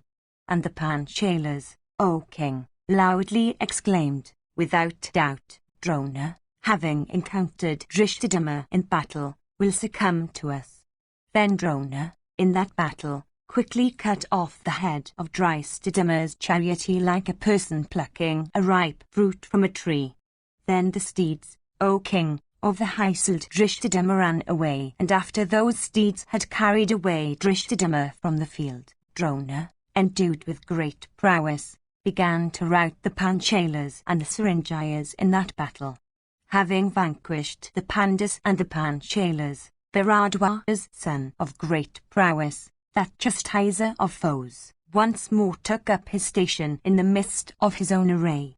And the Pandavas, O Lord, ventured not to vanquish him in battle. Section XXI. Sanjaya said, Meanwhile, O king, Dussasana rushed against the grandson of Suni, scattering thousands of shafts like a mighty cloud pouring torrents of rain. Having pierced Satyaki with 60 arrows and once more with 16, he failed to make that hero tremble, for the latter stood in battle, immovable as the Mainaka mountain. Accompanied by a large throng of cars hailing from diverse realms, that foremost one of Bharata's race shot numberless arrows, and filled all the points of the compass with roars deep as those of the clouds. Beholding the Kaurava coming to battle, Satyaki of mighty arms rushed towards him and shrouded him with his shafts. They that were at the van of Dussasana, thus covered with those arrowy showers, all fled away in fear, in the very sight of thy son. After they had fled away, O monarch, thy son Dussasana, O king, remained fearlessly in battle and began to afflict Satyaki with arrows. And piercing the 4 steeds of Satyaki with 4 arrows, his charioteer with 3, and Satyaki himself with 100 in that battle, Dussasana uttered a loud roar. Then, O monarch, Madhava, enflamed with rage, soon made Dussasana's car and driver and standard and Dussasana himself invisible by means of his straight arrows. Indeed, Satyaki entirely shrouded the brave Dussasana with arrows. Like a spider entangling a gnat within reach by means of its threads, that vanquisher of foes quickly covered Dussasana with his shafts. Then King Duryodhana, seeing Dussasana thus covered with arrows, urged a body of Trigartas towards the car of Duryodhana. Those Trigarta car warriors, of fair steeds, accomplished in battle, and numbering 3,000, proceeded towards Duryodhana. Firmly resolved upon battle and swearing not to retreat, all of them encompassed Duryodhana with a large throng of cars. Soon, however, Duryodhana struck down 500 of their foremost warriors stationed in the van of the force as it advanced towards him in battle, shooting showers of arrows at him. Speedily slain by that foremost one amongst the Sunnis with his shafts, these fell down, like tall trees from mountain tops uprooted by a tempest. And the field of battle, strewn with mangled elephants, O monarch, and fallen standards, and bodies of steeds decked in trappings of gold, and torn and lacerated with the shafts of Suni's grandson and weltering in blood, looked beautiful, O king, like a plain overgrown with flowering kinsukas. Those soldiers of thine, thus slaughtered by Duryodhana, failed to find a protector like elephants sunk in a morass. Then all of them turned towards the spot where Drona's car was, like mighty snakes making towards holes from fear of the prince of birds. Having slain those 500 brave warriors by means of his shafts, resembling snakes of virulent poison, that hero slowly proceeded towards the place where Dhananjaya was. And as that foremost of men was thus proceeding, thy son Dussasana quickly pierced him with 9 straight arrows. That mighty bowman then, Duryodhana, pierced Dussasana, in return, with 5 straight and sharp arrows equipped with golden wings and vulturine feather. Then Dussasana, O Bharata, smiling the while, pierced Satyaki, O monarch, with 3 arrows, and once more with 5. The grandson of Suni, then, striking thy son with 5 arrows and cutting off his bow, proceeded smilingly towards Arjuna. Then Dusasana, inflamed with wrath and desirous of slaying the Vrishan hero, hurled at him, as he proceeded, a dart made wholly of iron. Satyaki, however, O king, cut off, with his shafts, equipped with canker feathers, that fierce dart of thy son. Then, O ruler of men, thy son, taking up another bow, pierced Satyaki with some arrows and uttered a loud roar. Then Satyaki, excited with wrath, stupefying thy son in that battle, struck him in the center of the chest with some shafts that resembled flames of fire. And once more, he pierced Dusasana with 8 shafts made wholly of iron and having very keen points. Dusasana, however, pierced Satyaki in return with 20 arrows. Then, the highly blessed Satyaki, O monarch, pierced Dusasana in the center of the chest with 3 straight arrows. And the mighty Ka warrior Ayudhana, with some straight shafts, slew the steeds of Dusasana. Inflamed with wrath, he slew, with some straight arrows, the latter's charioteer also. With 1 broad-headed arrow he then cut off thy son's bow, and with 5 arrows he cut the leathern fence that encased his hand. Acquainted as he was with highest weapons, Satyaki, then, with a couple of broad-headed shafts, cut off Dusasana's standard and the wooden shafts of his car. And then, with a number of keen arrows, he slew both the Parshan charioteers of thy son. The latter, then, bowless and carless and steedless and driverless, was taken up by the leader of the Trigata warriors on his car. The grandson of Suni, then, O Bharata, pursuing him a moment, restrained himself and slew him not, for the mighty armed hero recollected the words of Bhimasena. Indeed, Bhimasena, O Bharata, vowed in the midst of the assembly the destruction of all thy sons in battle. Then, O Lord, Satyaki, having thus vanquished Dusasana, quickly proceeded, O king, along the track by which Dhananjaya had gone before him. Section XXI.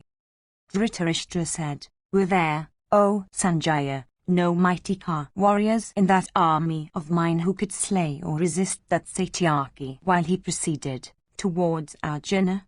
Of prowess incapable of being baffled, and endued with might equal to that of Sakra himself, alone he achieved feats in battle like the great Indra amidst the Danavas.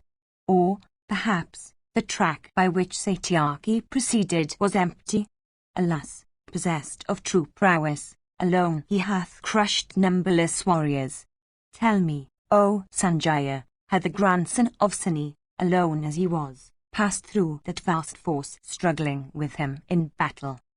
Sanjaya said, O king, the fierce exertions and the uproar made by thy host, which abounded with cars and elephants and steeds and foot soldiers, resembled what is seen at the end of the Yuga. O giver of honours, when thy assembled host was duly mustered, it seemed to me that another assemblage like that of thy army had never been on earth. The gods and the Charanas, who came, they said, this muster will be the last of its kind on earth. Indeed, O king, never had such an array been formed before as that which was formed by Drona on the day of Jayadratha's slaughter. The uproar made by those vast bodies of soldiers rushing at one another in battle resembled that of the ocean itself lashed into fury by the tempest. In that host of thine, as also in that of the Pandavas, there were hundreds and thousands of kings, O best of men. The noise made by those angry heroes of fierce deeds while engaged in battle was tremendous and made the hair stand on end. Then Bhimasena and Drishthadhyumna, O sire, and Nakula and Sahadeva and King Yudhishthira the Just, loudly shouted, Come, strike, rush. The brave Madhava and Arjuna have entered the hostile army. Do that quickly by which they may easily go to where Jayadratha's car is. Saying this, they urged their soldiers. And they continued, If Satyaki and Arjuna be slain, Kurus will have achieved their objects, and ourselves shall be defeated. All of you, therefore, uniting together, quickly agitate the ocean-like army of the foe, like impetuous winds agitating the deep. The warriors, O king, thus urged by Bhimsena and the prince of the Panchalas, smothered the Kauravas, becoming reckless of their very lives. Endued with great energy, all of them, desiring death in battle, at the point or the edge of weapons in expectation of heaven, showed not the least regard for their lives in fighting for their friends. Similarly, thy warriors, O king, desirous of great renown, and nobly resolved upon battle, stood on the field, determined to fight. In that fierce and terrible battle, Satyaki, having vanquished all the combatants, proceeded towards Arjuna. The rays of the sun being reflected from the bright armor of the warriors, the combatants were obliged to withdraw their eyes from those. Duryodhana also, O king, penetrated the mighty host of the high-souled Pandavas, vigorously struggling in battle. The encounter that took place between him on the one side and them on the other was exceedingly fierce, and great was the carnage that occurred there on the occasion. Dhritarashtra said, when the Pandava host was thus proceeding to battle, Duryodhana, in penetrating it, must have been placed in great distress. I hope he did not turn his back upon the field, O Suta. That encounter between one and the many in dreadful battle, the one, again, being a king, seems to me to have been very unequal. Besides, Duryodhana hath been brought up in great luxury, in wealth and possessions. He is a king of men. Alone encountering many, I hope he did not turn back from fight. Sanjaya said, listen to me, O king, as I describe, O Bharata, that wonderful battle fought by thy son, that encounter between one and the many. Indeed, the Pandava army was agitated by Duryodhana in that battle, like an assemblage of lotus stalks in a lake by an elephant. Seeing then that army thus smitten by thy son, O king, the Panchalas, headed by Bhimsena, rushed at them. Then Duryodhana pierced Bhimsena with 10 arrows, and each of the twins with 3, and King Yudhishthira with 7. And he pierced Virata and Drupada with 6 arrows, and Sikandin with 100. And piercing Drishthadama with 20 arrows, he struck each of the 5 sons of Draupadi with 3 arrows. With his fierce shafts he cut off hundreds of other combatants in that battle, including elephants and car warriors, like the destroyer himself in wrath exterminating creatures. In consequence of his skill cultured by practice and of the power of his weapons, he seemed, as he was engaged in striking down his foes, to bend his bow incessantly drawn to a circle whether when aiming or letting off his shafts. Indeed, that formidable bow of his, the back of whose staff was decked with gold, was seen by people to be drawn into a perpetual circle as he was employed in slaying his enemies. Then King Yudhishthira, with a couple of broad-headed shafts, cut off the bow of thy son, O thou of Kuru's race, as the latter struggled in fight. And Yudhishthira also pierced him deeply with 10 excellent and foremost of shafts. Those arrows, however, touching the armor of Duryodhana, quickly broke into pieces. Then the Parthas, filled with delight, surrounded Yudhishthira, like the celestials and great rishis in days of old surrounding Sakra on the occasion of the slaughter of Vritra. Thy valiant son then, taking up another bow, addressed King Yudhishthira, the son of Pandu, saying, Wait, wait, and rushed against him. Beholding thy son thus advancing in great battle, the Panchalas, cheerfully and with hopes of victory, advanced to receive him. Then Drona, desirous of rescuing the Kuru king, received the rushing Panchalas, like a mountain receiving masses of rain-charged clouds driven by tempest. The battle then, O king, that took place there was exceedingly fierce, making the hair stand on end, between the Pandavas, O thou of mighty arms, and thy warriors. Dreadful was the carnage of all creatures that then took place, resembling the sport of Rudra himself, at the end of the Yuga. Then there rose a loud uproar at the place where Dhananjaya was. And that uproar, O Lord, making the hair stand on end, rose above all other sounds. Thus, O mighty armed one, progressed the battle between Arjuna and thy bowmen. Thus progressed the battle between Satyaki and thy men in the midst of thy army.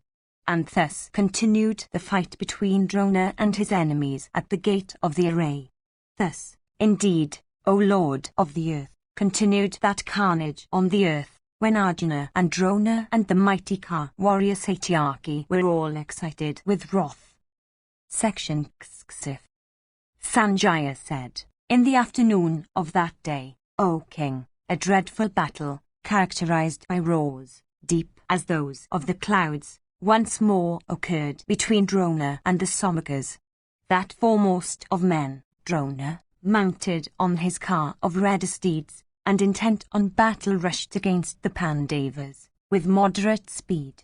The valiant son of Bharadwaja, that great bowman endued with mighty strength, that hero born in an excellent pot, engaged in doing what was agreeable to thee, O king, and striking down, O Bharata, many foremost of warriors with his whetted arrows, equipped with beautiful wings, seemed to sport in that battle. Then that mighty warrior of the Kakeyas, Vrihakshitra, irresistible in battle, and the eldest of 5 brothers, rushed against him. Shooting many keen shafts, he greatly afflicted the preceptor, like a mighty mass of clouds pouring torrents of rain on the mountain of Gandhamadana. Then Drona, O king, excited with wrath, sped at him 5 and 10 shafts whetted on stone and equipped with wings of gold.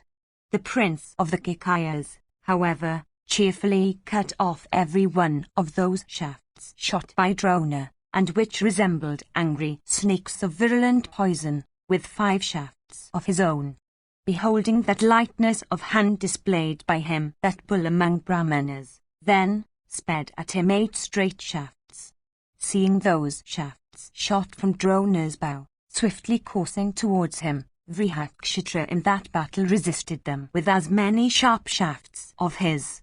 Beholding that exceedingly difficult feat achieved by Vrihakshitra, thy troops, O king, were filled with amazement.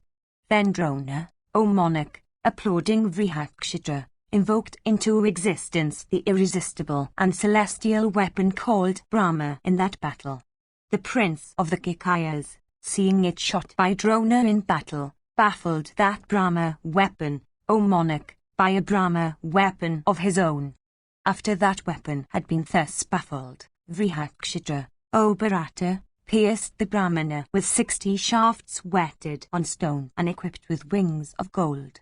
Then Drona, that foremost of men, pierced the prince of the Kakeyas with a powerful shaft which, penetrating through the latter's armor, passed through his body and entered the earth. As a black cobra, O best of kings, pierces through an anthill, even so did that shaft enter the earth, having pierced through the body of the Kakeya prince in that battle. Deeply pierced, O monarch, with the shafts of Drona, the prince of the Kakeyas, filled with rage, and rolling his beautiful eyes, pierced Drona with 70 arrows whetted on stone and equipped with wings of gold. And with another arrow he greatly afflicted Drona's charioteer in this very vitals. Pierced by Vrihakshitra, O sire, with arrows, Drona shot showers of keen shafts at the car of the prince of the Kakeyas, depriving the mighty warrior, Vrihakshitra, of his coolness. Drona then, with 4 winged arrows, slew the 4 steeds of the former.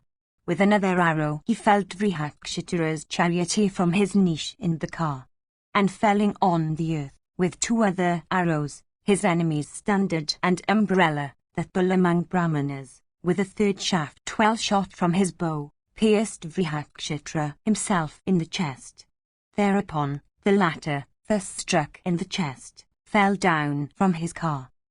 Upon the slaughter, O king, of Vrihakshitra, that mighty warrior among the Kakeyas, the son of Sisupala, filled with rage, addressed his charioteer, saying, O charioteer, proceed to the spot where Drona stayeth, clad in armor and engaged in slaying the Kakya and the Panchala hosts.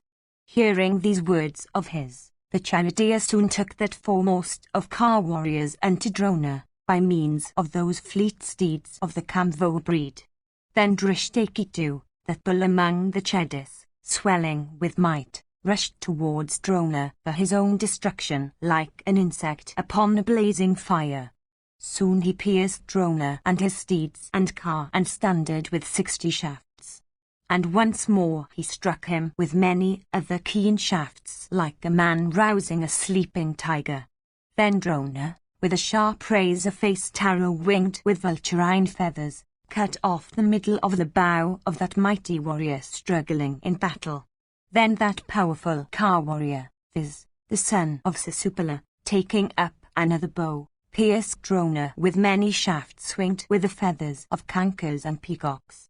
Drona then, slaying with 4 shafts the 4 steeds of Drishtaketu, smilingly cut off the head of latter's charioteer from his trunk. And then he pierced Drishtaketu himself with 25 arrows. The prince of the Chedis then, quickly jumping down from his car, shook up a mace, and hurled it at the son of Bharadwaj like an angry snake.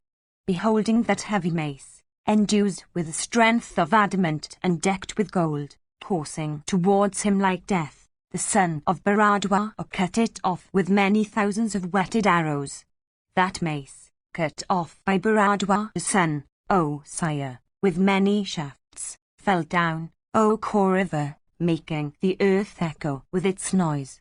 Beholding his mace baffled, the wrathful and brave Drishtaketu hurled a lance and then a dart decked with gold. Cutting off that lance with 5 shafts, Drona cut off that dart also with 5 arrows. Both those missiles, thus cut off, fell down on the earth, like a couple of snakes mangled and torn by Garuda.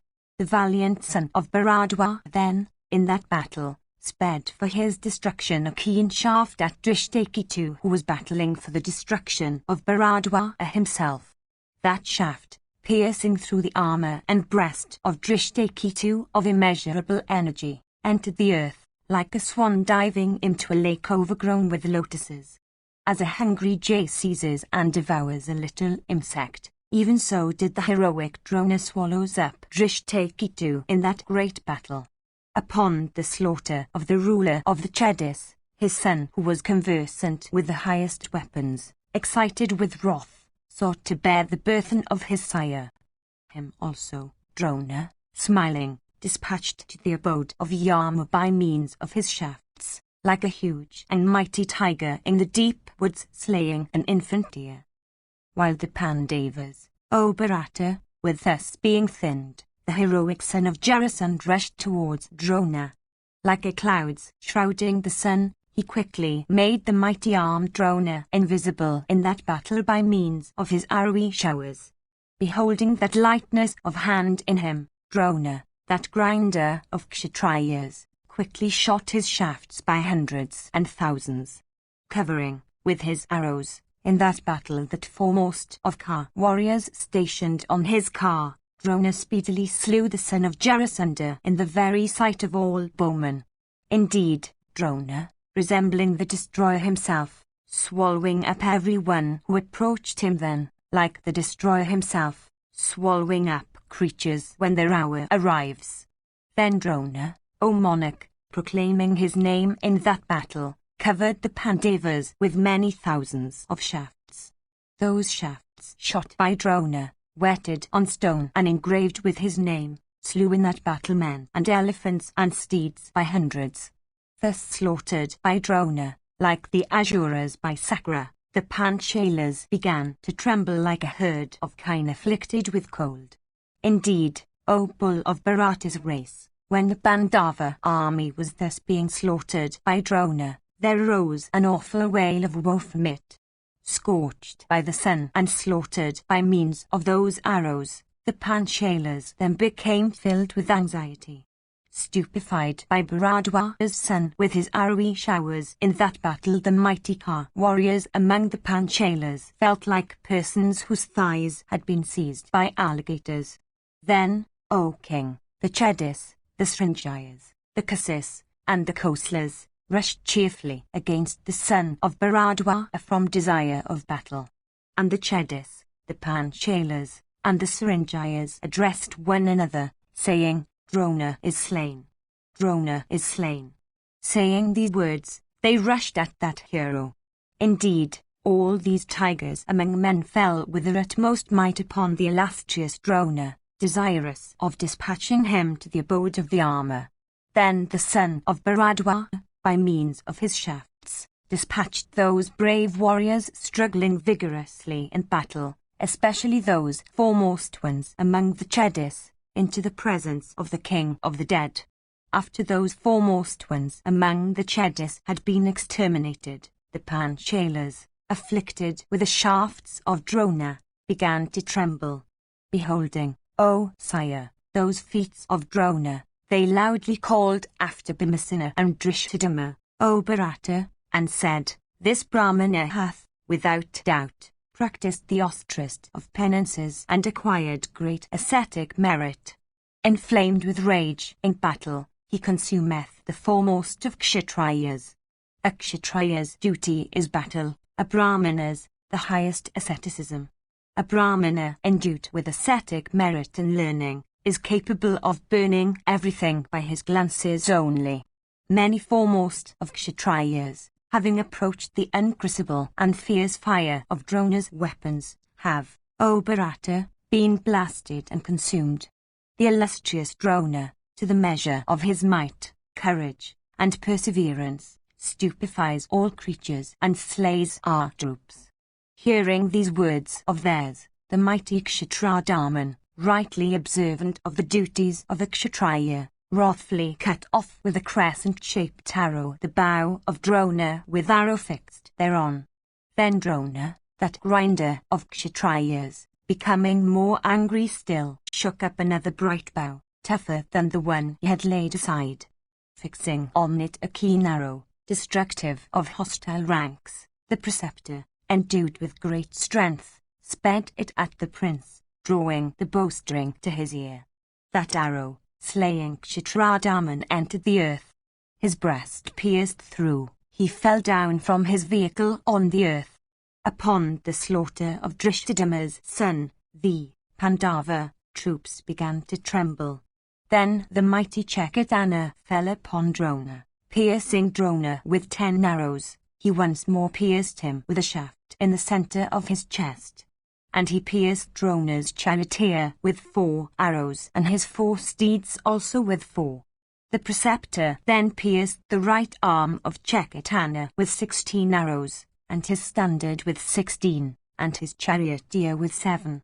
Upon the charioteer being slain, Chekadana's steeds fled away, dragging the car after them. Beholding the steeds of Chekadana pierced with the arrows of Bharadwaja's son, and his car also deprived of driver, the Panchalas and the Pandavas were filled with great fear. Drona then, O sire, routing on all sides the Panchalas and the Srinjayas united together in battle, looked exceedingly resplendent. The venerable Drona, full 85 years of age, dark in hue and with white locks descending to his ears, careered in battle like a youth of 16.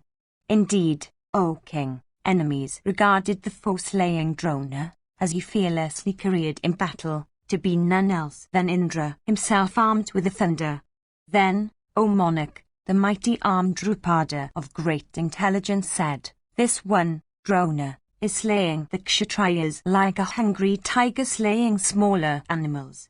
The sinful Duryodhana of wicked soul will assuredly obtain the most miserable regions in the next world. It is through his covetousness that many foremost of the Kshatriyas, slain in battle, lay prostrate on the field, like mangled bulls, weltering in blood and becoming the food of dogs and jackals. Saying these words, O monarch, Drupada, that master of an Akshowini of troops, placing the Pathas at his head, rushed with speed towards Drona. Section CXXV. Sanjaya said, when the army of the Pandavas was thus agitated on all sides, the Pathas and the Panchalas and the Somakas retreated to a great distance. During the progress of that fierce battle, making the hair stand on end, and that universal carnage like to what happens, O Bharata, at that end of the Yuga, when, indeed, Drona of great prowess was repeatedly uttering leonine shouts, and when the Panchalas were being weakened and the Pandavas slaughtered, King Yudhishthira the Just, failing in that battle to find any refuge in that distress, began, O King, to think how the matter would end. Casting his eyes around in expectation of seeing save the Arsashin, Yudhishthira, however, saw neither that son of Pritha nor Madhava. Not seeing that tiger among men viz, the ape-bannered Arjuna, and not hearing also the twang of Gandhiva, the monarch became filled with anxiety. Not seeing Satyaki also, that foremost of Ka warriors among the Vrishnis, King Yudhishthira the Just became equally anxious. Indeed, not seeing those two foremost of men, Yudhishthira knew no peace. The high-souled King Yudhishthira the Just, of mighty arms, fearing the evil opinion of the world, began to think of Satyaki's Ka. Sini's grandson Satyaki, of true prowess, that dispeller of the fears of friends, hath been sent by me in the track of Fulgana. I had only one source of anxiety before, but now I have two. I should have tidings of both Satyaki and Ananjaya, the son of Pandu. Having dispatched Satyaki to follow in the track of Arjuna, whom shall I now send in the track of Satyaki? If by every means I endeavour to obtain intelligence of my brother only, without inquiring after you Ayodhana, the world will reproach me. They will say that Yudhishthira, the son of Dharma, having inquired after his brother, leaves Satyaki of Rishini's race, that hero of unfailing prowess, to his fate. Fearing, as I do, the reproach of the world, I should therefore send Vrikadara, the son of Pritha, in the track of the high-souled Madhava. The love I bear to the Vrishni hero, to that invincible warrior of the Satvata race, viz. Satyaki, is not less than the love I bear to Arjuna, that slayer of foes. The delighter of the Sinis hath again been set by me to a very heavy task. That mighty warrior, however, hath, either for the sake of a friend's request or for that of honour, penetrated into the Bharata army like a Makara into the ocean. Loud is the noise I hear of unretreating heroes, fighting together against that Vrishni hero of great intelligence. Without doubt, they are too many for him. The time, therefore, is come when I should think of his rescue. It seems to me that armed with the bow, Bhimasena, the son of Pandu, should go there where those two mighty Ka warriors are. There is nothing on earth that Bhima cannot bear. If he struggles with resolution, he is a match in battle for all the bowmen in the world. Depending on the might of his own arms, he can stand against all foes. Relying on the strength of arms of that high-souled warrior, we have been able to come back from our exile in the woods, and we have never been vanquished in battle. If Bhimasena, the son of Pandu, proceedeth hence to Satyaki, both Satyaki and Fulgana will derive real aid. Without doubt, I should not feel any anxiety for Satyaki and Fulgana. Both of them are accomplished in weapons, and Vasudeva himself is protecting them. For all that, I feel anxious on their account, I should certainly seek to remove my anxiety. I shall, therefore, set Bhima to follow in the wake of Satyaki. Having done this, I should regard my arrangements complete for the rescue of Satyaki. Yudhishthira, the son of Dharma, having settled this in his mind, addressed his charioteer and said, "Take me to Bhima." Hearing the command of King Yudhishthira the Just, the charioteer who was versed in horse lore, took that car decked with gold to where Bhima was. arrived at the presence of Bhima, the king, remembering the occasion, became unmanned by grief, and pressed Bhima with diverse solicitations. Indeed, overwhelmed with grief, the monarch addressed Bhima. And these were the words: "O king, the Yudhishthira, the son of Kunti, then said unto him, O Bhima, I do not behold the standard of that Arjuna, who on a single car had vanquished all the gods, the Gandharvas and Asuras." Then Bhimasena, addressing King Yudhishthira the just, who was in that plight, said, "Never before did I see or hear thy words afflicted with such cheerlessness. Indeed, formerly, when we were smitten with grief, it was thou who hadst been our comforter. Rise, rise, O King of Kings, say what I am to do for thee. O Giver of honours, there is nothing that I cannot do. Tell me what your commands are, O foremost one of Kuru's race. Do not set your heart on grief." And to Bhimasena then, the king, with a sorrowful face and with eyes bathed in tears, said, sighing the while like a black cobra, "The blasts of the Conch Panchajanya, wrathfully blown by Vasudeva of worldwide renown, are being heard. It seems, from this, that thy brother Dhananjaya lieth today on the field, deprived of life. Without doubt, Arjuna having been slain, Janardana is fighting. That hero of great might, relying on whose prowess the Pandavas are alive, he to whom we always turn in times of fear like the celestials towards their chief of 1,000 eyes, that hero hath, in a search after the ruler of Sindhus, penetrated into the Bharata host. I know this, O Bhima, viz., that he hath gone, but he hath not yet returned. Dark in complexion, youthful in years, of curly locks, exceedingly handsome mighty car-warrior, of broad chest and long arms, possessed of the tread of an infuriated elephant, of eyes of the colour of burnished copper, and like those a chakra, that brother of thine enhances the fears of foes. Blessed be thou, even this is the cause of my grief, O chastiser of foes. For Arjuna's sake, O thou of mighty arms, as also for the sake of Satwata, my grief increaseth like a blazing fire fed with libations of clarified butter. I do not see his standard. For this am I stupefied with sorrow. Without doubt, he hath been slain, and Krishna, skilled in battle, is fighting. Know also that the tiger among men, that mighty car-warrior, Satwata, is slain. Alas! Satyaki hath followed in the wake of that other mighty car-warrior, with thy brother. Without seeing Satyaki also, I am stupefied by grief. Therefore, O son of Kunti, go thou there, where Dhananjaya is, and Satyaki also of mighty energy, if, of course, thou thinkest it thy duty to obey my words, O thou that art acquainted with duty. Remember that I am thy eldest brother. Thou shouldst think Satyaki to be dearer to thee than Arjuna himself. O son of Pritha, Satyaki hath gone, from desire of doing good to me, in the track of Arjuna, a track that is incapable of being trod by persons of vile souls.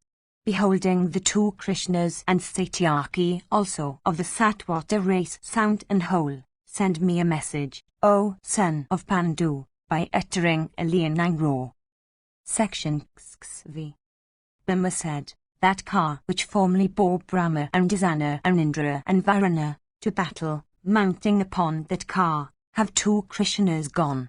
They can have no fear of danger. Taking, however, thy command on my head, lo, I am going. Do not grieve. Meeting with those tigers among men, I shall send the intelligence. Sanjaya said. Having said those words, the mighty Bhima began to prepare for setting out, repeatedly making over Yudhishthira to Drishthadhyumna and the other friends of the Pandava cause. Indeed, Bhimasena of mighty strength addressing Drishthadhyumna, said, It is known to thee, O thou of mighty arms, how the mighty car-warrior Drona is always on the alert to seize King Yudhishthira the just by all means in his power. Indeed, O son of Brishata, I should never place my going to Arjuna and Satyaki above my duty of protecting the king. King Yudhishthira, however, hath commanded me to go. I dare not contradict him. I shall go thither where the ruler of the Sindhus stayeth, at the point of death. I should, in complete truthfulness, act according to the words of my brother, Arjuna, and of Satyaki endued with great intelligence. Thou shouldst, therefore, vigorously resolved on fight, protect Yudhishthira the son of Pritha today. Of all tasks, this is thy highest duty in battle. Thus addressed by Vrikadara, O monarch, Drishthadhyumna replied, I shall do what thou wishest. Go, O son of Pritha, without any anxiety of the kind. Without slaying Drishthadhyumna in battle, Drona will never be able to humiliate King Yudhishthira in the fight. Thus making the royal son of Pandu over to Drishthadhyumna, and saluting his elder brother, Bhimasena, proceeded towards the spot where Phalguna was. Before dismissing him, however, King Yudhishthira the Just, O Bharata, embraced Bhimasena and smelt his head and pronounced auspicious blessings upon him. After circumambulating a number of Brahmanas, gratified with worship and presents, and touching the 8 kinds of auspicious articles, and quaffing Irataka honey, that hero, the corners of whose eyes had become red in intoxication, felt his might to be doubled. The Brahmanas performed propitiatory ceremonies for him. Various omens, indicative of success, greeted him. Beholding them, he felt the delight of anticipated victory. Favorable winds began to blow and indicate his success.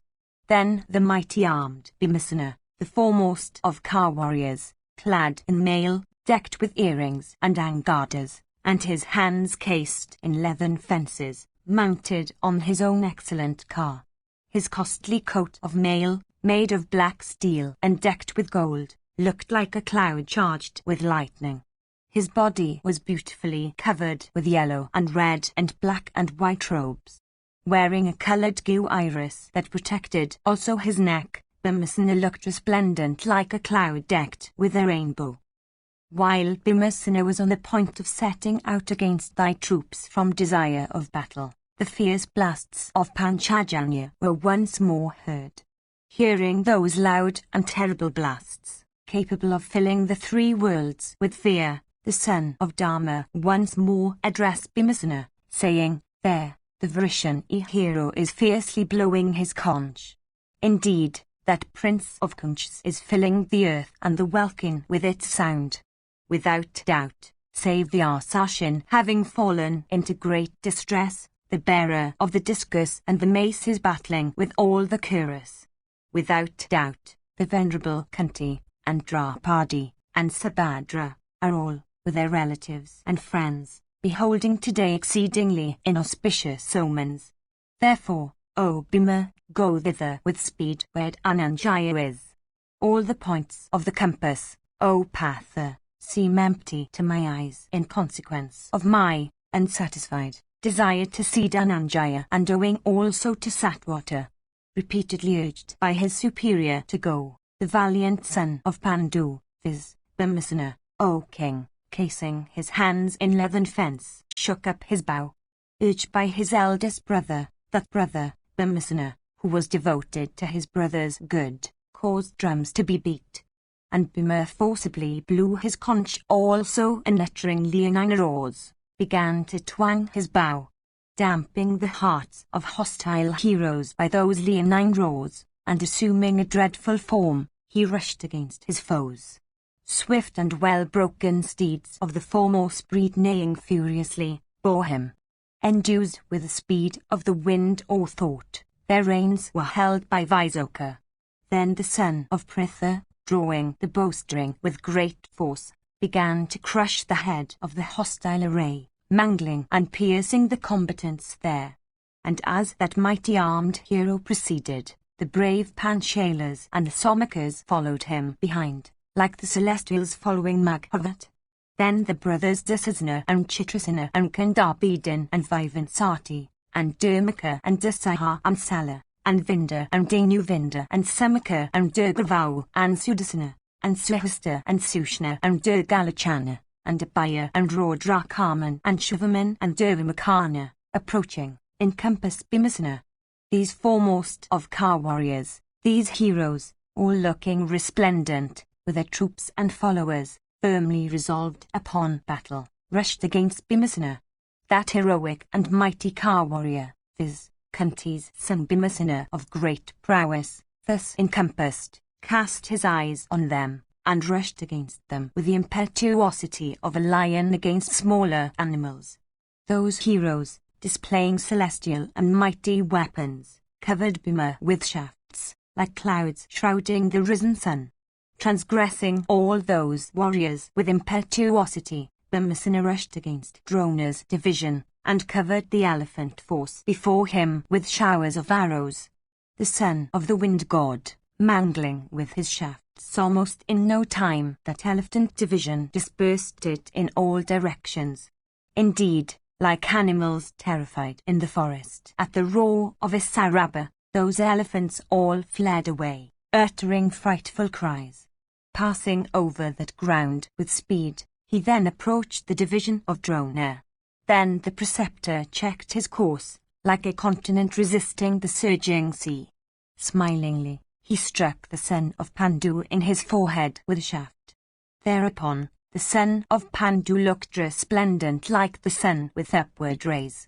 The preceptor thought that Bhima would show him reverence as Phalgun had done before. Addressing Vrikadara, therefore, he said, O Bhimasena, it is beyond thy power to enter into the hostile host, without vanquishing me, thy foe, in battle, O thou of mighty strength. Although Krishna with thy younger brother hath penetrated this host with my permission, thyself, however, will never succeed in doing so. Hearing these words of the preceptor, the dauntless Bhima, excited with wrath, and his eyes red as blood or burnished copper, quickly replied unto Drona, saying, O wretch of a Brahmana, it cannot be that Arjuna hath entered this host with thy permission. He is invincible. He would penetrate into the host commanded by Sakra himself.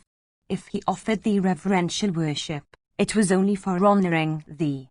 But know, O Drona, that myself, I am not compassionate like Arjuna. On the other hand, I am Bhimasena, thy foe. We regard thee as our father, preceptor, and friend. Ourselves we look upon as thy sons. Thinking so we always humble ourselves to thee. When, however, thou usest such words towards us today, it seems that all that is altered. If thou regardest thyself as our foe, let it be as thou thinkest. Being none else than Bhima, I will presently act towards thee as I should towards a foe. Saying this, Bhima whirling a mace, like the destroyer himself whirling his fatal rod, hurled it, O king, at Drona. Drona, however, had quickly jumped down from his car, and that proved his safety. For that mace pressed down into the earth the car of Drona, with its steeds, driver, and standard.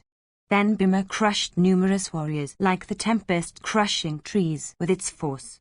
Then those sons of thine once more encompassed that foremost of Ka warriors. Meanwhile, Drona, that foremost of smiters mounting another chariot, proceeded to the gate of the array and stayed for battle. Then, O king, the angry Bhima of great prowess, covered the Ka division in his front with showers of shafts. Then those mighty Ka warriors, viz., thy sons, thus struck in battle, endued as they were with great strength, fought with Bhima from desire of victory. Then Dusasana, excited with wrath, hurled at Bhimasena a keen dart made entirely of iron, wishing to slay their son of Pandu. Bhima, however, cut in twain that fierce dart hurled by thy son, as it coursed towards him. This feat seemed exceedingly wonderful. The mighty son of Pandu, then, with 3 other keen shafts, slew the 3 brothers Kandabidin and Sushna and Durgantara. And, again, amongst those heroic sons of thine battling with him, Bhima slew heroic Vrindaraka, that enhancer of the fame of the Kuras. And again, with 3 other shafts, Bhima slew 3 other sons of thine, viz., Abhaya and Rodrakaman and Durvimakana. Thus slaughtered, O king, by that mighty warrior, thy sons surrounded Bhima, that foremost of smiters on all sides. They then showered their arrows upon that son of Pandu, of terrible deeds, like a cloud at the end of summer pouring torrents of rain on the mountain breast. That slayer of hosts, the heir of Pandu, received that arrowy shower, like a mountain receiving a shower of stones.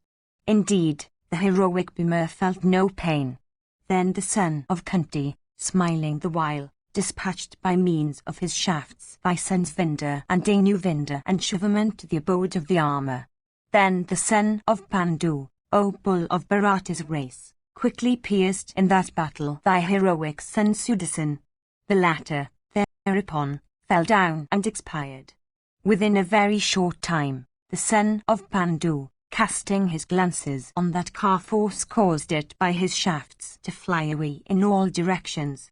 Then like a herd of deer frightened at the clatter of car wheels, or a loud shout, thy sons, in that battle, O king, afflicted with the fear of Bhimasena, suddenly broke and fled. The son of Kunti, however, pursued that large force of thy sons, and began, O king, to pierce the Kauravas from every side. Thy soldiers, O monarch, thus slaughtered by Bhimasena, fled away from battle, avoiding the son of Bandu and urging their own excellent steeds to their greatest speed. The mighty Bhimasena then, having vanquished them in battle, uttered leonine roars and made a great noise by slapping his armpits. And the mighty Bhima, having made also a fierce noise with his palms, and thereby frightened that car force and the foremost of warriors that were in it, passed towards the division of Drona, transgressing that car force, which he had vanquished. Section XVI. Sanjaya said, after the son of Bandu had crossed that car force, the preceptor Drona, smiling the while, covered him with showers of arrows, desirous of checking his course. Stupefying thy force then with his powers of illusion, and drinking, as it were, those shafts shot from the bow of Drona, Bhimasena rushed against those brothers, viz., thy sons. Then many kings, that were all great bowmen, urged by thy sons, rushing impetuously, began to surround him. Encompassed by them, O Bharata, Bhima smiling the while and uttering a leonine roar, took up and hurled at them with great force a fierce mace destructive of hostile ranks.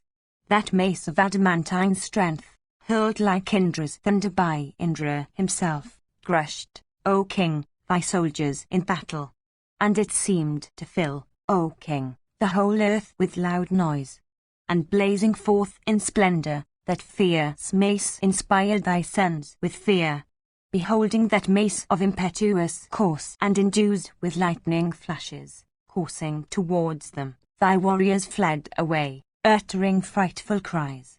And at the unbearable sound, O sire, of that fierce mace, many men fell down where they stood, and many car warriors also fell down from their cars.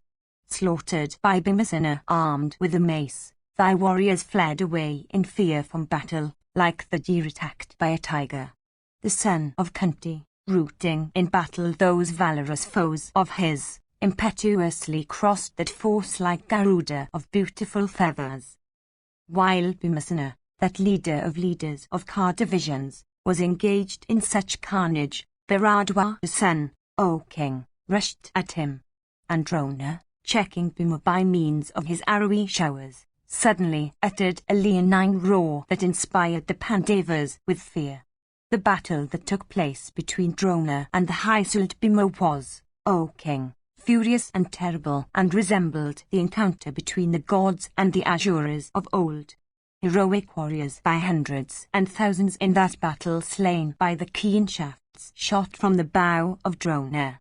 The son of Pandu then, jumping down from his car, shut his eyes, O king, and rushed on foot with great speed towards the car of Drona. Indeed, as a bovine bull easily bears a heavy shower of rain, Even so that tiger among men, viz. Bhima, bore that arrowy downpour from Drona's bow. Struck in that battle, O sire, by Drona, the mighty Bhima, seizing Drona's car by the shaft, threw it down with great force.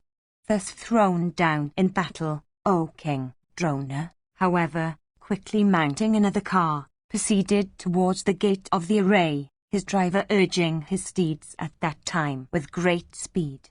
That feat, O thou of Kuru's race, achieved by Bhimasena, seemed exceedingly wonderful. The mighty Bhima, then, mounting upon his own car, rushed impetuously towards the army of thy son.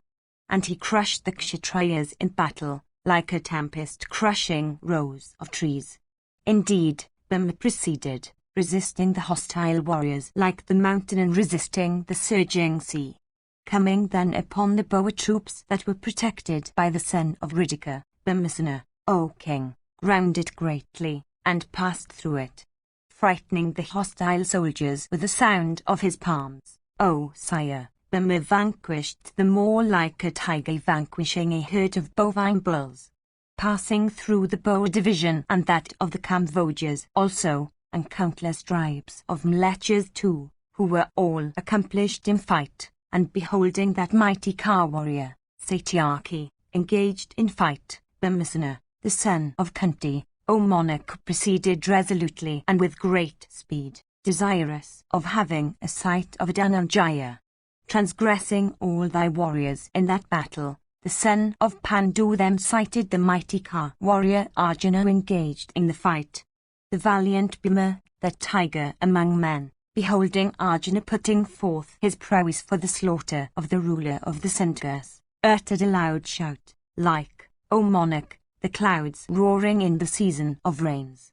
Those terrible shouts of the roaring Bhimasena were, O thou of Kuru's race, heard by both Arjuna and Vasudeva in the midst of the battle. Both those heroes, simultaneously hearing that shout of the mighty Bhima, repeatedly shouted from desire of beholding Vrikadara. Then Arjuna uttering loud roar, and Madhava also doing the same, careered in battle like a couple of roaring bulls. Hearing then that roar of Bhimasena, as also that of Phalguna armed with the bow, Yudhishthira, the son of Dharma, O king, became highly gratified. And King Yudhishthira, hearing those sounds of Bhima and Arjuna, had his grief dispelled. And the Lord Yudhishthira repeatedly wished success to Dhananjaya in battle.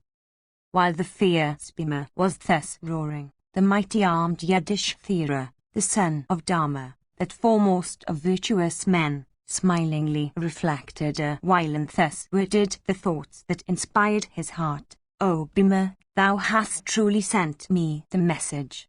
Thou hast truly obeyed the commands of thy superior. They, O son of Pandu, can never have victory that have thee for their foe. By good luck it is that Dhananjaya, capable of shooting the bow with, even, his left hand, still liveth. By good luck, the heroic Satyaki also, of prowess incapable of being baffled, is safe and sound. By good luck, it is that I hear both Vasudeva and Dhananjaya uttering these roars.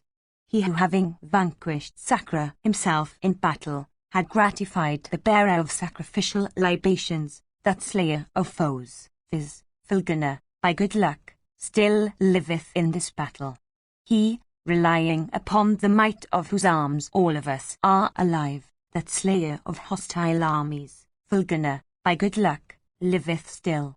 He by whom with the aid of a single bow the Nivatikavishas were vanquished, those Danavas, that is, that were incapable of being defeated by the very gods. He, viz. Partha, by good luck, liveth still. He who had vanquished in Matsya's city all the Kauravas assembled together for seizing Virata's kine, that Partha, by good luck, liveth still. He who, by the might of his arms, slew 14,000 of Klakas, that Partha, by good luck, liveth still. He who, for Duryodhana's sake, had vanquished, by the energy of his weapons, the mighty king of the Gandharvas, that Partha, by good luck, liveth still.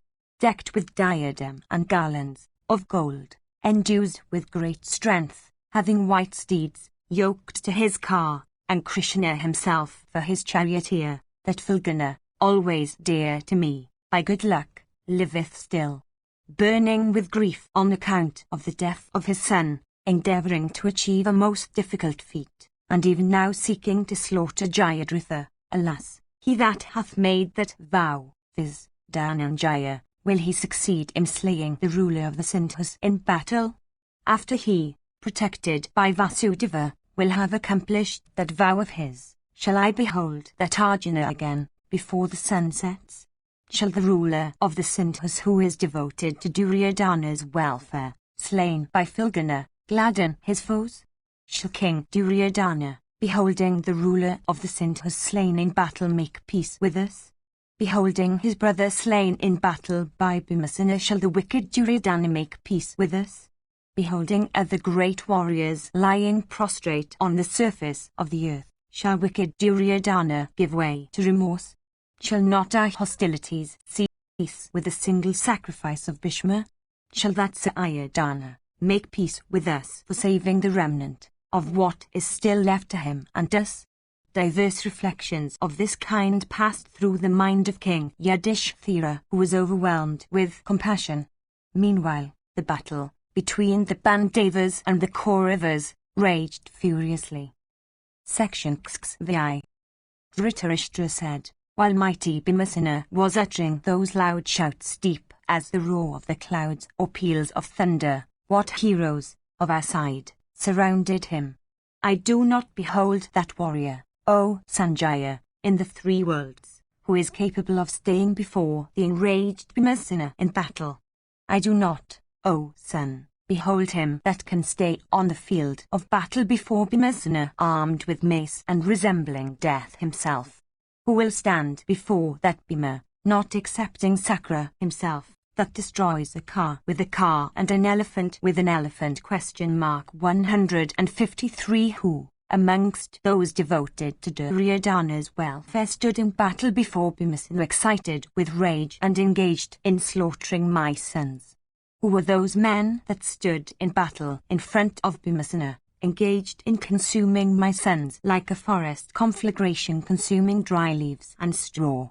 Who were they that surrounded Bhima in battle, beholding my sons slain by him one after another like death himself, cutting off all creatures? I do not fear Arjuna so much, or Krishna so much, or Satyaki so much, or him, viz. Drishthadhyumna, so much, who was born of the sacrificial fire, as I fear Bhima. Tell me, O Sanjaya, who were those heroes that rushed against that blazing fire, represented by Bhima, which so consumed my sons? Sanjaya said, while the mighty Ka warrior Bhimasena was uttering those roars, mighty Karna, unable to bear them, rushed at him with a loud shout, stretching his bow with great force. Indeed, the mighty Karna, desirous of battle, displayed his strength and checked Bhima's course like a tall tree withstanding tempest. The heroic Bhima also, beholding Vikardhana's son before him, suddenly blazed up in wrath and sped at him with great force. Many shafts sweated on stone. Karna received all those shafts and sped many in return. At that encounter between Bhima and Karna, hearing the sounds of their palms, the limbs of all the struggling combatants, Ka warriors, and horsemen, began to tremble. Indeed, hearing the terrible roars of Bhimasena on the field of battle, even all the foremost of Kshatriyas regarded the whole earth and the welkin to be filled with that noise. And at the fierce peals uttered by the high-souled son of Pandu, the bows of all warriors in that battle dropped on the earth. And steeds and elephants, O king, dispirited, ejected urine and excreta. Various frightful omens of evil then made their appearance. The welkin was covered with flights of vultures and cankers during that terrific encounter between Bhima and Karna. Then Karna struck Bhima with 20 arrows, and quickly pierced the latter's charioteer also with 5. Smiling the while, the mighty and active Bhima then, in that battle, quickly sped at Karna 64 arrows. Then Karna, O king, sped 4 shafts at him. Bhima, by means of his straight shafts, cut them into many fragments, O king, displaying his lightness of hand. Then Karna covered him with dense showers of arrows.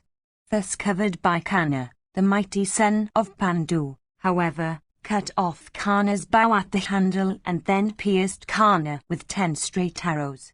The Suta's son then, that mighty Ka warrior of terrible deeds, taking up another bow and stringing it quickly, pierced Bhima in that battle, with many shafts. Then Bhima, excited with rage, struck the Suta's son with great force on the chest with 3 straight shafts. With those arrows sticking at his breast, Karna looked beautiful, O bull of Bharata's race, like a mountain with 3 tall summits. Thus pierced with mighty shafts, blood began to flow from his wounds, like torrents of liquid red chalk down the breast of a mountain. Afflicted with those shafts shot with great force, Karna became agitated a little. Fixing an arrow then on his bow, he pierced Bhima, again, O sire. And once more he began to shoot arrows by hundreds and thousands. Suddenly shrouded with shafts by that firm bowman, viz. Karna, the son of Pandu, smiling the while, cut off Karna's bowstring. And then, with a board-headed arrow, he dispatched Karna's charioteer to the abode of the armor. And that mighty Ka warrior, viz. Bhima, deprived the 4 steeds also of Karna of their lives. The mighty Ka warrior Karna then speedily jumping down, O king, from his steedless car, mounted the car of Rishasena. The valiant Bhimasena then, having vanquished Karna in battle, uttered a loud shout deep as the roar of the clouds. Hearing that roar, O Bharata, Yudhishthira became highly gratified, knowing that Karna had been vanquished by Bhimasena. And the combatants of the Pandava army blew their conchs from every side. Their enemies, viz. thy warriors, hearing that noise, roared loudly. Arjuna stretched Gandiva, and Krishna blew Panchajanya. Drowning, however, all those sounds, the noise made by the roaring Bhima was, O king, heard by all the combatants, O sire. Then those 2 warriors, viz. Karna and Bhima, each struck the other with straight shafts. The son of Radha, however, shot shafts mildly, but the son of Bandu shot his with great force. Section 6. Sanjaya said, after that army had, thus, been routed, and Arjuna and Bhimasena had all gone after the ruler of the Centaurs, thy son, Duryodhana, proceeded towards Drona. And Duryodhana went to the preceptor, on his single car, thinking, by the way, of diverse duties. That car of thy son, endued with the speed of the wind or thought, proceeded with great celerity towards Drona. With eyes red in wrath, thy son addressed the preceptor and said, O grinder of foes, Arjuna and Bhimasena, and unvanquished Satyaki, and many mighty Ka warriors, defeating all our troops, have succeeded in approaching the ruler of the Centaurs. Indeed, those mighty Ka warriors, who vanquished all the troops, themselves unvanquished, are fighting even there. O giver of honours, how hast thou been transgressed by both Satyaki and Bhima? O foremost of Brahmanas, this thy defeat at the hands of Satvata, of Arjuna, and of Bhimasena, is like the drying of the ocean, exceedingly wonderful in this world. People are loudly asking, how, indeed, could Drona, that master of the science of arms, be vanquished? Even thus all the warriors are speaking in depreciation of thee. Destruction is certain for my luckless self in battle, when 3 Ka warriors, O tiger among men, have in succession transgressed thee. When, however, all this hath happened, tell us what thou hast to say on the business that awaits us. What hath happened, is past. O giver of honours, think now of what is remaining. Say quickly what should next be done for the ruler of the Centaurs on the present occasion, and let what thou sayest be quickly and properly carried out. Drona said, Listen, O great king, to what I, having reflected much, say unto thee about what should now be done. As yet only 3 great Ka warriors among the Pandavas have transgressed us. We have as much to fear behind those 3 as we have to dread before them. 154 However, where Krishna and Ananjaya are, our fear must be greater. The Bharata army hath been attacked both on the front and from behind. In this pass, I think, the protection of the ruler of the Sindhus is our first duty. Jayadratha, afraid of Dhananjaya, deserves of everything else to be protected by us. The heroic Uyudhana and Vrikadara have both gone against the ruler of the Sindhus. All this that hath come is the fruit of that match at dice conceived by Sakuni's intellect. Neither victory nor defeat took place in the gaming assembly. Now that we are engaged in this sport, there will be victory or defeat. Those innocent things with which Sakuni had formerly played in the Kuru assembly and which he regarded as dice, were, in reality, invincible shafts. Truly, there were, O sire, the Kauravas were congregated. They were not dice but terrible arrows capable of mangling your bodies. At present, however, O king, know the combatants for players, these shafts for dice, and the ruler of the Sindhus, without doubt, O monarch, as the stake in this game of battle. Indeed, Jayadratha is the great stake about which we are playing today with the enemy. Under the circumstances, therefore, O monarch, all of us becoming reckless of our very lives, should make due arrangements for the protection of the ruler of the Sindhus in battle. Engaged as we are in our present sport, it is here that we shall have victory or defeat, here, that is, where those great bowmen are protecting the ruler of the Sindhus. Go they there, therefore, with speed, and protect those protectors of Jayadratha. As regards myself, I will stay here, for dispatching others to the presence of Jayadratha, and checking the Panchalas, the Pandus and the Srinjayas united together. Thus commanded by the preceptor, Duryodhana quickly proceeded to the place indicated, with his followers, resolutely setting himself to the accomplishment of a fierce task. The 2 protectors of the wheels of Arjuna's car, viz., the Panchala princes, Yadamanyu and Uttamaujas, were at that time proceeding towards Savyasashin by the skirts of the Kuru. Thou mayest remember, O king, that formerly while Arjuna penetrated thy host from desire of battle, those 2 princes, O monarch, had been checked in their progress by Kritavarman. Now, the Kuru king beheld them proceeding by the skirts of his host. The mighty Duryodhana of Bharata's race lost no time in engaging in a fierce battle with those 2 brothers thus rushing furiously.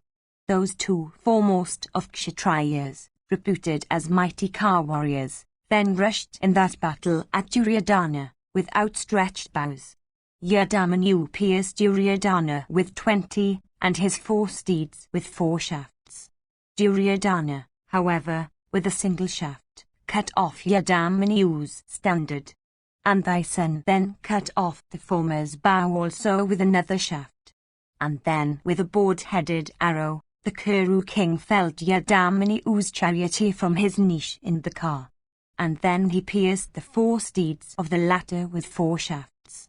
Then Yadamanyu, excited with wrath, quickly sped, in that battle, 30 shafts at the center of thy son's chest.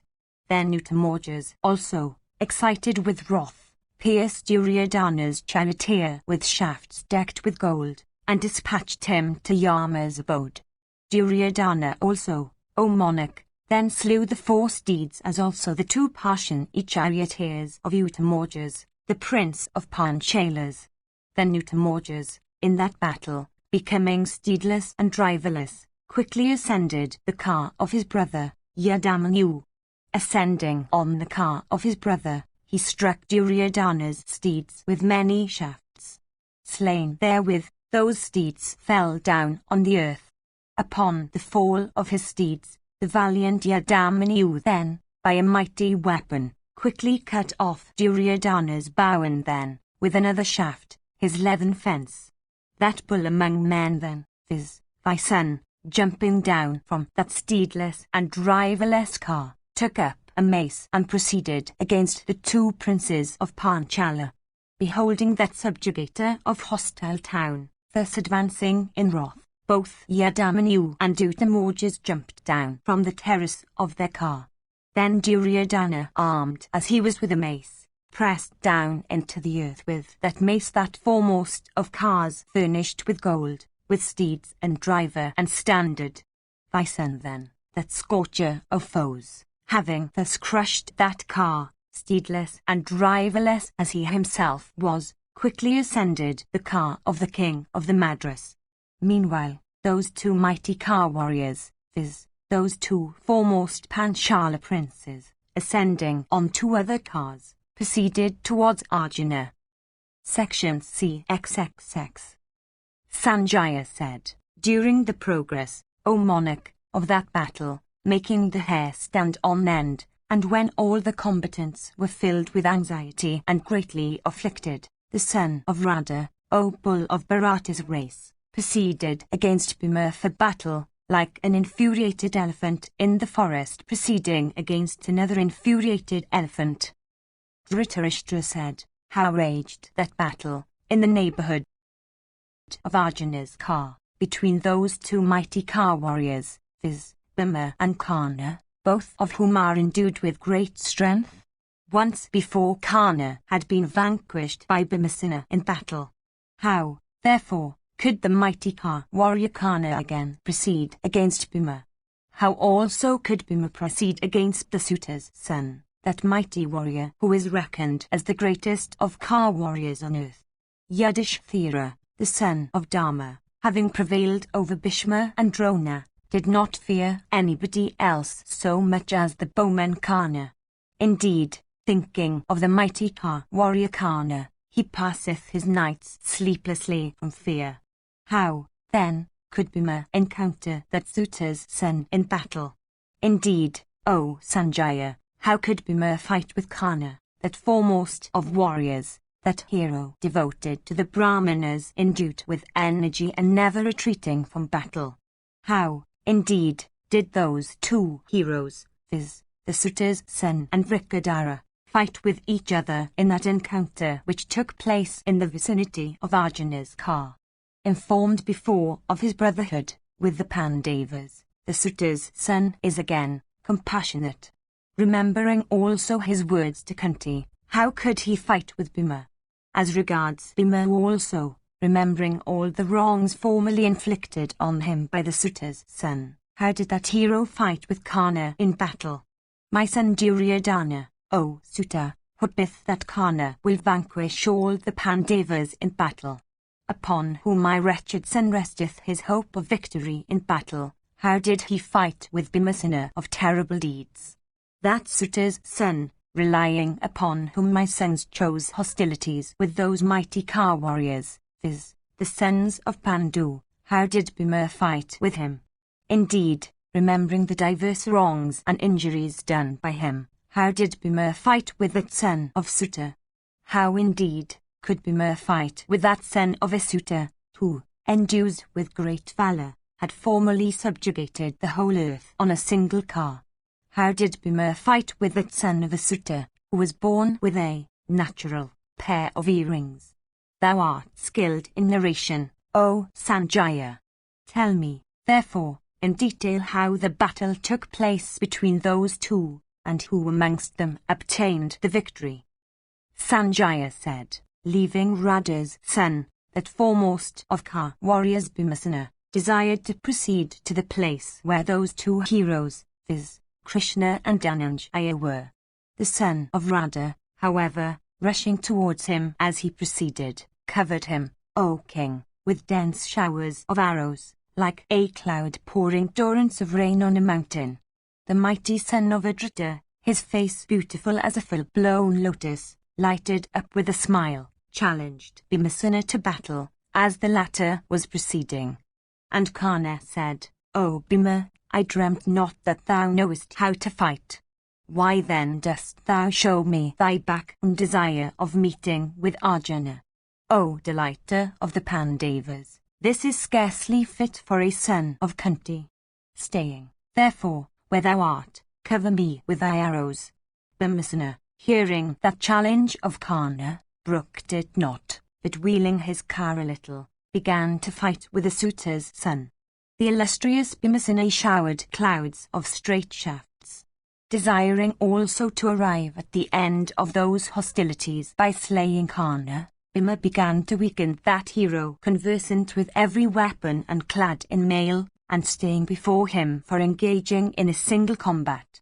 Then mighty Bhima, that scorcher of foes, that wrathful son of Pandu, having slain numerous Kauravas, shot diverse showers of fierce shafts at Karna. O sire, the suitor's son, endued with great strength, swallowed, by means of the power of his own weapons, all those showers of arrows shot by that hero, possessed of the tread of an infuriated elephant. Duly favoured by knowledge, that great bowman, viz. Karna, began in that battle, O monarch, to career like a preceptor of military science. The wrathful son of Radha, smiling the while, seemed to mock Bhimasena as the latter was battling with great fury.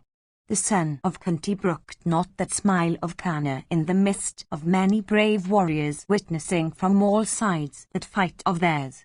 Like a driver striking a huge elephant with a hook, the mighty Bhima, excited with rage, pierced Karna whom he had obtained within reach, with many calf-toothed shafts in the centre of the chest. And once more, Bhimasena pierced the suitor's son of variegated armour with 73 well-shot and keen arrows equipped with beautiful wings and cased in golden armour, each with 5 shafts. And soon, within the twinkling of the eye, was seen a network of shafts about Bhima's car caused by Karna. Indeed, O monarch, those shafts shot from Karna's bow completely shrouded that car with its standard and driver and the Pandava himself. Then Karna pierced the impenetrable armour of Bhima with 64 arrows. And excited with rage he then pierced Partha himself with many straight shafts capable of penetrating into the very vitals. The mighty armed Vrikadara, however, disregarding those shafts shot from Karna's bow fearlessly struck the suitor's son. Pierced with those shafts, resembling snakes of virulent poison, shot from Karna's bow, Bhima, O monarch, felt no pain in that battle. The valiant Bhima then, in that encounter, pierced Karna with 32 broad-headed shafts of keen points and fierce energy. Karna, however, with the greatest indifference, covered, in return, with his arrows, the mighty armed Bhimasena who was desirous of Jayadratha's slaughter. Indeed, the son of Radha, in that encounter, fought mildly with Bhima, while Bhima, remembering his former wrongs, fought with him furiously. The wrathful Bhimasena could not brook that disregard by Karna. Indeed, that slayer of foes quickly shot showers of arrows at Radha's son. Those arrows, sped in that encounter by Bhimasena, fell on every limb of Karna like cooing birds. Those arrows equipped with golden wings and keen points, shot from Bhimasena's bow, covered the son of Radha like a flight of insects covering a blazing fire. Karna, however, O king, shot showers of fierce shafts in return, O Bharata. Then Vrikadara cut off, with many broad-headed arrows, those shafts resembling thunderbolts, shot by that ornament of battle, before they could come at him. That chastiser of foes, viz. Karna, the son of Vikardana, once more, O Bharata, covered Bhimasena with his arrowy showers. We then, O Bharata, beheld Bhima so pierced in that encounter with arrows as to resemble a porcupine with its quills erect on its body. 155 Like the sun holding his own rays, the heroic Bhima held in that battle all those shafts, whetted on stone and equipped with wings of gold, that were shot from Karna's bow. All his limbs bathed in blood, Bhimasena looked resplendent like an asoka tree in spring adorned with its flowery burthen. the mighty armed Bhima could not brook that conduct, in battle, of the mighty armed Karna. Rolling his eyes in wrath, he pierced Karna with 25 long shafts. Thereupon, Karna looked like a white mountain with many snakes of virulent poison hanging from its sides. And once more, Bhimasena, endued with the prowess of a celestial, pierced the suitor's son, who was prepared to lay down his life in battle, with 6 and then with 8 arrows. And, again, with another arrow, the valiant Bhimasena quickly cut off Karna's bow, smiling the while. And he slew also with his shafts the 4 steeds of Karna and then his charioteer, and then pierced Karna himself in the chest with a number of long shafts endued with the effulgence of the sun. Those winged shafts, piercing through Karna's body, entered the earth, like the rays of the sun piercing through the clouds. Afflicted with arrows and his bow cut off, Karna, though proud of his manliness, felt great pain and proceeded to another car. Section XXC. Dhritarashtra said, "What, indeed, O Sanjaya, did Duryodhana say when he saw that Karna turning away from the field upon whom my sons had reposed all their hopes of victory? How, indeed, did the mighty Bhima, proud of his energy, fight? What also, O son, did Karna do after this, beholding Bhimasena in that battle resemble a blazing fire?" Sanjaya said, mounting upon another car that was duly equipped, Karna once more proceeded against the son of Pandu, with the fury of the ocean tossed by the tempest. Beholding Adrita's son excited with rage, thy sons, O king, regarded Bhimasena to be already poured as a libation on their Karna fire. With furious twang of bowstring and terrible sounds of his palms, the son of Radha shot dense showers of shafts towards Bhimasena's car. And once more, O monarch, a terrible encounter took place between the heroic Karna and the high-souled Bhima. Both excited with wrath, both endued with mighty arms, each desirous of slaying the other, those 2 warriors looked at each other, as if resolved to burn each other with their wrathful glances. The eyes of both were red in rage, and both breathed fiercely, like a couple of snakes. Endued with great heroism, those 2 chastisers of foes approached and mangled each other. Indeed, they fought with each other like 2 hawks endued with great activity, or like 2 Sarabas excited with wrath.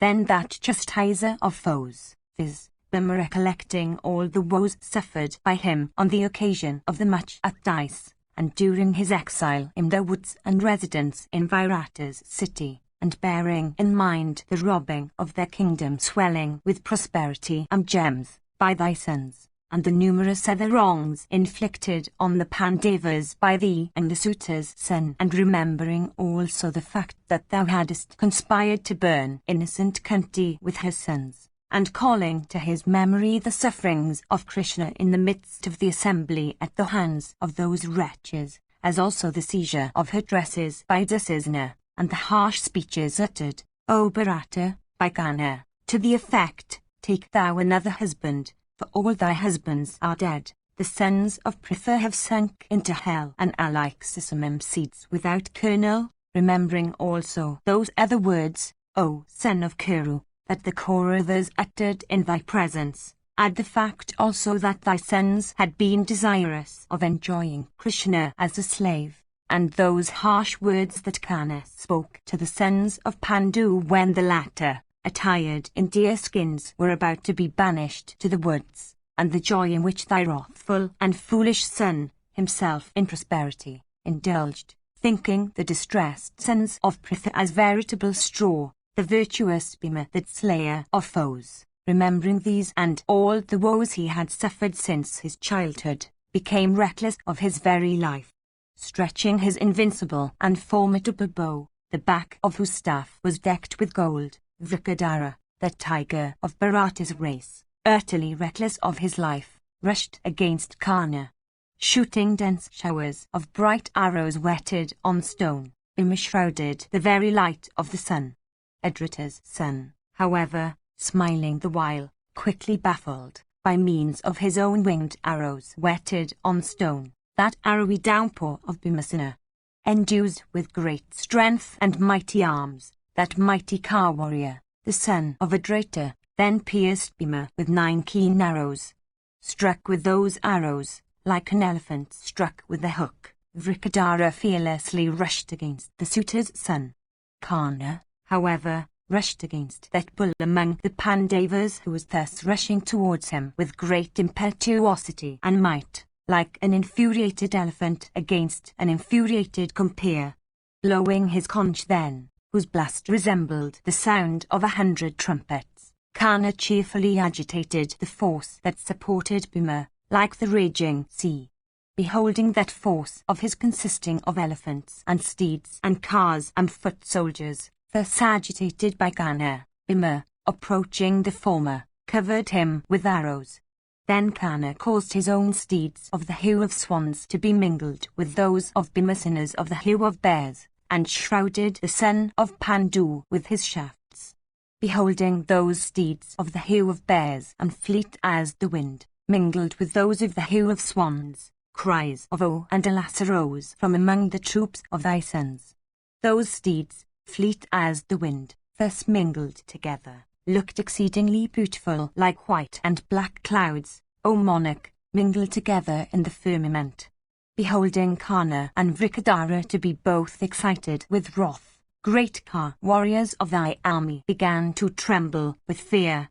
The field of battle where they fought soon became awful like the domain of Yama. Indeed, O best of Bharatas, it became as frightful to behold as the city of the dead. The great Ka warriors of thy army, looking upon that scene, as if they were spectators of a sport in an arena, beheld not any of the two to gain any advantage over the other in that dreadful encounter.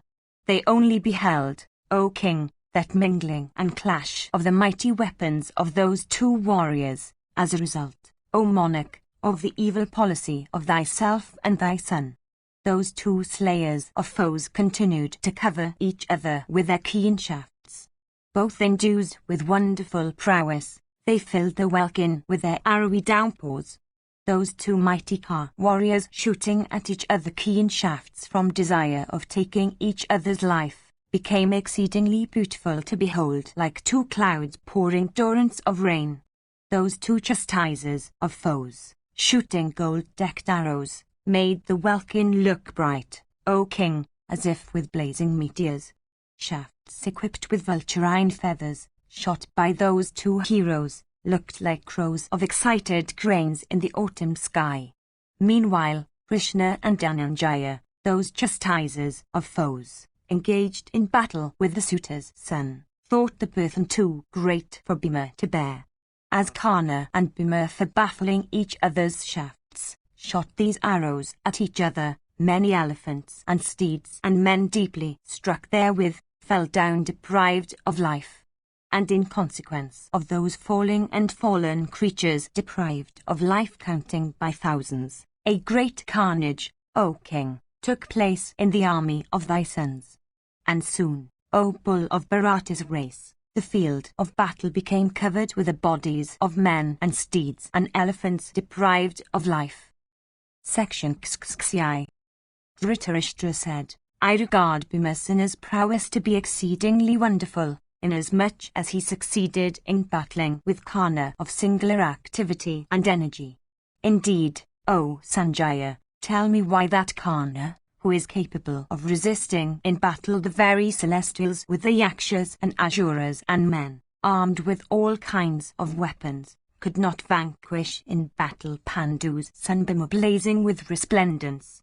Oh, tell me, how that battle took place between them in which each staked his very life.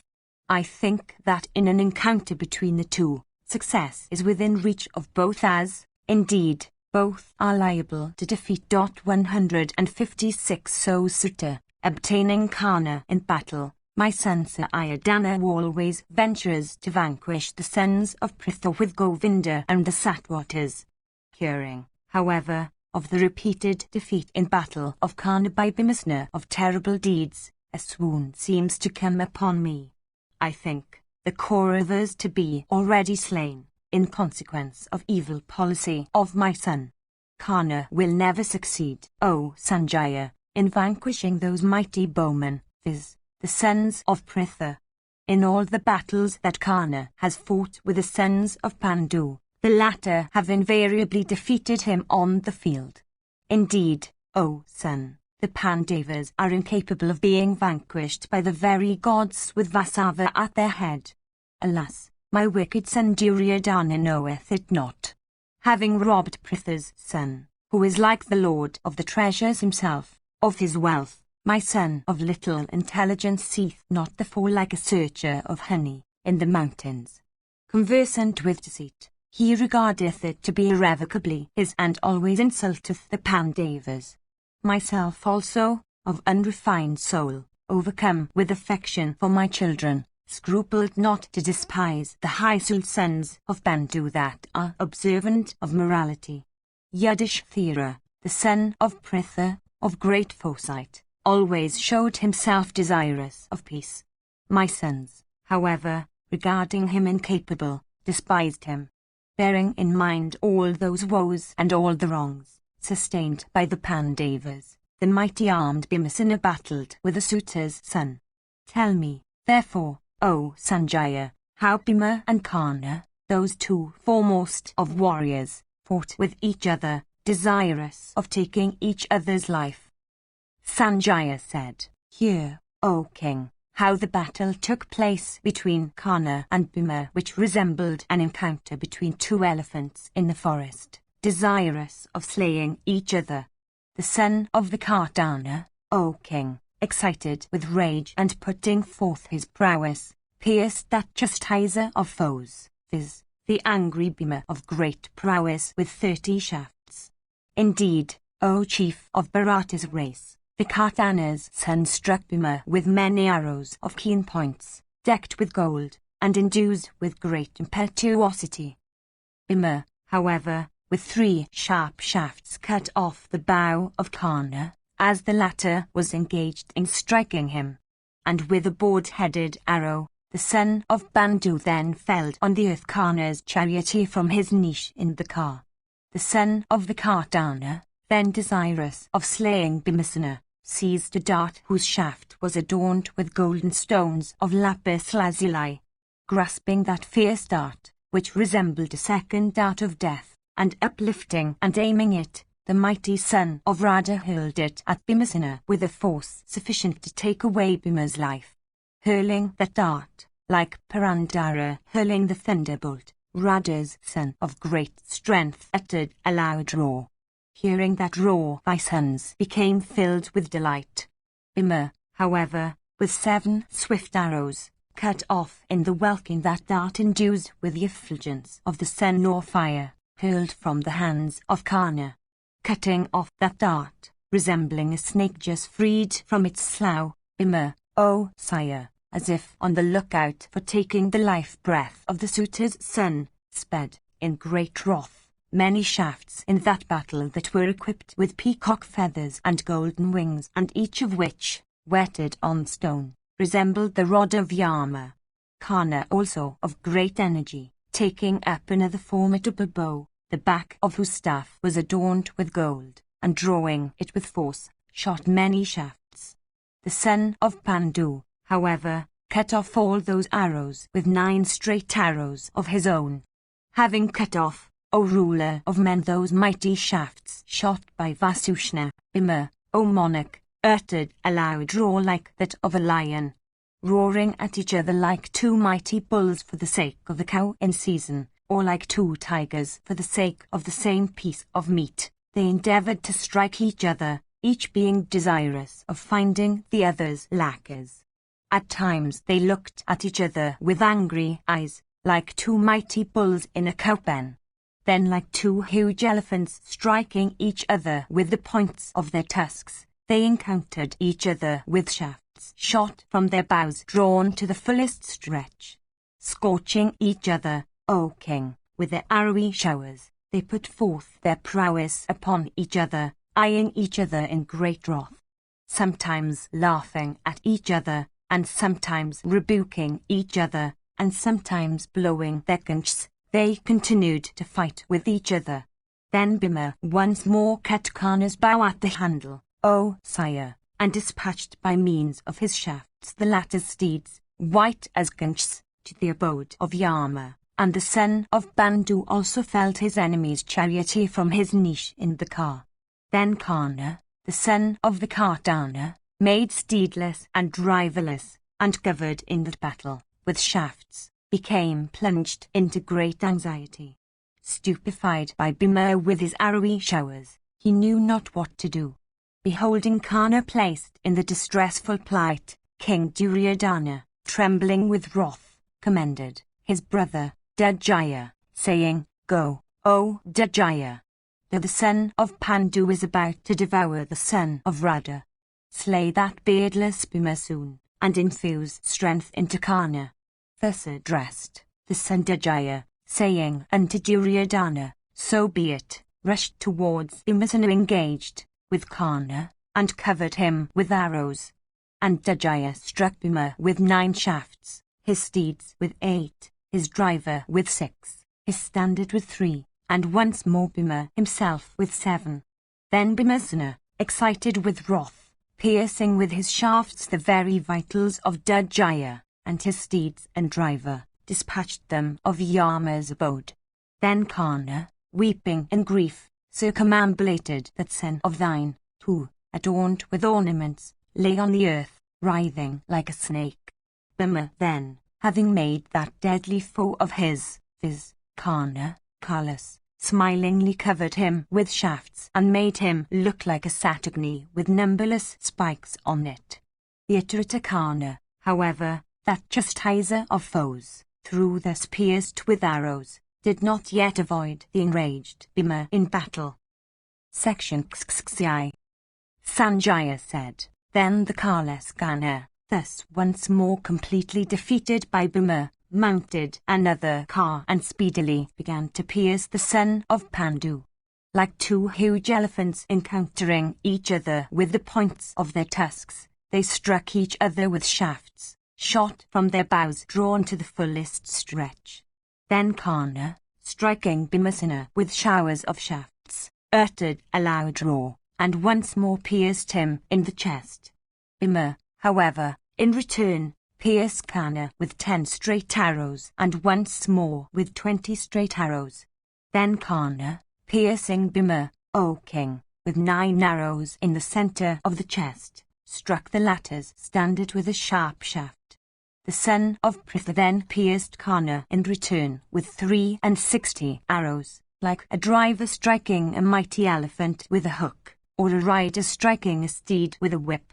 Deeply pierced, O king, by the illustrious son of Pandu, the heroic Karna began to lick with his tongue the corners of his mouth, and his eyes became red in rage. Then, O monarch, Karna sped at Bhimasena for his destruction, a shaft capable of piercing everybody, like Indra hurling his thunderbolt. That shaft, equipped with beautiful feathers, sped from the bow of the suitor's son, piercing Partha in that battle, sank deep into the earth. Then the mighty armed Bhima, with eyes red in wrath, hurled without a moment's reflection at the suitor's son a heavy 6-sided mace, adorned with gold measuring full 4 cubits in length, and resembling the bolt of Indra in force. Indeed, like Indra slaying the Asuras with his thunderbolt, that hero of Bharata's race, excited with wrath, slew with that mace the well-trained steeds of the foremost breed of Vidrata's son. Then, O bull of Bharata's race, the mighty armed Bhima, with a couple of razor-faced arrows, cut off the standard of Karna. And then he slew, with a number of shafts, his enemy's charioteer.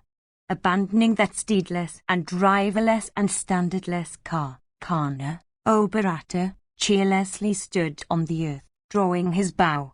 The prowess that we then beheld of Radha's son was extremely wonderful, inasmuch as that foremost of car warriors, though deprived of car, continued to resist his foe. Beholding that foremost of men, viz., the son of Adrata, deprived of his car, Duryodhana, O monarch, said unto his brother, Dharmaka, there, O Dharmaka, the son of Radha hath been deprived of his car by Bhimasena. Furnish that foremost of men, that mighty car warrior with a car.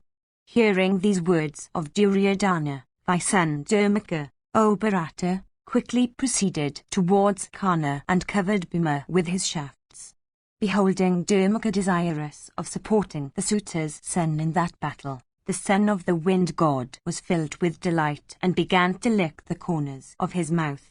Then resisting Karna the while with his shafts, the son of Pandu quickly drove his car towards Dharmaka. And in that moment, O king, with 9 straight arrows of keen points, Bhima dispatched Dharmaka to Yama's abode.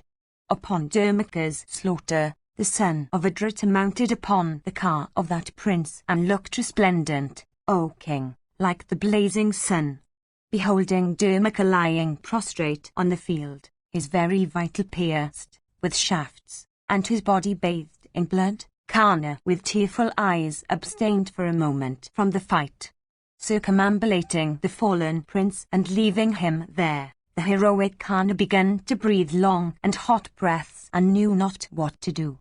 Seizing that opportunity, O king, Bhimasena shot at the suitor's son 4 and 10 long shafts equipped with vulturine feathers. Those blood-drinking shafts of golden wings, endued with great force illuminating the 10 points as they coursed through the welkin, pierced the armor of the suitor's son, and drank his life-blood, O king, and passing through his body, sank into the earth and looked resplendent like angry snakes, O monarch, urged on by death himself, with half their bodies inserted within their holes. Then the son of Radha, without reflecting a moment, pierced Bhima in return with 4 and 10 fierce shafts adorned with gold. Those fierce-winged arrows, piercing through Bhima's right arms, entered the earth like birds entering a grove of trees. Striking against the earth, those arrows looked resplendent, like the blazing rays of the sun while proceeding towards the Uster hills. Pierced in that battle with those all-piercing arrows, Bhima began to shed copious streams of blood, like a mountain ejecting streams of water. Then Bhima pierced the suitor's son in return with 3 shafts endued with the impetuosity of Garuda, and he pierced the latter's charioteer also with 7. Then, O king, Karna, thus afflicted by Bhima's might, became exceedingly distressed. And that illustrious warrior then fled, forsaking the battle, borne away by his fleet steeds. The Atrita Bhimasena, however, drawing his bow adorned with gold, stayed in battle, looking resplendent like a blazing fire. Section Xxxif. Dhritarashtra said, I think, destiny is supreme. Fie on exertion which is useless, inasmuch as the son of Adrita, though fighting resolutely, could not vanquish the son of Pandu. Karna boasts of his competency to vanquish in battle all the Pathas with Govinda amongst them. I do not see in the world another warrior like Karna. I often heard Duryodhana speak in this strain. Indeed, O Suta, the wretched Duryodhana used to tell me formerly, Karna is a mighty hero, a firm bowman, above all fatigue.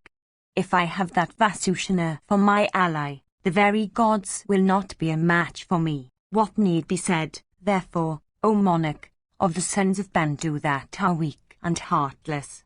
Tell me therefore, O Sanjaya, what Duryodhana said, beholding that Karna defeated and looking like a snake deprived of its poison and flying away from battle. Alas, deprived of his senses, Duryodhana dispatched the unsupported Dharmaka, unacquainted though he was with battle, into that fiery encounter, like an insect into the blazing fire. O Sanjaya, even as Vataman and the ruler of the Madras and Kripa, united together, could not stand before Bhimasena. Even these know the terrible might, equal to that of 10,000 elephants, of Bhima, endued with the energy of Marat himself, as also his cruel intents. Why did they provoke the fire in battle of that hero of cruel deeds, that warrior resembling Yama himself as the latter becomes at the end of the Yuga. It seems that Suta's son, the mighty armed Kana alone, relying on the prowess of his own arms, fought in battle with Bhimasena, disregarding the latter. That son of Pandu who vanquished Kana in battle like Purandara vanquishing an Asura, is capable of being vanquished by anybody in fight. Who is there that would, hopeful of life, approach that Bhima who, in Arjuna's quest, alone entered my host, having ground Drona himself? Who, indeed, is there, O Sanjaya, that would dare stay in the face of Bhima?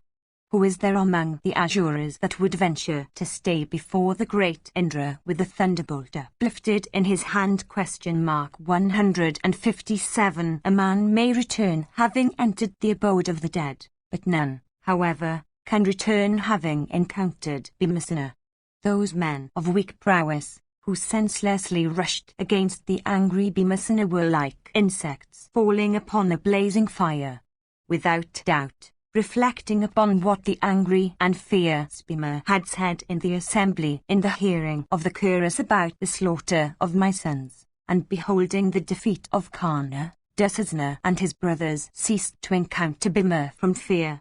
That wicked son also of mine, O Sanjaya, who repeatedly said in the assembly these words, viz., Kana and Dussasana and I myself will vanquish the Pandavas in battle, without doubt, beholding Kana defeated and deprived of his car by Bhima, is consumed with grief in consequence of his rejection of Krishna's suit! 158. Beholding his mail-clad brothers slain in battle by Bhimasena, in consequence of his own fault, without doubt, my son is burning with grief.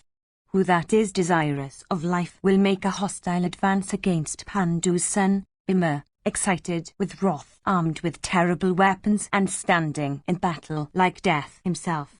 A man may escape from the very jaws of the Vadava fire, but it is my belief that no one can escape from before Bhima's face. Indeed, neither Partha, nor the Panchalas, nor Kusava, nor Satyaki, when excited with wrath in battle, shows the least regard for his life. Alas, O Suta, the very lives of my sons are in danger. Sanjaya said, Thou, O Kaurava, that art thus grieving in a view of the present carnage, thou, without doubt, art the root of this destruction of the world. Obedient to the counsels of thy sons, thou hast thyself provoked this fierce hostility. Though urged by well-wishers, thou acceptest not the proper medicine like a man fated to die. O monarch, O best of men, having thyself drunk the fiercest and the most indigestible poison, take thou all its consequences now. The combatants are fighting to the best of their might, still thou speakest ill of them. Listen, however, to me as I describe to thee how the battle raged on. Beholding Kana defeated by Bhimasena, 5 of thy sons, those Uttarain brothers that were great bowmen, could not, O sire, brook it.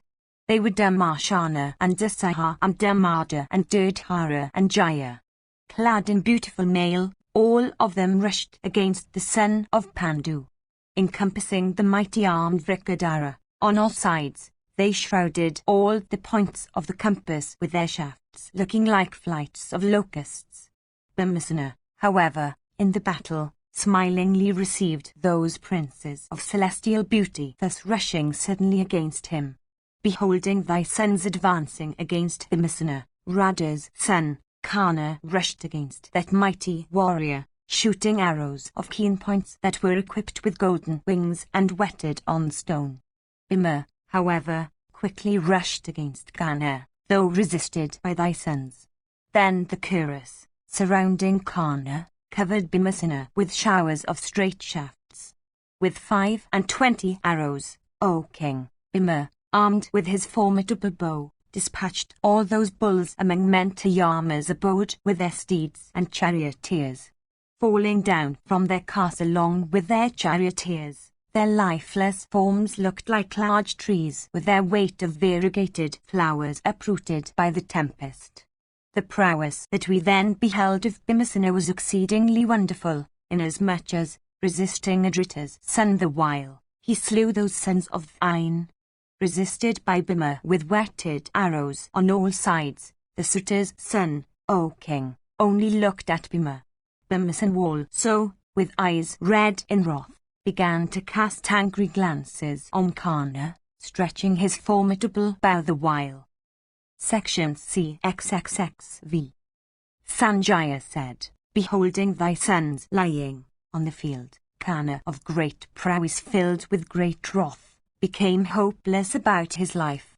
And Adrita's son regarded himself guilty, seeing thy sons slain before his eyes in battle by Bhima. Then Bhimsena, recollecting the wrongs formerly inflicted by Karna, became filled with rage and began with deliberate care to pierce Karna with many keen arrows. Then Karna, piercing Bhima with 5 arrows, smiling the while, once more pierced him with 70 arrows, equipped with golden wings and whetted on stone.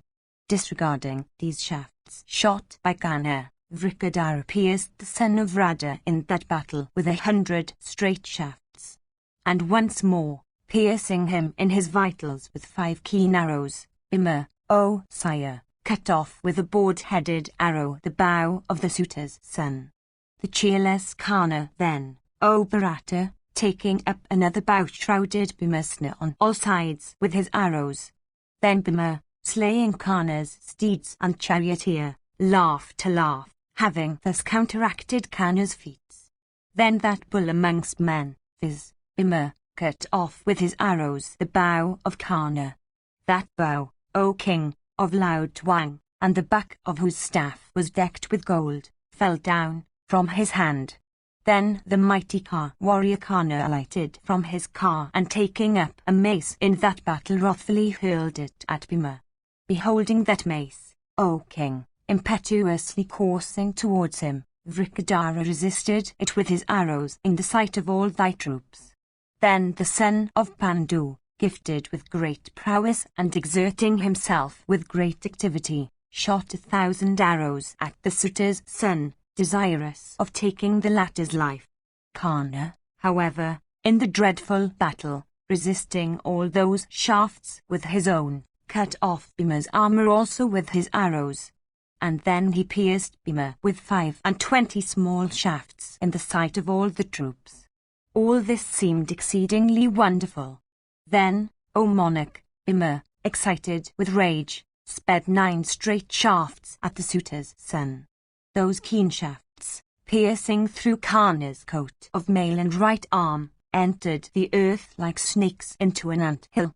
Shrouded with showers of shafts shot from Bhimsena's bow, Karna once more turned his back upon Bhimsena.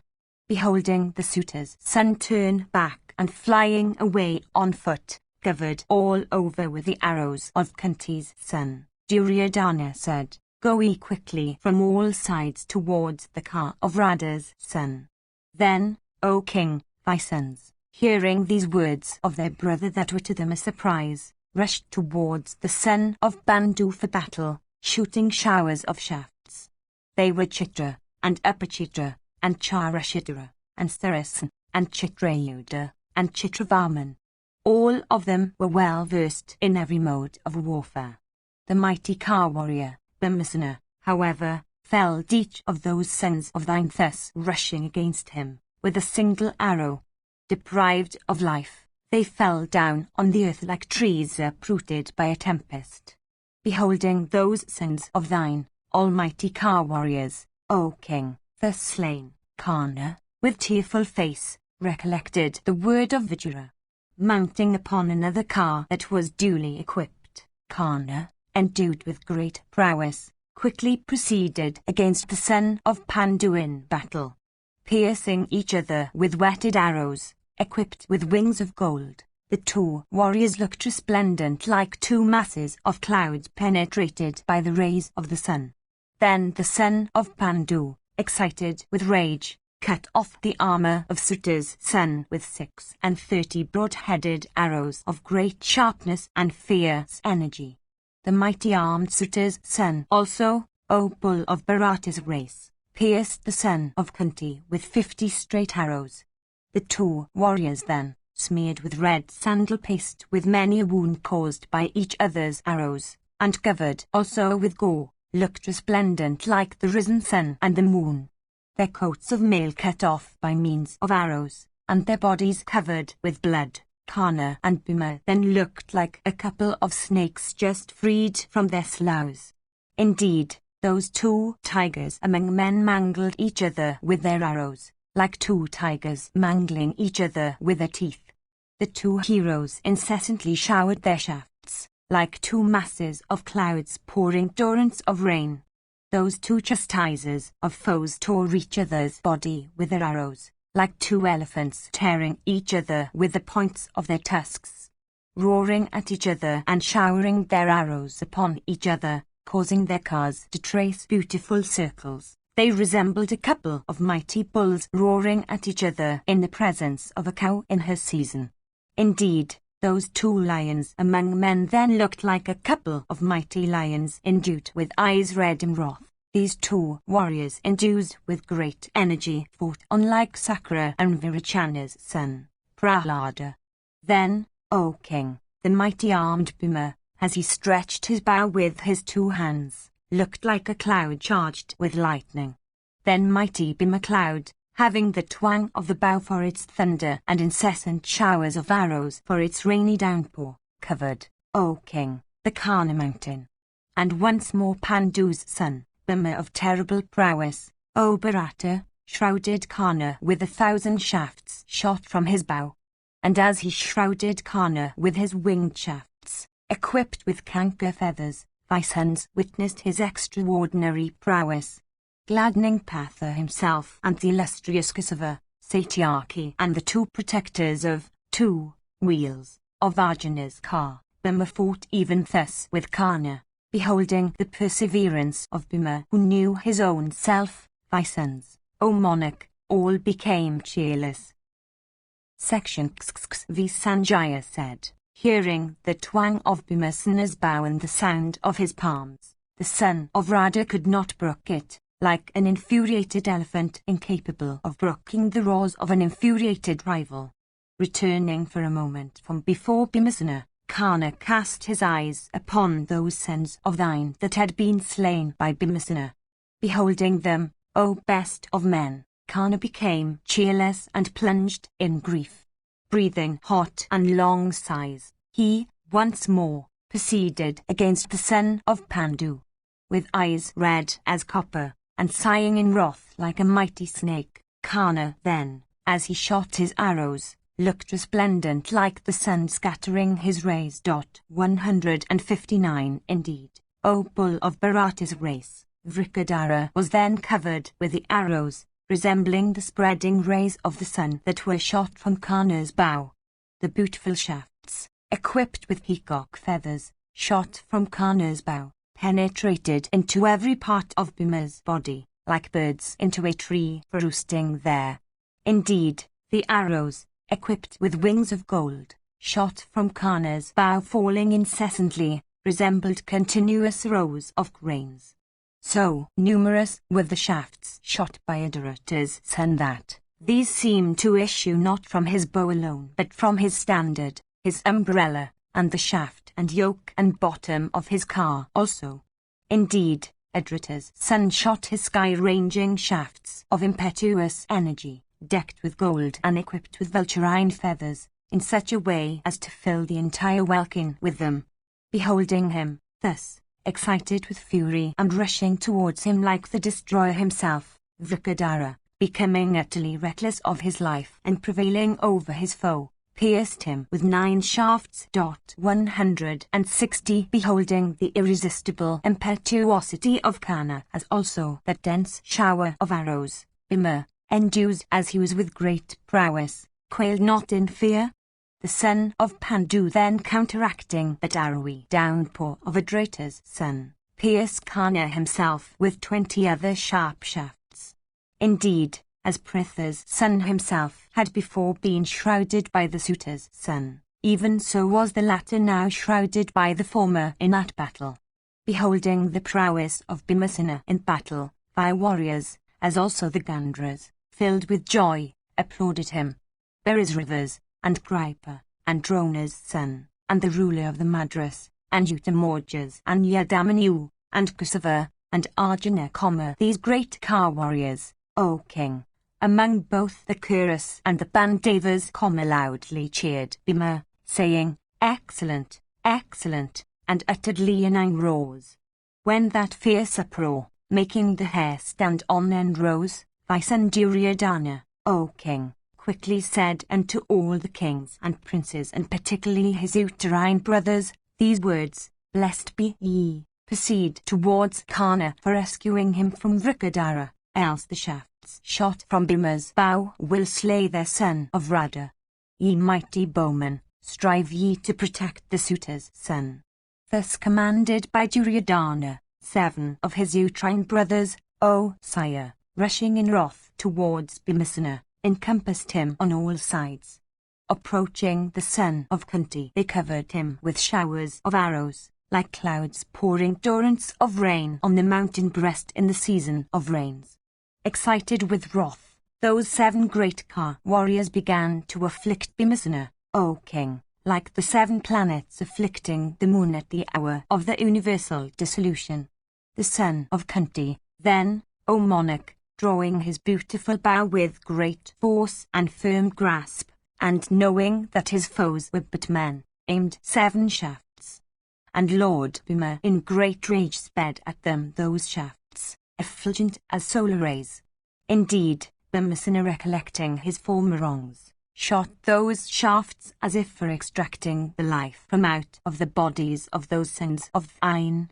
Those arrows, O Bharata, whetted on stone and equipped with wings of gold, shot by Bhimasena, piercing through the bodies of those Bharata princes, flew into the sky. Indeed, those arrows winged with gold, piercing through the hearts of thy sons, looked beautiful, O monarch, as they passed into the sky, like birds of excellent plumage. Decked with gold and covered all over with blood, those arrows, O king, drinking the blood of thy sons, passed out of their body. Pierced in their vital limbs by means of those arrows, they fell down on the earth from their cars, like tall trees growing on mountain precipices, broken by an elephant. The 7 sons of thine that were thus slain were Satranjaya, and Satrusarha, and Chitra, and Chitrayuda, and Dra, and Chitrasena, and Vikarna. Amongst all thy sons thus slain, Vrikadara, the son of Pandu, grieved bitterly from sorrow for Vikarna, who was dear to him. And Bhima said, Even thus was the vow made by me, viz., that all of you should be slain by me in battle. It is for that, O Vikarna, that thou hast been slain. My vow hath been accomplished. O hero, thou camest to battle, bearing in mind the duties of Ikshitrayu. Thou wert ever engaged in our good, and especially in that of the king, our eldest brother. It is scarcely proper, therefore, for me to grieve for thy illustrious self. Having slain those princes, O king, in the very sight of Radha's son, the son of Pandu uttered a terrible leonine roar. That loud shout of the heroic Bhima, O Bharata, informed King Yudhishthira that the victory in that battle was his. Indeed, hearing the tremendous shout of Bhima armed with the bow, King Yudhishthira felt great joy in the midst of that battle. The gladdened son of Pandu, then, O king, received that leonine shout of his brother with sounds and other musical instruments. And after Vrikadara had sent him that message by the sign agreed upon, Yudhishthira, that foremost of persons acquainted with weapons, filled with joy, rushed against Drona in battle. On the other hand, O king, beholding 31 of thy sons slain, Duryodhana recollected the words of Vidura. Those beneficial words spoken by Vidura are now realized. Thinking even so, King Duryodhana was unable to do what he should.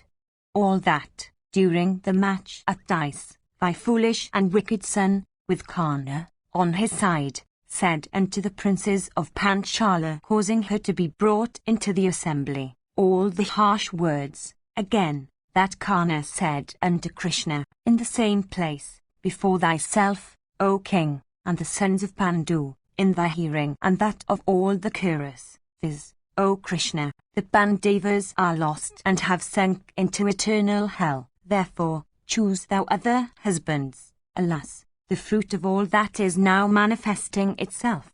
Then, again, O thou of Kuru's race, diverse harsh speeches, such as sesamum seeds without kernel, etc., were applied by the wrathful sons to those high-souled ones, viz., the sons of Pandu.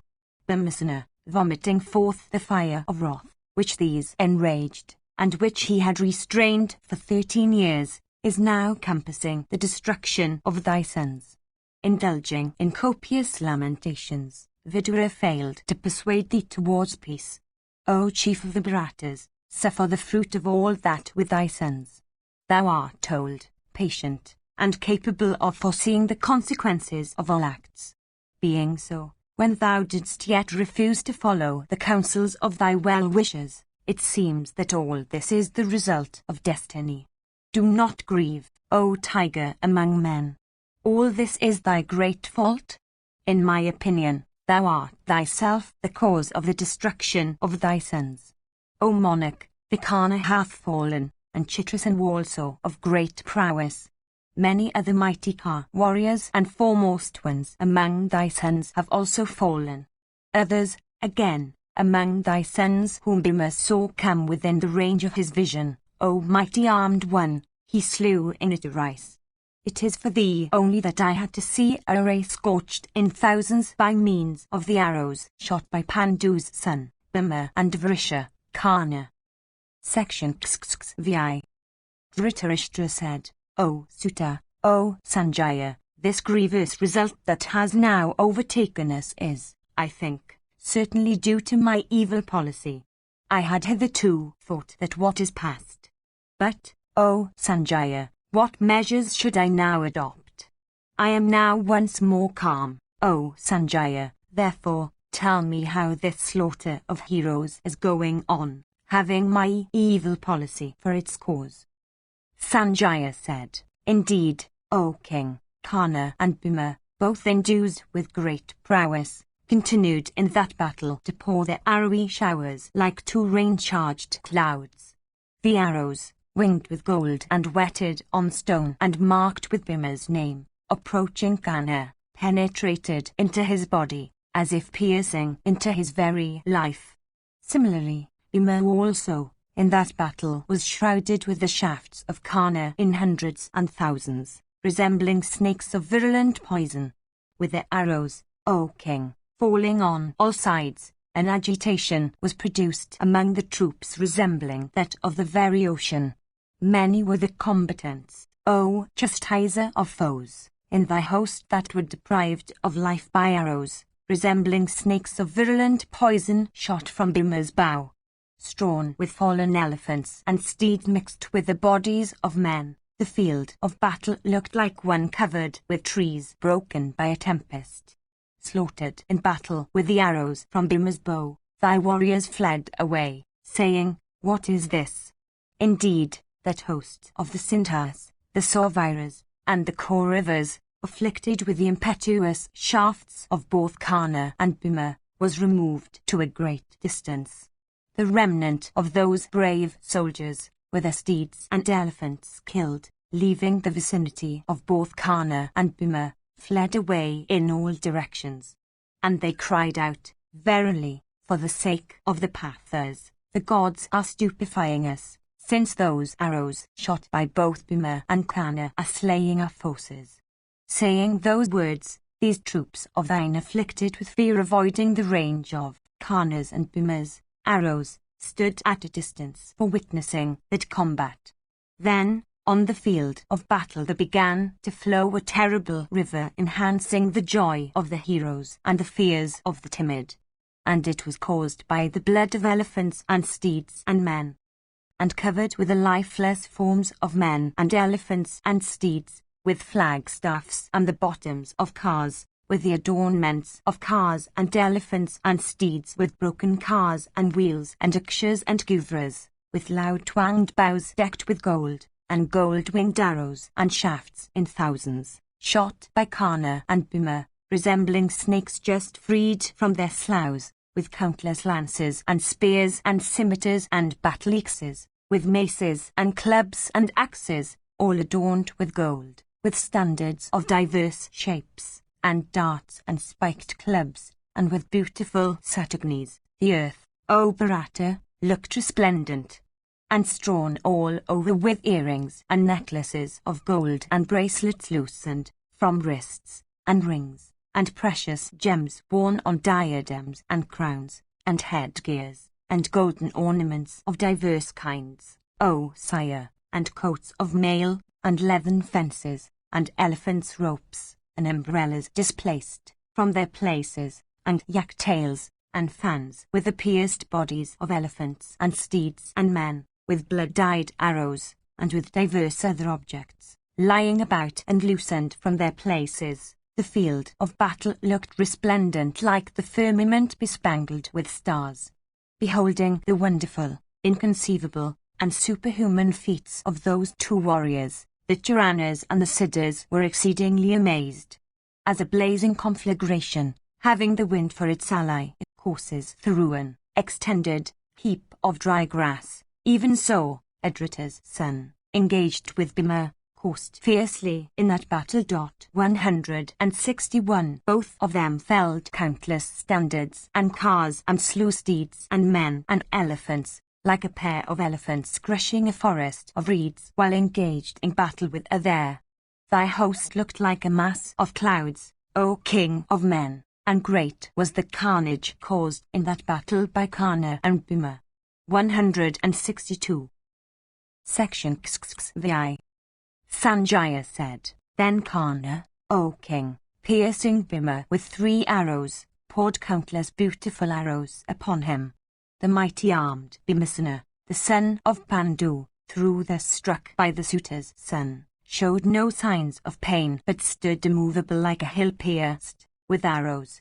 In return, O sire, in that battle, he deeply pierced Kana in the ear with a barbed arrow, rubbed with oil, of great keenness, and of excellent temper. With that arrow, he felled on the earth the large and beautiful earring of Kana. And it fell down, O monarch, like a blazing luminary of great effulgence from the firmament. Excited with wrath, Vrikadara, then, smiling the while, deeply pierced the suitor's son in the center of the chest with another broad-headed arrow. And once again, O Bharata, the mighty armed Bhima quickly shot in that battle 10 long shafts that looked like snakes of virulent poison just freed from their sloughs. Shot by Bhima, those shafts, O sire, striking Kana's forehead, entered it like snakes entering an ant-hill. With those shafts sticking to his forehead, the suitor's son looked beautiful, as he did before, while his brow had been encircled with a chaplet of blue lotuses. Deeply pierced by the active son of Pandu, Kana, supporting himself on the kiksara of his car, closed his eyes. Soon, however, regaining consciousness, Kana, that scorcher of foes, with his body bathed in blood, became mad with rage. 163 Infuriated with rage in consequence of his being thus afflicted by that firm bowman, Kana, endued with great impetuosity, rushed fiercely towards Bhimasena's car. Then, O king, the mighty and wrathful Kana, maddened with rage, shot at Bhimasena, O Bharata, 100 shafts winged with vulturine feathers. The son of Pandu, however, disregarding his foe and setting at naught his energy, began to shoot showers of fierce arrows at him. Then Kana, O king, excited with rage, O scorcher of foes, struck the son of Pandu, that embodiment of wrath, with 9 arrows in the chest. Then both those tigers among men, armed with arrows and, therefore, resembling a couple of tigers with fierce teeth, poured upon each other, in that battle, their arrowy showers, like two mighty masses of clouds. They sought to frighten each other in that battle, with sounds of their palms and with showers of arrows of diverse kinds. Excited with rage, each sought in that battle to counteract the other's feat. Then that slayer of hostile heroes, viz., the mighty armed Bhima, Mahabharata, cutting off, with a razor-faced arrow, the bow of the suitor's son, uttered a loud shout. Casting off that broken bow, the suitor's son, that mighty car warrior, shook up another bow that was stronger and tougher. Beholding that slaughter of the Kuru, the Sauvira, and the Sindhu heroes, and marking that the earth was covered with coats of mail and standards and weapons lying about, and also seeing the lifeless forms of elephants, foot soldiers and horsemen and car warriors on all sides, the body of the suitor's son, from wrath, blazed up with effulgence. Stretching his formidable bow, decked with gold, Radha's son, O king, eyed Bhima with wrathful glances. Infuriated with rage, the suitor's son, while shooting his arrows, looked resplendent, like the autumnal sun of dazzling rays at midday.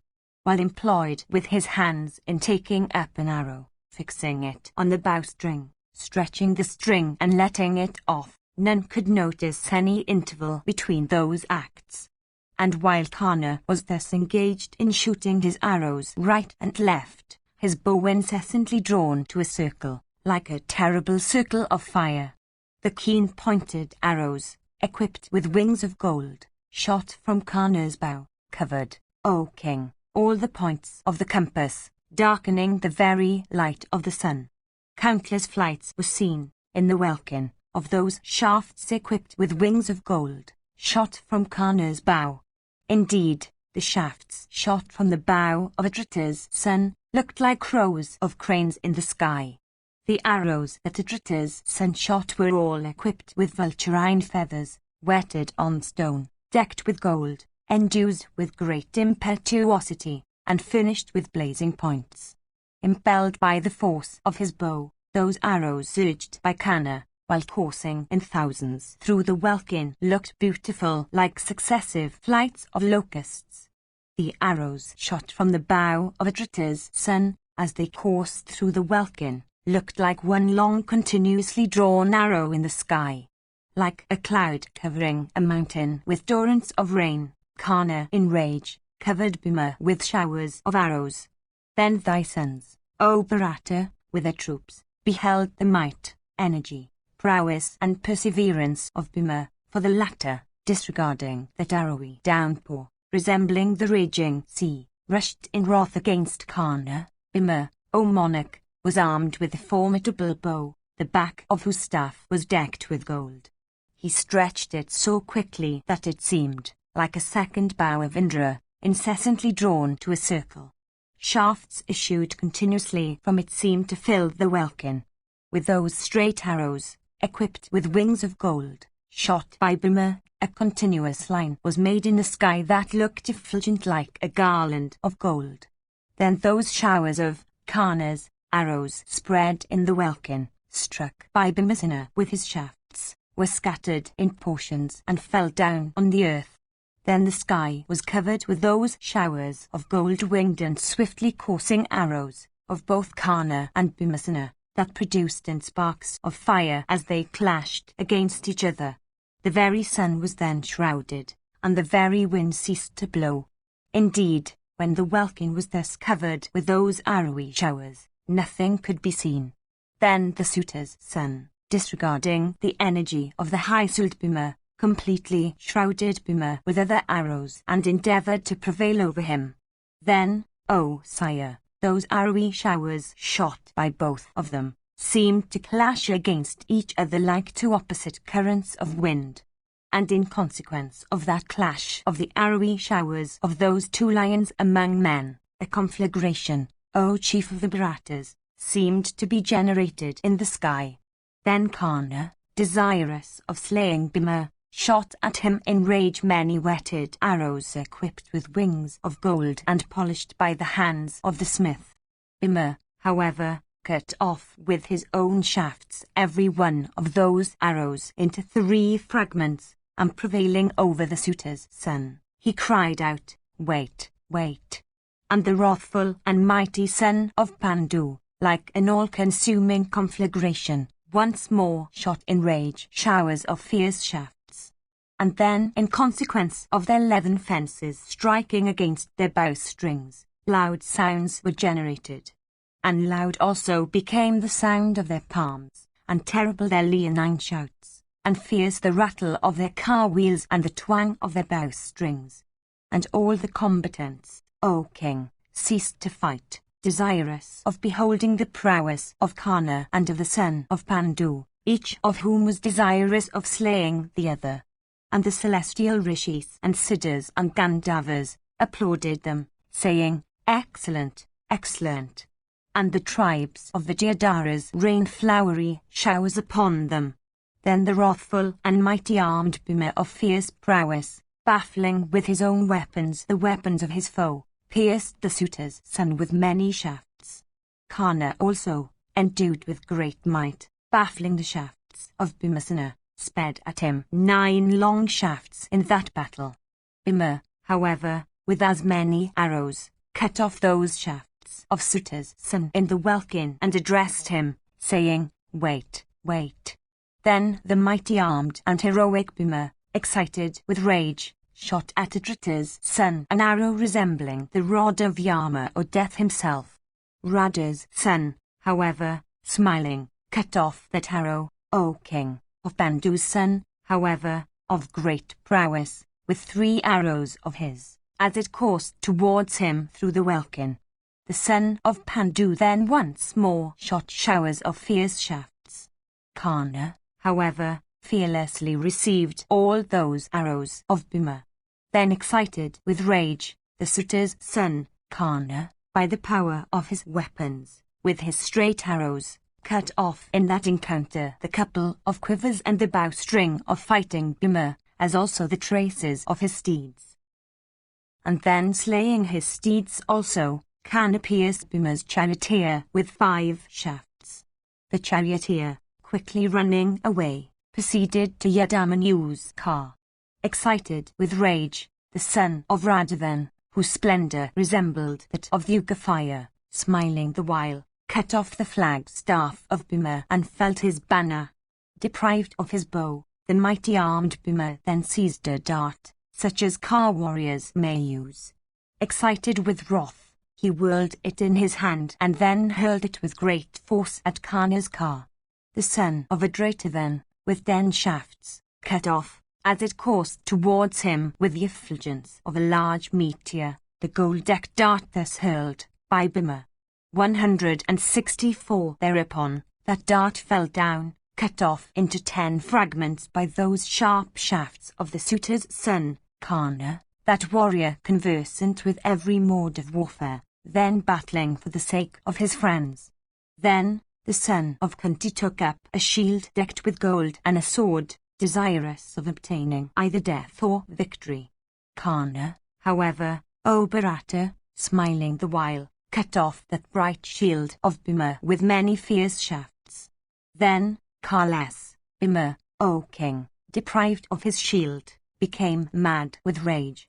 Quickly, then, he hurled his formidable sword at Karna's car.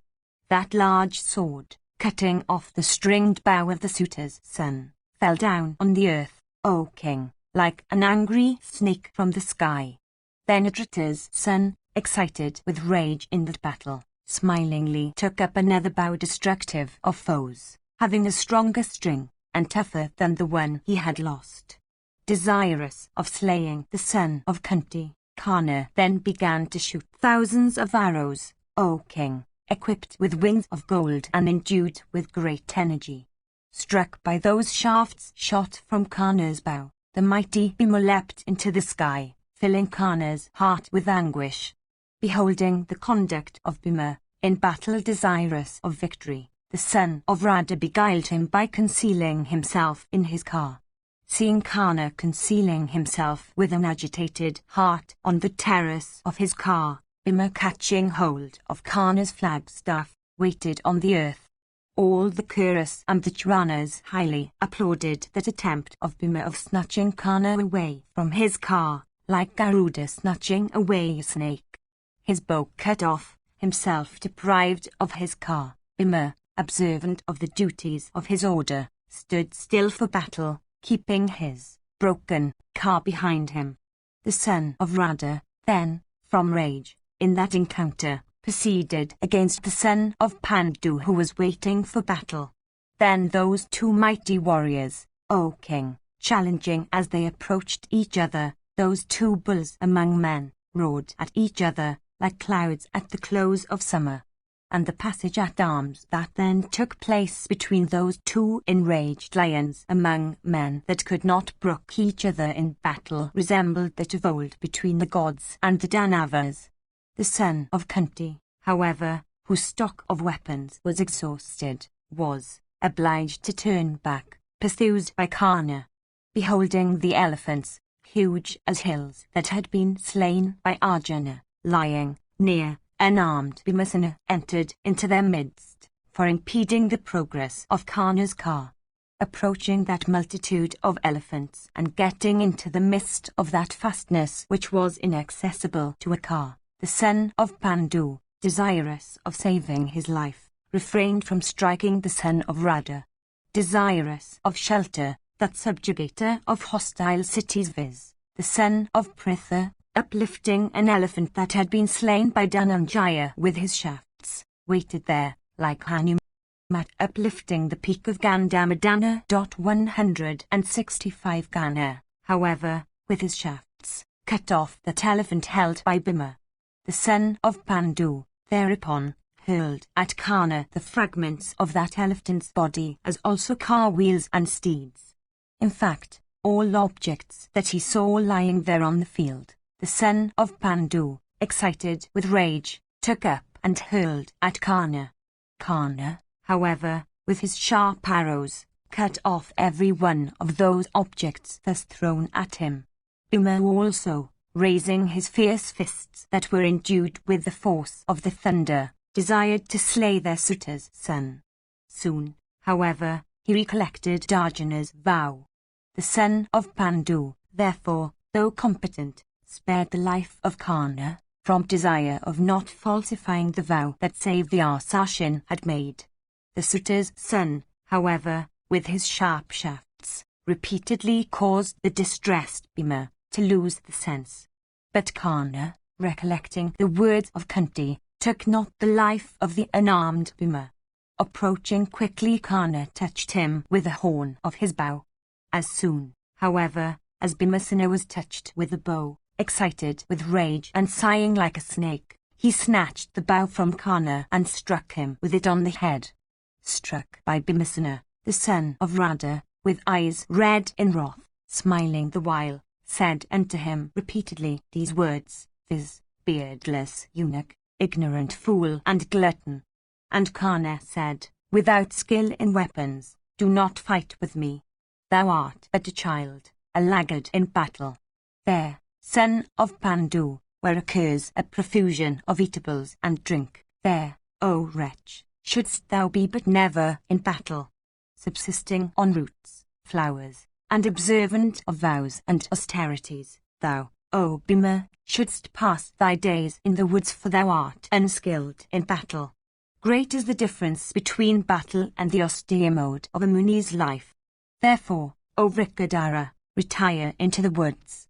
O child, thou art not fit for being engaged in battle.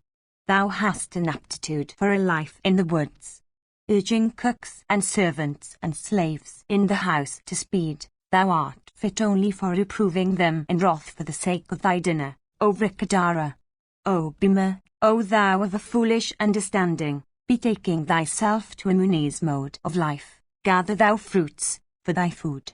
Go to the woods, O son of Kunti, for thou art not skilled in battle.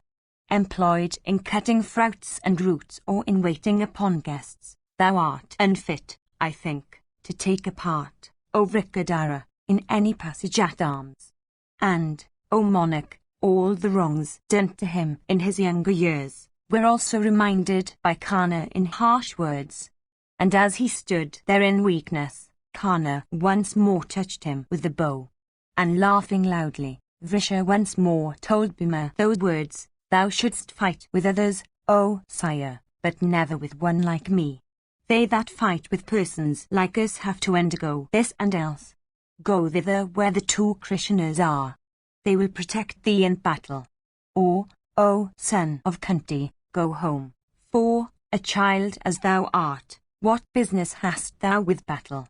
Hearing those harsh words of Karna, Bhimsena laughed aloud and addressing Karna said unto him these words in the hearing of all, "O wicked wight, repeatedly hast thou been vanquished by me. How canst thou indulge, then, in a such idle boast? In this world the ancients witnessed the victory and defeat of the great Indra himself. O thou of ignoble parentage, engage thyself with me in an athletic encounter with bare arms. Even as I slew the mighty Kikaka of gigantic frame, I would then slay thee in the very sight of all kings." Understanding the motives of Bhima, Karna, that foremost of intelligent men, abstained from that combating the very sight of all the bowmen. Indeed, having made Bhima callous, Karna, O king, reproved him in such boastful language in the sight of that lion among the Vrishnis, viz., Krishna, and of the high Sudpatha. Then the ape-bannered Arjuna, urged by Kusava, shot at the suitor's son, O king, many shafts whetted on stone. Those arrows adorned with gold, shot by Partha's arms and issuing out of Gandhiva, entered Karna's body, like cranes into the Krauncha mountains. With those arrows shot from Gandhiva which entered Karna's body like so many snakes, Dhananjaya drove the suitor's son from Bhimasena's vicinity. His bow cut off by Bhima, and himself afflicted with the arrows of Dhananjaya, Karna quickly fled away from Bhima on his great car. Bhimasena also, O bull among men, mounting upon Satyaki's car, proceeded in that battle in the wake of his brother Savyasashin, the son of Pandu. Then Dhananjaya, with eyes red in wrath, aiming at Karna, quickly sped a shaft like the destroyer urging forward death's self. That shaft shot from Gandhiva, like Garuda in the welkin in quest of a mighty snake, quickly coursed towards Karna. The son of Drona, however, that mighty car warrior, with a winged arrow of his, cut it off in mid-air, desirous of rescuing Karna from fear of Dhananjaya. Then Arjuna, excited with wrath, pierced the son of Drona with 64 arrows, O king, and addressing him, said, "Do not fly away, O Aswathaman, but wait a moment." Drona's son, however, afflicted with the shafts of Dhananjaya, quickly entered a division of the Kaurava army that abounded with infuriated elephants and teemed with cars. The mighty son of Kunti, then, with the twang of Gandhiva, drowned the noise made in that battle by all other twangings of bows, of shafts decked with gold. Then, the mighty Dhananjaya followed from behind the son of Drona, who had not retreated to a great distance, frightening him all the way with his shafts. Piercing with his shafts, winged with the feathers of kankars and peacocks, the bodies of men and elephants and steeds, Arjuna began to grind that force. Indeed, O chief of the Bharatas, Partha, the son of Indra, began to exterminate that host teeming with steeds and elephants and men. Section 6. Dhritarashtra said, "Day by day, O Sanjaya, my blazing fame is being darkened. A great many warriors of mine have fallen. I think all this is due to the reverse brought about by time. Dhananjaya, excited with rage, hath penetrated into my host which is protected by Drona's son, and Karna, and which, therefore, is incapable of being penetrated by the very gods. United with those two of blazing energy, viz., Krishna and Bhima, as also with that bull among the Sinis, his prowess hath been increased. Since I have heard of Dhananjaya's entry, grief is consuming my heart, like fire consuming a heap of dry grass, I see that all the kings of the earth with the ruler of the Sindhus amongst them, are affected by evil destiny, having done a great wrong to the diadem-decked Arjuna. How can the ruler of the Sindhus, if he falls within Arjuna's sight, save his life? From circumstantial inference, I see, O Sanjaya, how can the ruler of the Sindhus, if he falls within Arjuna's sight, save his life? From circumstantial inference, I see, O Sanjaya, that the ruler of the Sindhus is already dead. Tell me, however, truly had the battle raged. Thou art skilled in narration, O Sanjaya, tell me truly how the Vrishan hero Satyaki fought, who striving resolutely for Dhananjaya's sake, alone entered in rage the vast force, disturbing and agitating it repeatedly, like an elephant plunging into a lake overgrown with lotuses. Sanjaya said, beholding that foremost of men, viz., Bhima, to proceed, afflicted with Karna's shafts in the midst, O king, of many heroes, that foremost warrior amongst the Sinis followed him on his car, roaring like the clouds at the close of summer, and blazing like the autumnal sun. He began to slaughter with his formidable bow the host of thy son, causing it to tremble repeatedly. And as the foremost one of mad whose race, O Bharata, thus proceeded along the fields on his car, drawn by steeds of the hue of silver and himself roaring terribly, none amongst thy warriors could check his progress. Then that foremost of kings, viz., Alambashaw, full of rage, never retreating from battle, armed with bow, and clad in a golden coat of mail rushing quickly, impeded the progress of Satyaki, that foremost warrior of mad whose race. The encounter, then, O Bharata, that took place between them was such that its like had never been. All thy warriors and the enemy, abstaining from the fight, became spectators of that engagement between those two ornaments of battle. Then that foremost of kings, viz., Alambashaw, forcibly pierced Satyaki with 10 arrows. That bull of Sini's race, however, with shafts, cut all those arrows before they could reach him. And once more, Alambashaw struck Satyaki with 3 sharp arrows equipped with beautiful wings, blazing as fire, and shot from his bow drawn to the ear. Those piercing through Satyaki's coat of mail, penetrated into his body. Having pierced Satyaki's body with those sharp and blazing arrows, endued with the force of fire or the wind, Alambashaw forcibly struck the 4 steeds of Satyaki, white as silver, with 4 other arrows. The grandson of Sini, endued with great activity and prowess like that of Kasava himself, the bearer of the discus, thus struck by him, slew with 4 shafts of great impetuosity the 4 steeds of Alambashaw. Having then cut off his head, beautiful as the full moon and decked with excellent car-rings with a broad-headed arrow, fierce as the Yuga fire.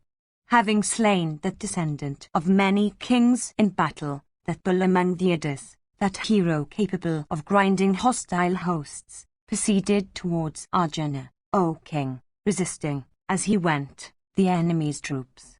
Indeed, O king, thus careering in the midst of the foe, the Vrishan hero, while proceeding in the wake of Arjuna, was seen repeatedly to destroy with his shafts the Kuru host, like the hurricane dispersing gathering masses of clouds.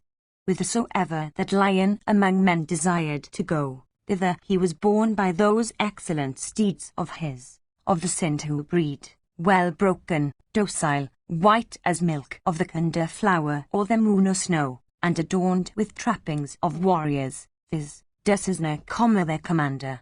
Those leaders of divisions, encompassing the grandson of Sini on all sides in that battle, began to strike him.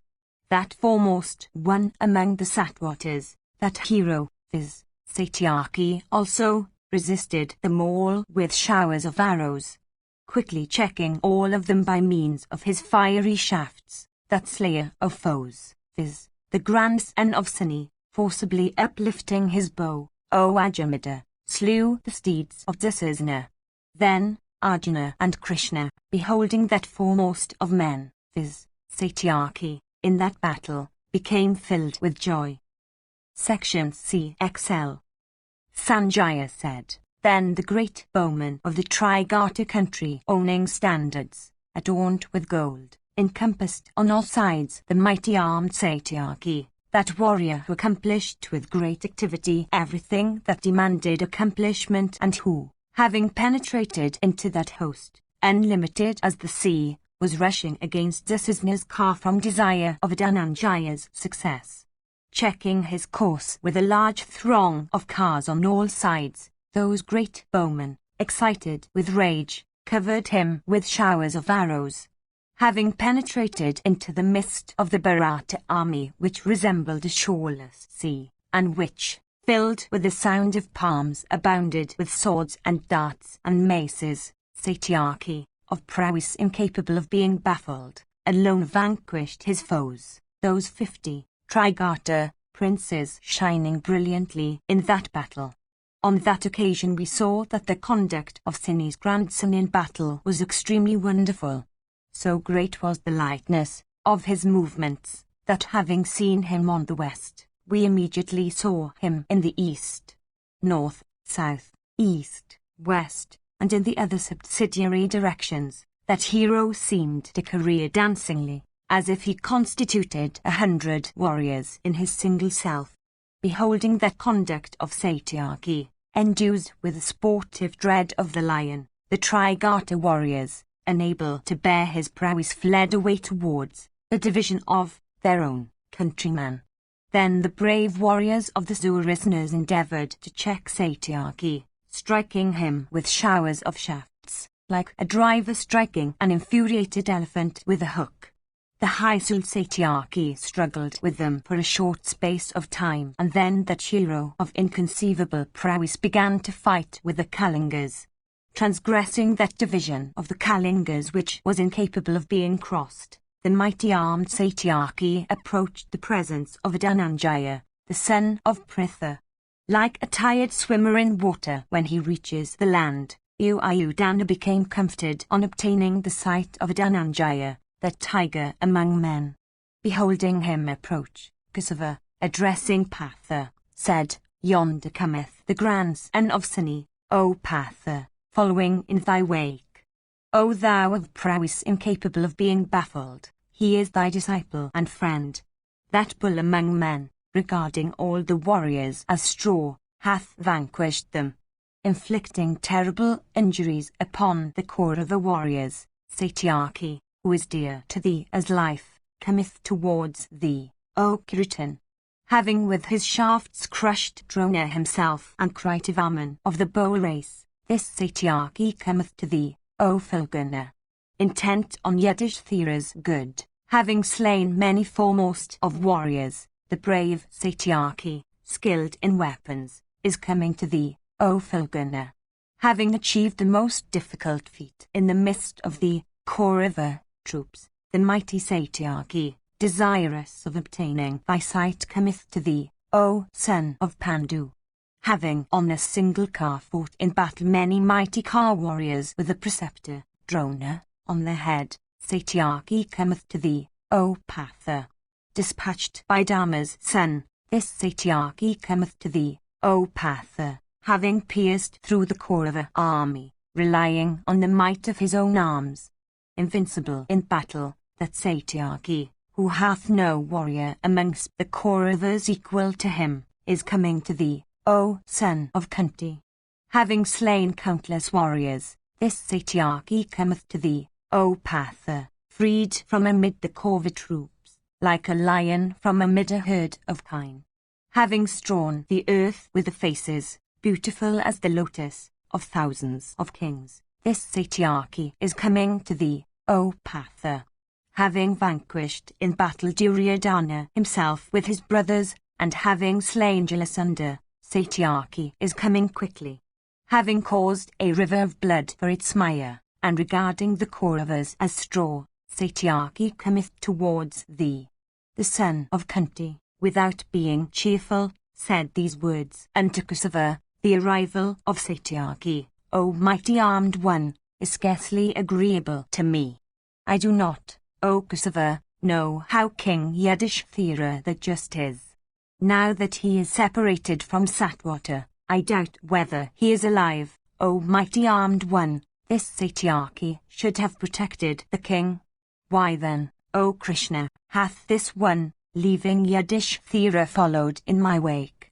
The king, therefore, hath been abandoned to Drona. The ruler of the Sindhus hath not yet been slain. Bharisravas is proceeding against Satyaki in battle. A heavier burthen hath been cast upon me on account of Jayadratha. I should know how the king is, and I shall also protect Satyaki. I should also slay Jayadratha. The sun hangeth low. As regards the mighty armed Satyaki, he is tired, his weapons also have been exhausted.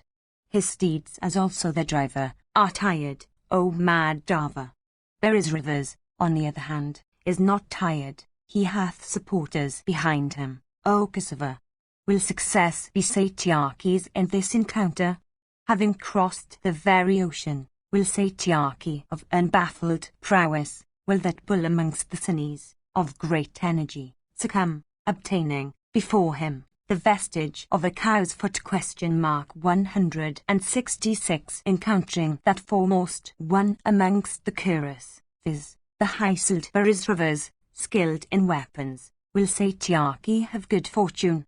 I regard this, O Kosovo, to have been an error of judgment on the part of King Yudhishthira the just. Casting off all fear of the preceptor, he hath dispatched Satyaki from away his side. Like a sky-ranging hawk after a piece of meat, Drona always endeavoureth after the seizure of King Yudhishthira the just. Will the king be free from all danger? Section CXLI. Sanjaya said, beholding Satwata, invincible in battle, coming towards Arjuna, Bharisravas, in rage, O king, suddenly advanced towards him. He of Kuru's race, then, O king, addressing that bull of Sunni's race, said, by luck it is thou that hast today come within the range of my vision. Today in this battle, I obtain the wish I had always cherished. If thou dost not flee away from battle, thou wilt not escape me with life. Slaying thee today in fight, thou that art ever proud of thy heroism, I will, O thou of Dasahu's race, gladden the Kuru king Sayadana. Those heroes, viz., Kosovo and Arjuna, will today together behold thee lying on the field of battle, scorched with my arrows. Hearing that thou hast been slain by me, the royal son of Dharma, who caused thee to penetrate into this host, will today be covered with shame. Pritha's son, Dhananjaya, will today behold my prowess when he sees thee slain and lying on the earth, covered with gore. This encounter with thee hath always been desired by me, like the encounter of Sakra with Vali in the battle between the gods and the Asuras in days of old. Today I will give thee dreadful battle, O Satwata.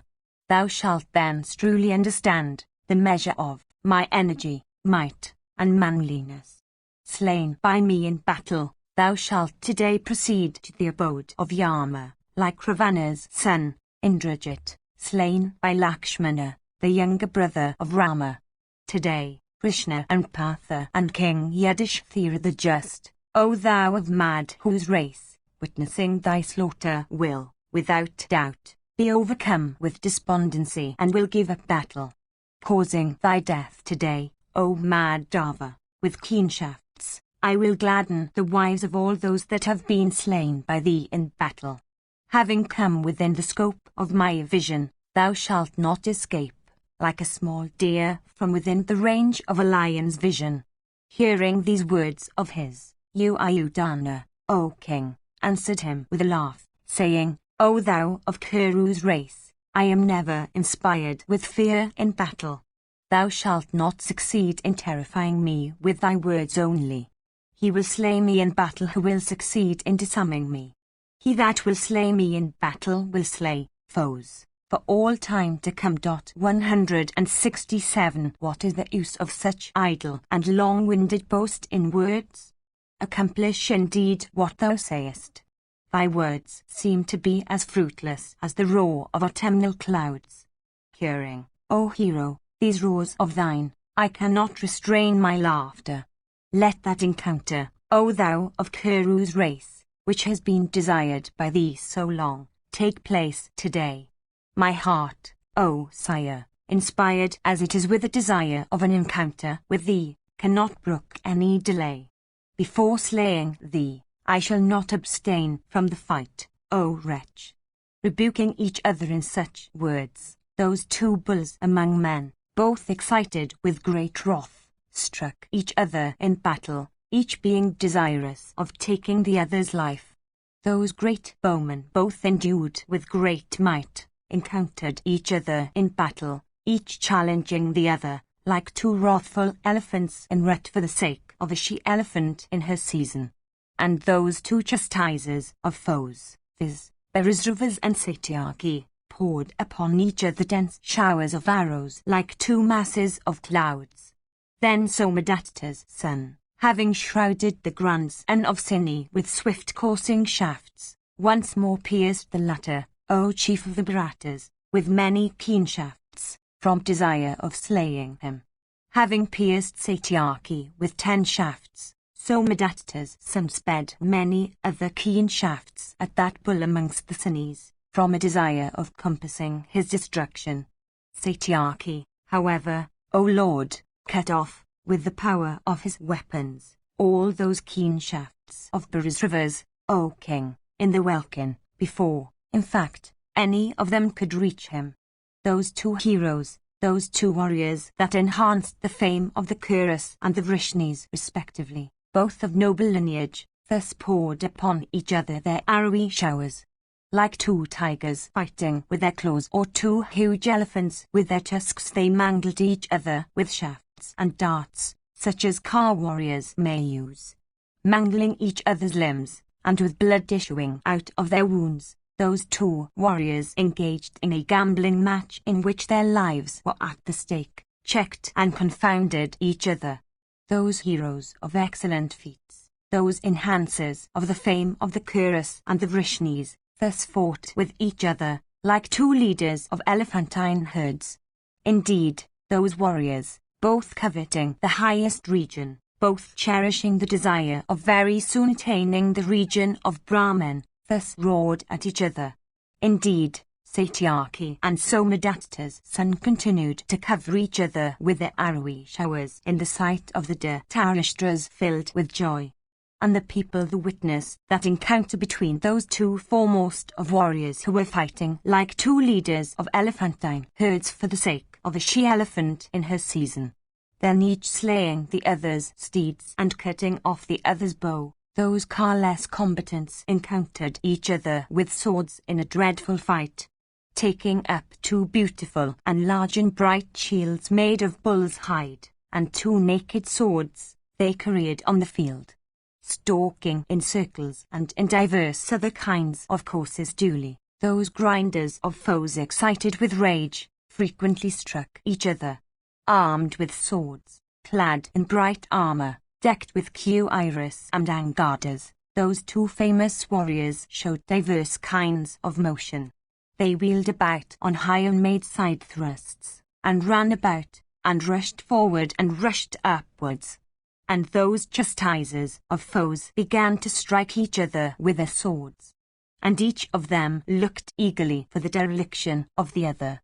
And both of those heroes leapt beautifully, and both showed their skill in that battle, began also to make skillful passes at each other, and having struck each other, O king, those heroes took rest for a moment in the sight of all the troops. Having with their swords cut in pieces each other's beautiful shield, O king, decked with 100 moons, those tigers among men engaged themselves in a wrestling encounter. Both having broad chests, both having long arms, both well skilled in wrestling, they encountered each other with their arms of iron that resembled spiked maces. And they struck each other with their arms, and seized each other's arms, and each seized with his arms the other's neck. And the skill they had acquired by exercise contributed to the joy of all the warriors that stood as spectators of the encounter.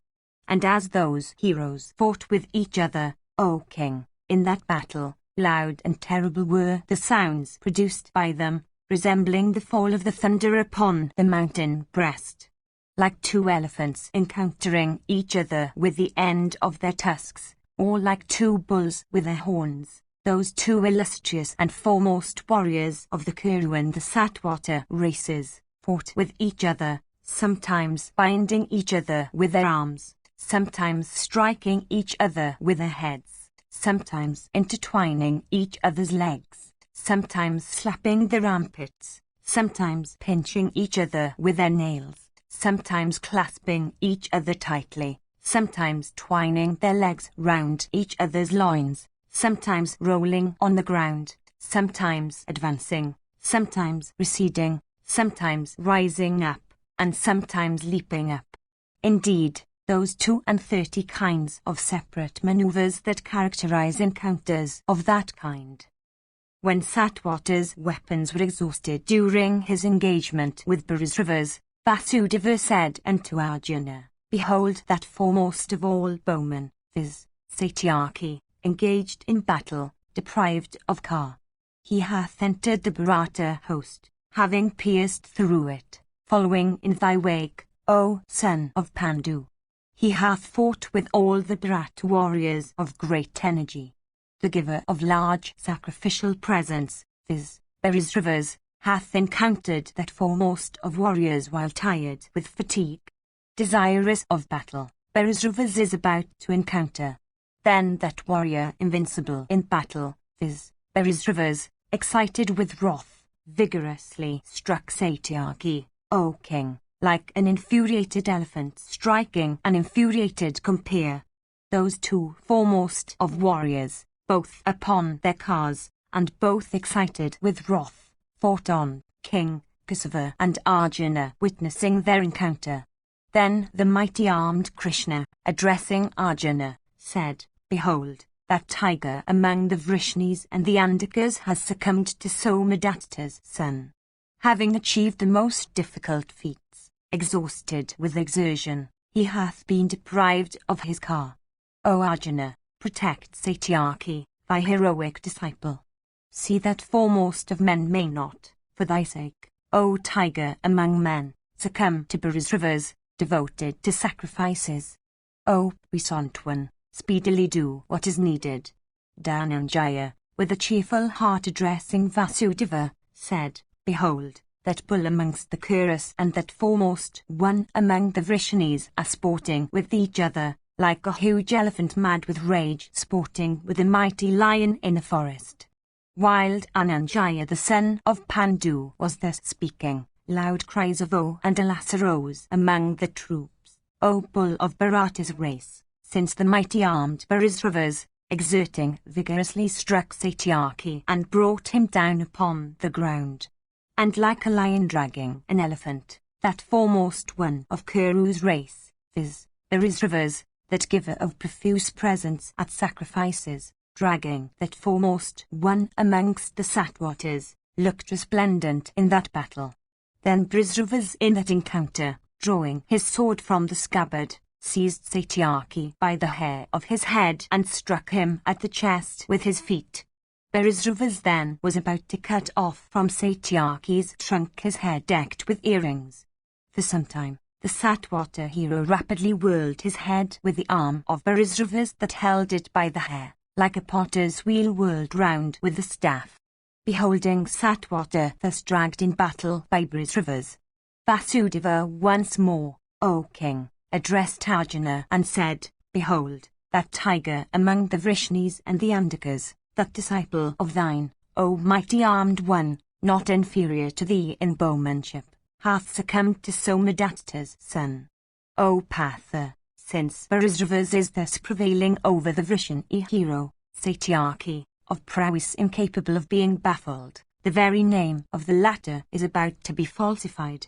168 Thus addressed by Vasudeva the mighty armed son of Pandu, mentally worshipped Bharisravas in that battle, saying, I am glad that, Bharisravas, that enhancer of the fame of the Kurus, is dragging Satyaki in battle, as if in sport. Without slaying Satyaki, that foremost one among the heroes of the Vrishni race, the Kuru warrior is only dragging him like a mighty lion in the forest dragging a huge elephant. Mentally applauding the Kuru warrior thus, "O king, the mighty armed Arjuna, the son of Pritha, replied unto Vasudeva, saying, My eyes having rested upon the centaurs, I could not, O Madhava, see Satyaki. I shall, however, for the sake of that Yadava warrior, achieve a most difficult feat." Having said these words, in obedience to Vasudeva, the son of Pandu fixed on Gandhiva a sharp razor-headed arrow. That arrow, shot by Partha's hand and resembling a meteor flashing down from the firmament, cut off the Kuru warrior's arm with the sword in the grasp and decked with Angada. Section XI. Sanjaya said, that arm of Bharisrava's, decked with Angada and the sword in its grasp, thus cut off, fell down on the earth to the great grief of all living creatures. Indeed, that arm, which was to have cut off Satyaki's head itself, cut off by the unseen Arjuna, quickly dropped down on the earth, like a snake of 5 heads.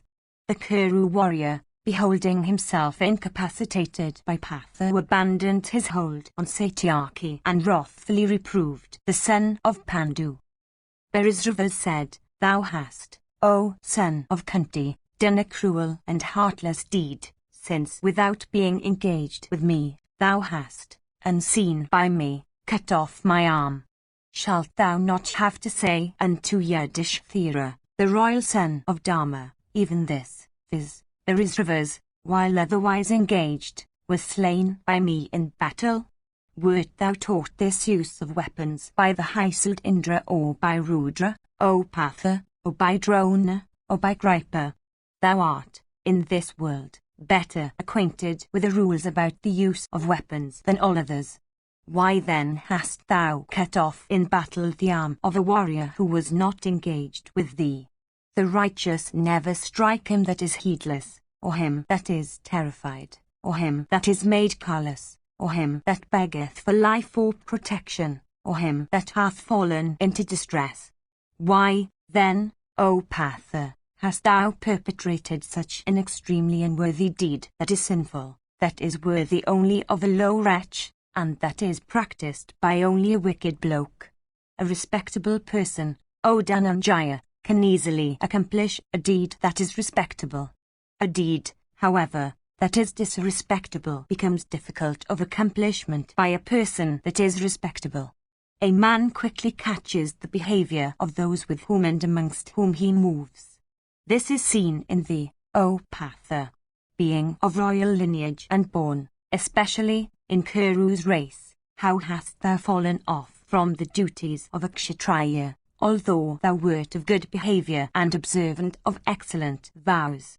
This mean act that thou hast perpetrated for the sake of the Vrishni warrior is without doubt conformable to Vasudeva's counsels. Such an act does not suit one like thee. Who else, unless he were a friend of Krishna's, would inflict such a wrong upon one that is heedlessly engaged with another in battle?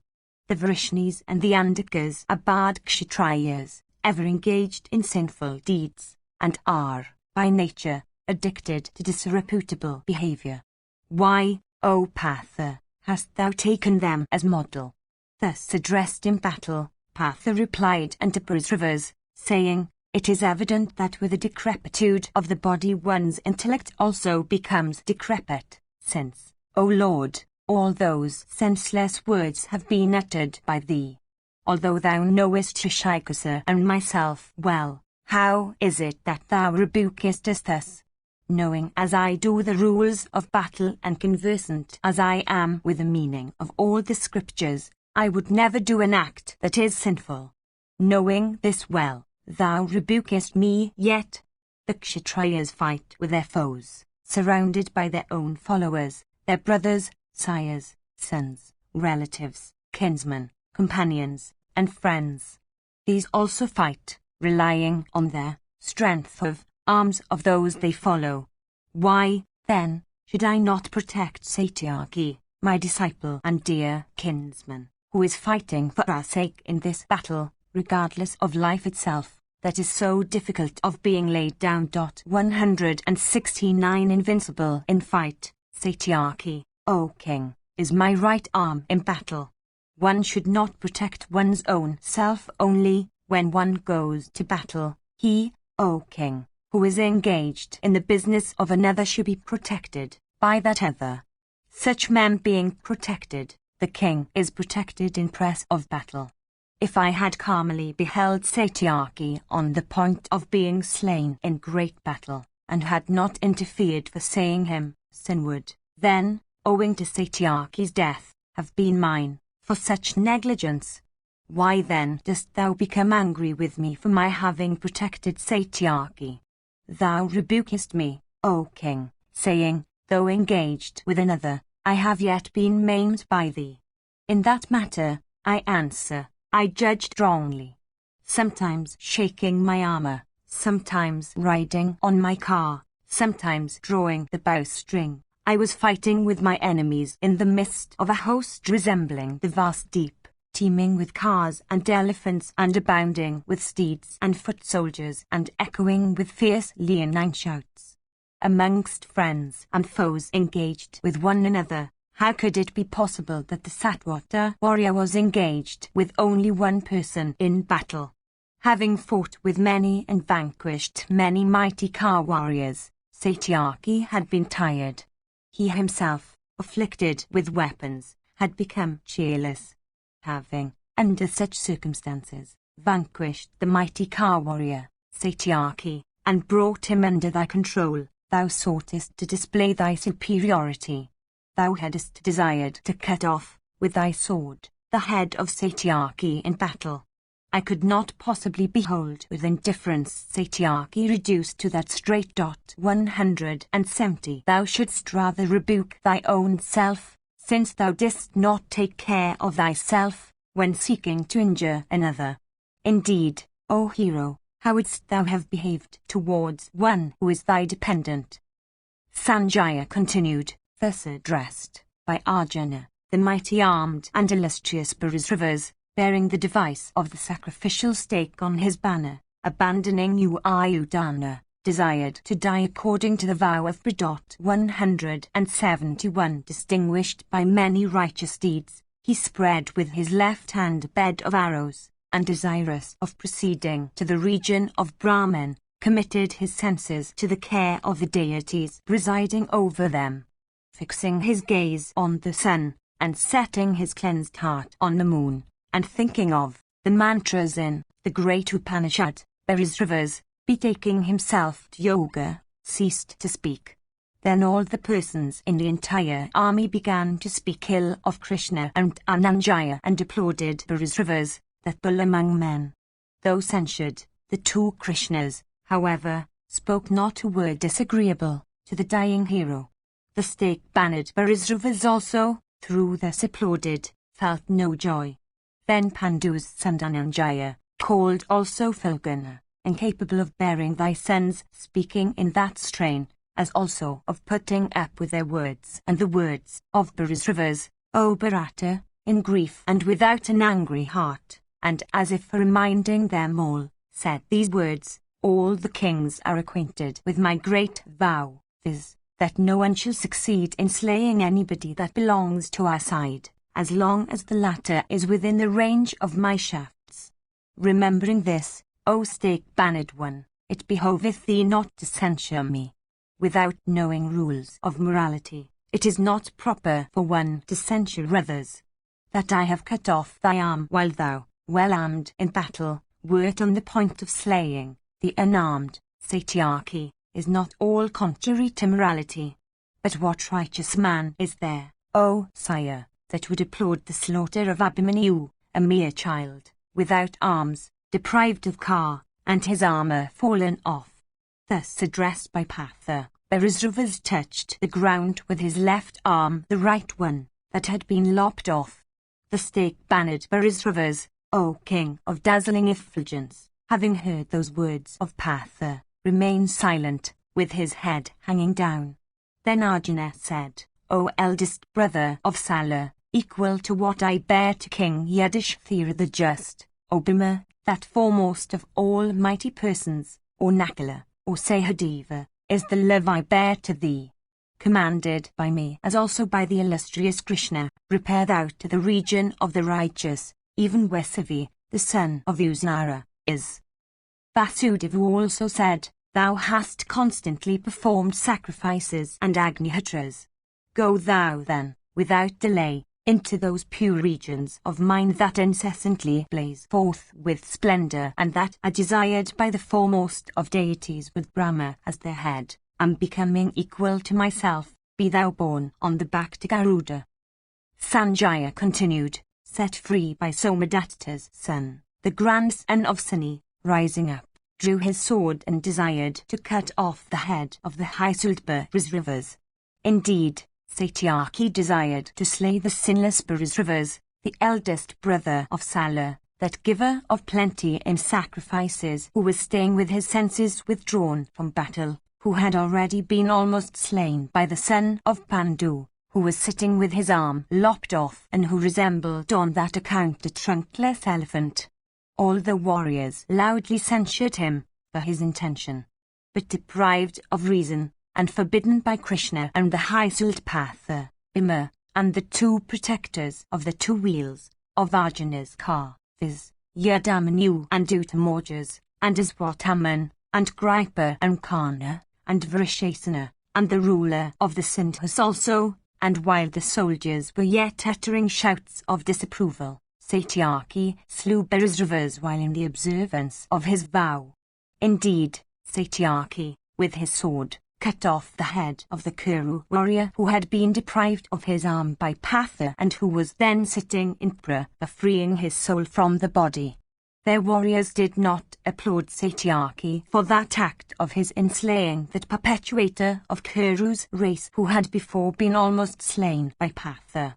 The Siddhas, the Charanas, and the men the present, as also the gods, beholding the sacred-like Brisravas slain in that battle, through sitting in the observance of that pravow, began to applaud him, amazed at the acts accomplished by him. Thy soldiers also argued the matter. It is no fault of the Vrishani hero. That which was preordained has happened. Therefore, we should not give way to wrath. Anger is the cause of men's sorrow. It was ordained that the Brisravas would be slain by the Vrishani hero. There is no use of judging of its propriety or otherwise. The Creator has ordained Satyaki to be the cause of Brisrava's death in battle. Satyaki said, Ye sinful Kauravas, wearing the outward garment of righteousness, ye tell me, in words of virtue, that Brisravas should not be slain. Where, however, did this righteousness of yours go when ye slew in battle that child, viz., the son of Subhadra, while destitute of arms? I had in a certain fit of haughtiness vowed that he who would, throwing me down alive in battle, strike me with his foot in rage, he would be slain by me even though that foe should adopt the vow of asceticism. Struggling in the encounter, with my arms and eyes hale and sound, ye had yet regarded me as dead. This was an act of folly on your part. Ye bulls among the Kurus, the slaughter of Brisravas, accomplished by me, hath been very proper. Partha, however, by cutting off this one's arm with sword in grasp of fulfilling, from his affection for me, his own vow, about protecting all on his side, hath simply robbed me of glory. That which is ordained must happen. It is destiny that works. Brisravas hath been slain in press of battle. What sin have I perpetrated? In days of yore, Valmiki sang this verse on earth, viz., Thou sayest, O ape, that women should not be slain. In all ages, however, men shall always, with resolute care, accomplish that which gives pain to enemies. Sanjaya continued, after Satyaki had said these words, none amongst the Pandavas and the Kauravas, O king, said anything. On the other hand, they mentally applauded Brisravas. No one there applauded the slaughter of Somadatta's illustrious son, who resembled an ascetic living in the woods, or one sanctified with mantras in a great sacrifice, and who had given away thousands of gold coins. The head of that hero, graced with beautiful blue locks and eyes, red as those of pigeons, looked like the head of a horse cut off in a horse sacrifice and placed on the sacrificial altar. 172 Sanctified by his prowess and the death he obtained at the edge of the weapon, the boon-giving Brisravas, worthy of every boon, casting off his body in great battle, repaired to regions on high, filling the welkin with his high virtues. Section Xli. Dhritarashtra said, unvanquished by Drona, and Radha's son and Vikarna and Kritavarman, how could the heroic Satyaki, never before checked in battle, having after his promise to Yudhishthira crossed the ocean of the Kaurava troops, being humiliated by the Kuru warrior Brisravas and forcibly thrown on the ground? Sanjaya said, hear, O king, about the origin, in the past times, of Sini's grandson, and of how Brisravas also came to be descended. This will clear thy doubts. Atri had for son Soma. Soma's son was called Vada. Vada had one son, of the splendor of the great Indra, called Puravas. Puravas had a son called Ayus. Ayus had for his son Nuashur. Nuashur had for his son Yayati, who was a royal sage equal to a celestial. Yayati had Baidevi Yadu for his eldest son. In Yadu's race was born a son of the name of Devama. Of Yadu's race had a son named Zura, applauded in the three worlds. Zura had for his son that foremost of men, viz., the celebrated Vasudeva. Foremost in bowmanship, Zura was equal to Kartavirya in battle. In Zura's race and equivalent to Zura in energy was born Sini, O king. About this time, O king, occurred the Swayamvara of the Haisudivaka's daughter, in which all the Kshatriyas were present. In that self-choice, Sini, vanquishing all the kings, quickly took up on his car the Princess Devaki for the sake of Vasudeva. Beholding the Princess Devaki on Sini's car, that bull among men, viz., the brave Somadatta of mighty energy, could not brook the sight. A battle, O king, ensued between the two, which lasted for half a day and was beautiful and wonderful to behold. The battle that took place between those two mighty men was a wrestling encounter. That bull among men, viz., Somadatta, was forcibly thrown down on the earth by Sini. Uplifting his sword and seizing him by the hair, Sini struck his foe with his foot, in the midst of many thousands of kings who stood as spectators all around. At last, from compassion, he let him off, saying, live. Reduced to that plight by Sini, Somadatta, O sire, under the influence of wrath began to pay his adorations to Mahadeva for inducing the latter to bless him. That great lord of all boon-giving deities, viz., Mahadeva, became gratified with him and asked him to solicit the boon he desired. The royal Somadatta then solicited the following boon: I desire a son, O divine lord, who will strike Sini's son in the midst of thousands of kings, and who will in battle strike him with his foot. Hearing these words, O king of Somadatta, the god saying, so be it, disappeared then and there. It was in consequence of the gift of that boon that Somadatta subsequently obtained the highly charitable Brisravas for son, and it was for this Somadatta's son threw down Sini's descendant in battle and struck him, before the eyes of the whole army, with his foot. I have now told thee, O king, what thou hadst asked me. Indeed, the Satwata hero is incapable of being vanquished in battle by even the foremost of men. The Vrishani heroes are all of sure aim in battle, and are conversant with all modes of warfare. They are vanquishers of the very gods, the Danavas and the Gandhavas. They are never confounded. They always fight, relying upon their own energy. They are never dependent on others. None, O Lord, are seen in this world to be equal to the Vrishanis, None, O bull of Bharata's race, have been, are, or will be equal in might to the Vrishanis. They never show disrespect to their kinsmen. They are always obedient to the commands of those that are reverent in years. The very gods and Asuras and Gandhavas, the Yakshas, the Uragas and the Rakshasas cannot vanquish the Vrishani heroes. What need be said of men, therefore, in battle? They never covet also the possessions of those that ever render them aid on any occasion of distress. Devoted to the Brahmanas and truthful in speech, they never display any pride although they are wealthy. The Vrishanis regard even the strong as weak and rescue them from distress. Always devoted to the gods, the Vrishanis are self-restrained, charitable, and free from pride. It is for this that the prowess 173 of the Vrishanis is never baffled. A person may remove the mountains of Meru or swim across the ocean but cannot defeat the Vrishanis. I have told thee everything about which thou hadst thy doubts. All this, however, O King of the Kurus, that is happening is due to thy evil policy, O best of men. Section Xlif. Dhritarashtra said, after the Kuru warrior Brisravas have been slain under those circumstances, tell me, O Sanjaya, how proceeded the battle?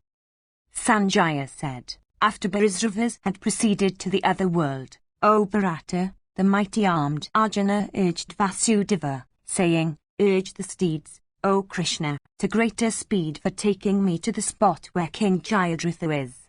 O sinless one, the sun is quickly proceeding towards the Asta hills. O tiger among men, this great task should be achieved by me. The ruler of the Sindhus is, again, protected by many mighty Kar warriors among the Kuru army. Urge thou the steeds, therefore, O Krishna, in such a way that I may, by slaying Jayadratha before the sun sets, make my vow true. Then the mighty armed Krishna, conversant with horse law, urge those steeds of silvery hue towards the car of Jayadratha.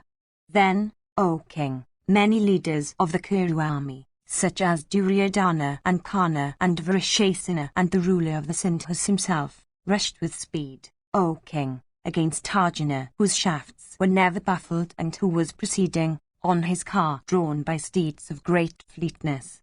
Vatsu, however, getting at the ruler of the Sindhus, who was staying before him, and casting his glances upon him, seemed to scorch him with his eyes blazing with wrath. Then King Duryodhana quickly addressed the son of Radha. Indeed, O monarch, thy son Sayadana said unto Kana, O son of the Kardana, the time of battle hath come at last. O high-souled one, exhibit now thy might. O Kana, act in such a way that Jayadratha may not be slain by Arjuna.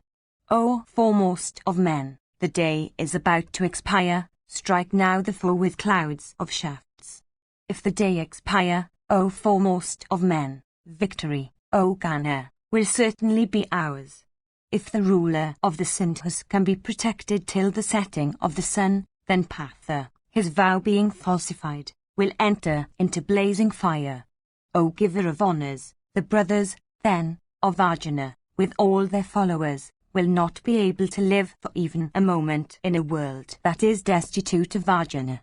Upon the death of the sons of Pandu, the whole of the earth, O Kana, with her mountains and waters and forests, we will enjoy without a thorn on our side. O giver of honours, it seems that Partha, who without ascertaining what is practicable and what is impracticable, made this vow in battle, was afflicted by destiny itself, his judgment having taken a misdirected course. Without doubt, O Kana, the diadem-decked son of Bandu must have made this vow about the slaughter of Jayadratha for his own destruction. How, O son of Radha, when thou art alive will Falguna succeed in slaying the ruler of the Sindhus before the sun goes to the Asta hills? How will Dhananjaya slay Jayadratha in battle when the latter is protected by the king of the Madras and by the illustrious Kripa? How will Vatsu, who seems to have been urged on by fate, get at the ruler of the Sindhus when the latter is protected by Drona's son, by myself, and Dusyasana. Many are the heroes engaged in fight. The sun is hanging low in the sky. Partha will not even get at Jayadratha in battle, O giver of honours. Do thou therefore, O Kana, with myself and other brave and mighty car warriors, with Drona's son and the ruler of the Madras and Kripa, fight with Partha in battle, exerting thyself with the greatest firmness and resolution. Thus addressed by thy son, O sire, the son of Radha replied unto Duryodhana, that foremost one among the Kurus, in these words: Deeply hath my body been pierced in battle by the brave bowman Bhimasena, capable of striking vigorously with repeated showers of arrows. O giver of honours, that I am yet present in battle is because that one like me should be present here. Scorched with the powerful shafts of Bhimasena, every limb of mine is suffering from torturing pain. I shall, however, for all that, fight to the best of my powers. My life itself is for thee.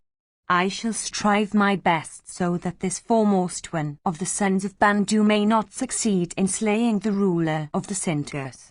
As long as I shall fight, shooting my whetted shafts, the heroic Dhananjaya, capable of drawing the bow with even his left hand, will not succeed in getting at the ruler of the Sindhus. All that a person, bearing love and affection to thee and always solicitous of thy good, may do, shall be done by me, O thou of Kuru's race. As regards victory, that depends on destiny. I shall in battle today exert myself to my utmost for the sake of the ruler of the Sindhus, and for achieving thy good. O king, victory, however, is dependent on destiny. Relying on my manliness, I shall fight with Arjuna today for thy sake, O tiger among men. Victory, however, is dependent on destiny. O chief of the Kurus, let all the troops behold today the fierce battle, making the very hair stand on end, that takes place between myself and Arjuna. While Kana and the Kuru king were thus talking to each other in battle, Arjuna began, with his keen arrows, to slaughter thy host. With his broad-headed arrows of great sharpness he began to cut off in that battle the arms, looking like spiked clubs or the trunks of elephants, of unreturning heroes. And the mighty armed hero also cut off their heads with whetted shafts. And Vatsu also cut off the trunks of elephants and the necks of steeds and the akshas of cars all around, as also blood-dyed horsemen, armed with spears and lances, with razor-faced arrows into 2 or 3 fragments. And steeds and foremost of elephants and standards and umbrellas and bows and yak-tails and heads fell fast on all sides. Consuming thy host like a blazing fire consuming a heap of dry grass, Partha soon caused the earth to be covered with blood. And the mighty and invincible Partha, of prowess incapable of being baffled, causing an immense slaughter in that army of thine, soon reached the ruler of the Sindhus. Protected by Bhimasena and by Satwata, Vatsu, O chief of the Bharatas, looked resplendent like a blazing fire. Beholding Fulgana in that state, the mighty bowman of thy army, those bulls among men, endued with wealth of energy, could not brook him.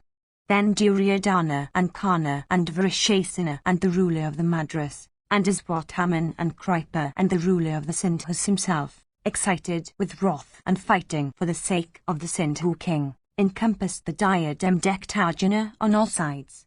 All those warriors, skilled in battle, placing the ruler of the Sindhus at their back, and desirous of slaying Arjuna and Krishna, surrounded Partha, that hero conversant with battle, who was then dancing along the track of his car, producing fierce sounds with a bowstring and his palms and resembling the destroyer himself with wide-opened mouth. The sun then had assumed a red hue in the sky. Desirous of his speedy setting, the Kaurava warriors, bending their bows with arms, resembling their tapering bodies of snakes, sped their shafts in hundreds towards Fulgana, resembling the rays of the sun. cutting off those shafts that sped towards him, into 2, 3, or 8 fragments. The diadem-decked Arjuna, invincible in battle, pierced them all in that encounter. Then as Wataman, bearing on his banner the mark of a lion's tail, displaying his might, began, O king, to resist Arjuna. Indeed, the son of Saradwata's daughter, piercing Partha with 10 shafts and Vasudeva with 7, stayed in the track of Arjuna's car, protecting the ruler of the Centaurs. Then, many foremost ones among the Kuras, great car warriors, all encompassed Arjuna on all sides with a large throng of cars. Stretching their bows and shooting countless shafts, they began to protect the ruler of the Centaurs, at the command of thy son. We then beheld the prowess of the brave Partha, as also the inexhaustible character of his shafts, and the might, too, of his bow Gandiva. Baffling with his own weapons those of Drona's son and Kripa, he pierced every one of those warriors with 9 shafts. Then, Drona's son pierced him with 25 arrows, and Vrishasana with 7, and Duryodhana pierced him with 20, and Karna and Salya each with 3. And all of them rode at him and continued to pierce him frequently, and shaking their bows, they surrounded him on all sides. And soon they caused their cars to be drawn up in a serried line around Arjuna. Desirous of the speedy setting of the sun, those mighty car warriors of the Kaurava army, endued with great activity, began to roar at Arjuna, and shaking their bows, covered him with showers of keen arrows like cloud pouring rain on a mountain. Those brave warriors, with arms resembling heavy clubs, also discharged on that occasion, O king, on Dhananjaya's body celestial weapons. Having caused an immense slaughter in thy army, the mighty and invincible Dhananjaya, of prowess incapable of being baffled, came upon the ruler of the Centaurs. Karna, however, O king, with his arrows, resisted him in that battle in the very sight, O Bharata, of Bhimasena and Satwata. The mighty armed Partha, in the very sight of all the troops, pierced the suitor's son, in return, with 10 arrows, on the field of battle. Then Satwata, O sire, pierced Karna with 3 arrows, and Bhimasena pierced him with 3 arrows, and Partha himself, once more, with 7. The mighty car warrior, Karna, then pierced each of those 3 warriors with 60 arrows. And thus, O king, raged that battle between Karna alone, on one side, and the many, on the other. The prowess, O sire, that we then beheld of the suitor's son was wonderful in the extreme, since, excited with wrath in battle, he singly resisted those 3 great cow warriors. Then the mighty arm Falguna, in that battle, pierced Karna, the son of Vikardana, in all his limbs with 100 arrows. All his limbs bathed in blood, the suitor's son of great prowess and bravery, pierced Falguna in return with 50 arrows. Beholding that lightness of hand displayed by him in battle, Arjuna brooked it not. Cutting off his bow, that hero, viz. Dhananjaya, the son of Pritha, quickly pierced Karna in the center of the chest with 9 arrows. Then Dhananjaya, with great speed at a time, when speed was necessary, shot in that battle a shaft of solar refulgence for the destruction of the Karna. Drona's son, however, with a crescent-shaped arrow, cut off that shaft as it coursed impetuously towards Karna. Thus cut off by Aswataman, that shaft fell down on the earth. Endued with great prowess, the suitor's son, then, O king, shook up another bow, and covered the son of Pandu with several thousands of arrows. Partha, however, like the wind-dispersing flight of locusts, dispelled with his own arrows that extraordinary shower of arrows issuing out of Karna's bow. Then Arjuna, displaying his lightness of hands, covered Karna, in that battle, with his arrows, in the very sight of all thy troops. Karna also, that slayer of hosts, desirous of counteracting Arjuna's feat, covered Arjuna with several thousands of arrows, roaring at each other like two bulls. Those lions among men, those mighty car warriors, shrouded the welkin with clouds of straight shafts, each rendered invisible by the other's arrowy showers. They continued to strike each other, and they roared at each other and pierced each other with their wordy darts, saying, I am Partha, wait, or I am Kana, wait, O Fulgana. Indeed, these two heroes fought with each other wonderfully, displaying great activity and skill. And the sight they presented was such that other warriors became witnesses of that battle. And applauded by Siddhas, Charnas and Panagas, they fought with each other, O king, each desirous of slaying the other. Then Duryodhana, O king, addressing thy warriors, said, carefully protect the son of Radha. Without slaying Arjuna he would not abstain from battle. Even this is what Vrisha told me. Meanwhile, O monarch, beholding the prowess of Karna, Arjuna, of white steeds, with 4 shafts shot from the bowstring drawn to the ear, dispatched the 4 steeds of Karna to Yama's domain. And he also felled with a board-headed arrow Karna's charioteer from his niche in the car. And he covered Karna himself with clouds of shafts in the very sight of thy son. Thus shrouded with arrows, the steedless and driverless Karna, stupefied by that arrowy shower, knew not what to do. Beholding him made careless, as what Haman, O king, caused him to ride on his car, and continued to fight with Arjuna. Then the ruler of the Madras pierced the son of Kunti with 30 arrows. Saradwata's son pierced Vasudeva with 20 arrows. And he struck Dhananjaya also with 12 shafts. And the ruler of the Sindhus pierced each with 4 arrows, and Vrishasanu also pierced each of them, O king, with 7 arrows. Kunti's son, Dhananjaya, pierced all of them in return. Indeed, piercing Drona's son with 64 shafts, and the ruler of the Madras with 100, and the Sindhu king with 10 broad-headed arrows, and Vrishasana with 3 arrows, and Saradwata's son with 20, Partha uttered a loud shout.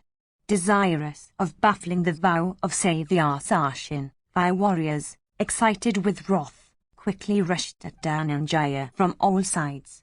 Then Arjuna, frightening the Dhritarashtra's, invoked into existence the Varuna weapon on all sides. The Kauravas, however, on their costly cars, pouring showers of arrows, advanced against the son of Pandu. But, O Bharata, in course of that stupefying and fierce engagement, fraught with the greatest confusion, that prince, viz., Arjuna, decked with diadem and gold chain, never lost his senses. On the other hand, he continued to pour showers of arrows. Desirous of recovering the kingdom and recollecting all the wrongs he had suffered for 12 years in consequence of the Kuras, the high-soot and immeasurable Arjuna darkened all the points of the compass with shafts from Gandiva. The welkin seemed ablaze with meteors. Innumerable crows, alighting from the sky, perched on the bodies of dead combatants. Meanwhile, Arjuna continued to slay the foe with his Gandiva, like Mahadeva slaying the Asuras with his pinnacle equipped with tawny string. 174 Then the illustrious Kirutin, that subjugator of hostile ranks, dispersing the shafts of the foe by means of his own formidable bow, slaughtered with his arrows many foremost ones among the Kuras, mounted on their foremost of steeds and elephants.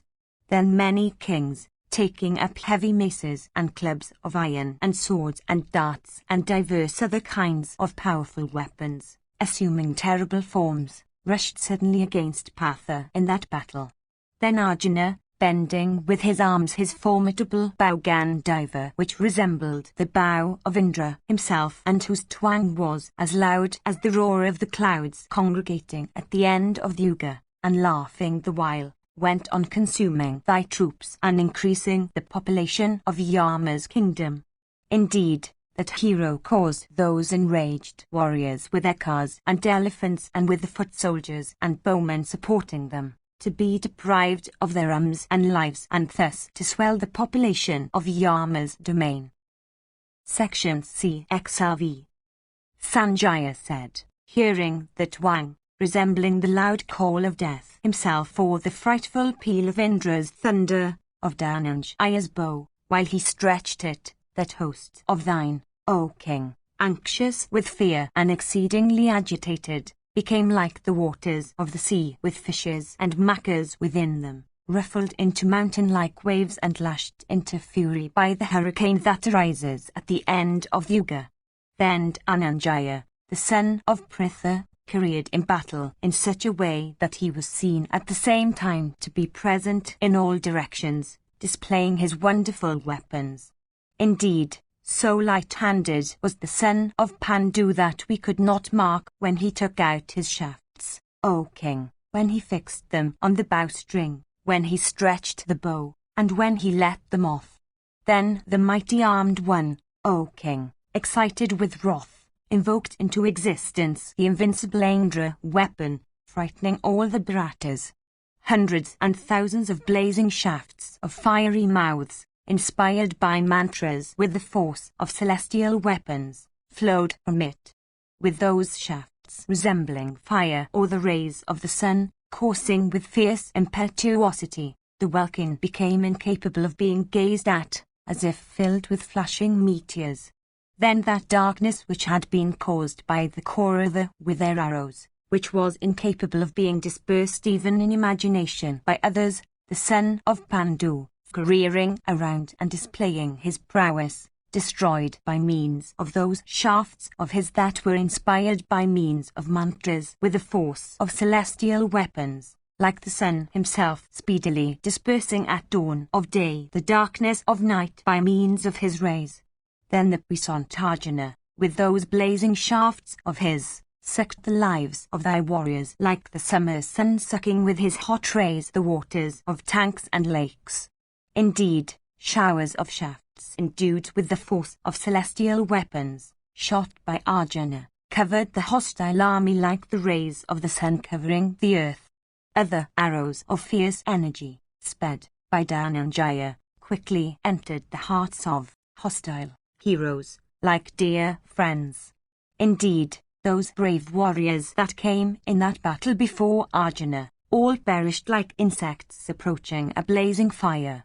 Thus crushing the lives of his foes and their fame, Partha careered in that battle like death in embodied form. Heads decked with diadems, massive arms, adorned with angadas, and ears with earrings of the foes, Partha cut off with his shafts. The arms, with spears, of elephant riders, those, with lances, of horsemen, those, with shields, of foot soldiers, those with bows, of car warriors, and those, with whips and goads, of charioteers the son of Pandu cut off.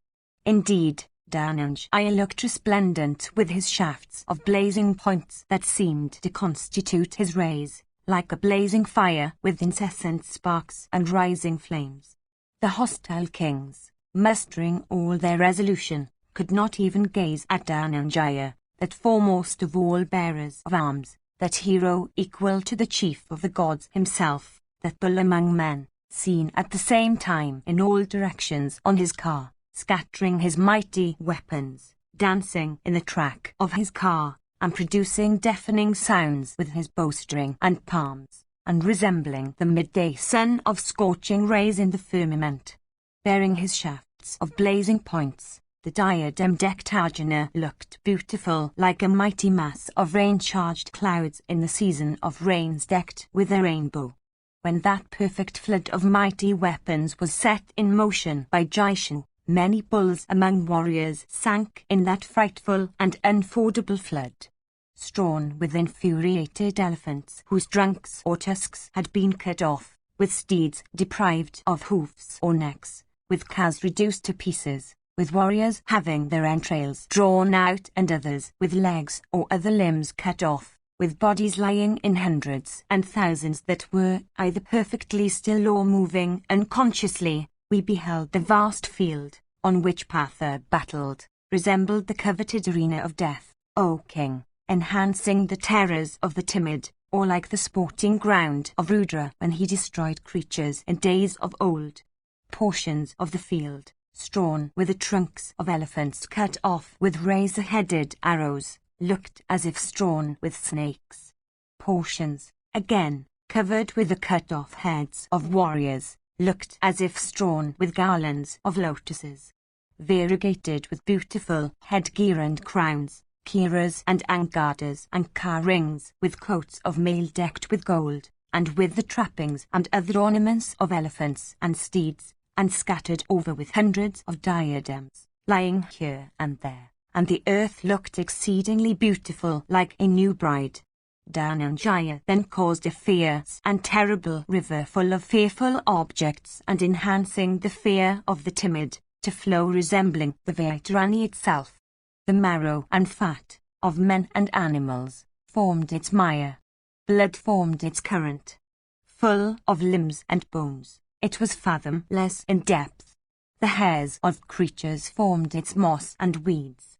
Heads and arms formed the stones on its shores. It was decked with standards and banners that variegated its aspect. Umbrellas and bows formed the waves, and it abounded with bodies of huge elephants deprived of life, and it teemed with cars that formed hundreds of rafts floating on its surface, and the carcasses of countless steeds formed its banks, and it was difficult to cross in consequence of wheels and yokes and shafts and ikshas and kuvaras of cars, and spears and swords and darts and battle-axes and shafts looking like snakes. And ravens and cankers formed its alligators, and jackals, forming its macaras, made it terrible, and fierce vultures formed its sharks, and it became frightful in consequence of the howls of jackals, and it abounded with capering ghosts and pisachas and thousands of other kinds of spirits, and on it floated countless bodies of warriors destitute of life. Beholding that prowess of Arjuna, whose visage then resembled that of the destroyer himself, a panic, such as had never occurred before, possessed the Kurus on the field of battle. The son of Pandu, then, baffling with his weapons those of the hostile heroes, and engaged in achieving fierce feats, gave all to understand that he was a warrior of fierce feats. Then Arjuna transgressed all those foremost of car warriors, like the midday sun of scorching rays in the firmament, no one amongst the creatures that could even look at him. The shafts issuing out of the bow Gandiva of that illustrious hero in that battle seemed to us to resemble a row of cranes in the welkin, baffling with his own the weapons of all those heroes, and showing by the terrible achievements in which he was engaged that he was a warrior of fierce feats. Arjuna, desirous of slaying Jayadratha, transgressed all those foremost of car warriors, stupefying them all by means of his shafts. Shooting his shafts on all sides, Dhananjaya, having Krishna for his charioteer, presented a beautiful sight by careering with great speed on the field of battle. The shafts in the welkin, by hundreds and thousands, of that illustrious hero, seemed to course incessantly through the sky. We never could notice when that mighty bowman took out his shafts, when indeed that son of Pandu aimed them, and when he let them off. Then, O king, filling all the points of the compass with his shafts and afflicting all the car warriors in battle, the son of Kunti proceeded towards Jayadratha and pierced him with 64 straight arrows. Then the Kuru warriors, beholding the son of Pandu proceeded towards Jayadratha, all abstained from battle. In fact, those heroes became hopeless of Jayadratha's life. Every one amongst thy warriors that rushed in that fierce battle against the son of Pandu had his body deeply pierced, O Lord, with a shaft of Arjuna. The mighty car warrior Arjuna, that foremost of victorious persons, with his shafts blazing as fire made thy army teem with headless drunks. 175 indeed, O king, thus creating a perfect confusion in thy host consisting of 4 kinds of forces. The son of Kunti proceeded towards Jayadratha, as he pierced the son of Drona with 50 shafts and Vrishasena with 3. And the son of Kunti mildly struck Kripa with 9 arrows, and he struck Salya with 16 arrows and Karna with 32. And piercing the ruler of the Sindhus then with 64 arrows, he uttered a leonine shout. The ruler of the Sindhus, however, thus pierced by the wielder of Gandiva with his arrows, became filled with rage and unable to brook it, like an elephant when pierced with a hook. Bearing the device of the boar on his banner, he quickly sped towards Vulgana's car, many straight shafts equipped with vulturine feathers, resembling angry snakes of virulent poison, well polished by the hands of the smith, and shot from his bow drawn to the fullest stretch. Then piercing Govinda with 3 shafts, he struck Arjuna with 6. And then he pierced the steeds of Arjuna with 8 arrows, and his standard also with 1. Then Arjuna, baffling the keen arrows sped by the ruler of the Sindhus, cut off at the same time, with a pair of shafts, the head of Jayadratha's driver and the well-decked standard also of Jayadratha. Its stake cut off and itself pierced and struck with arrows. That standard fell down like a flame of fire. Meanwhile, the sun was going down quickly. Janardana then quickly addressed the son of Pandu and said, "Behold, O Partha, the ruler of the Sindhus hath, by 6 mighty and heroic car warriors, been placed in their midst. Jayadratha also, O mighty armed one, is waiting there in fear.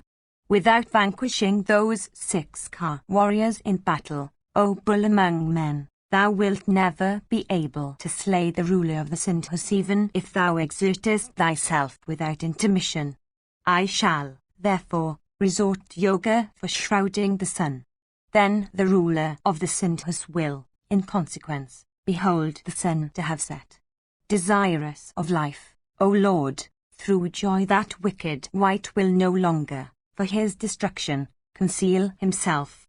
Availing yourself of that opportunity, thou shouldst then, O best of the Kuras, strike him.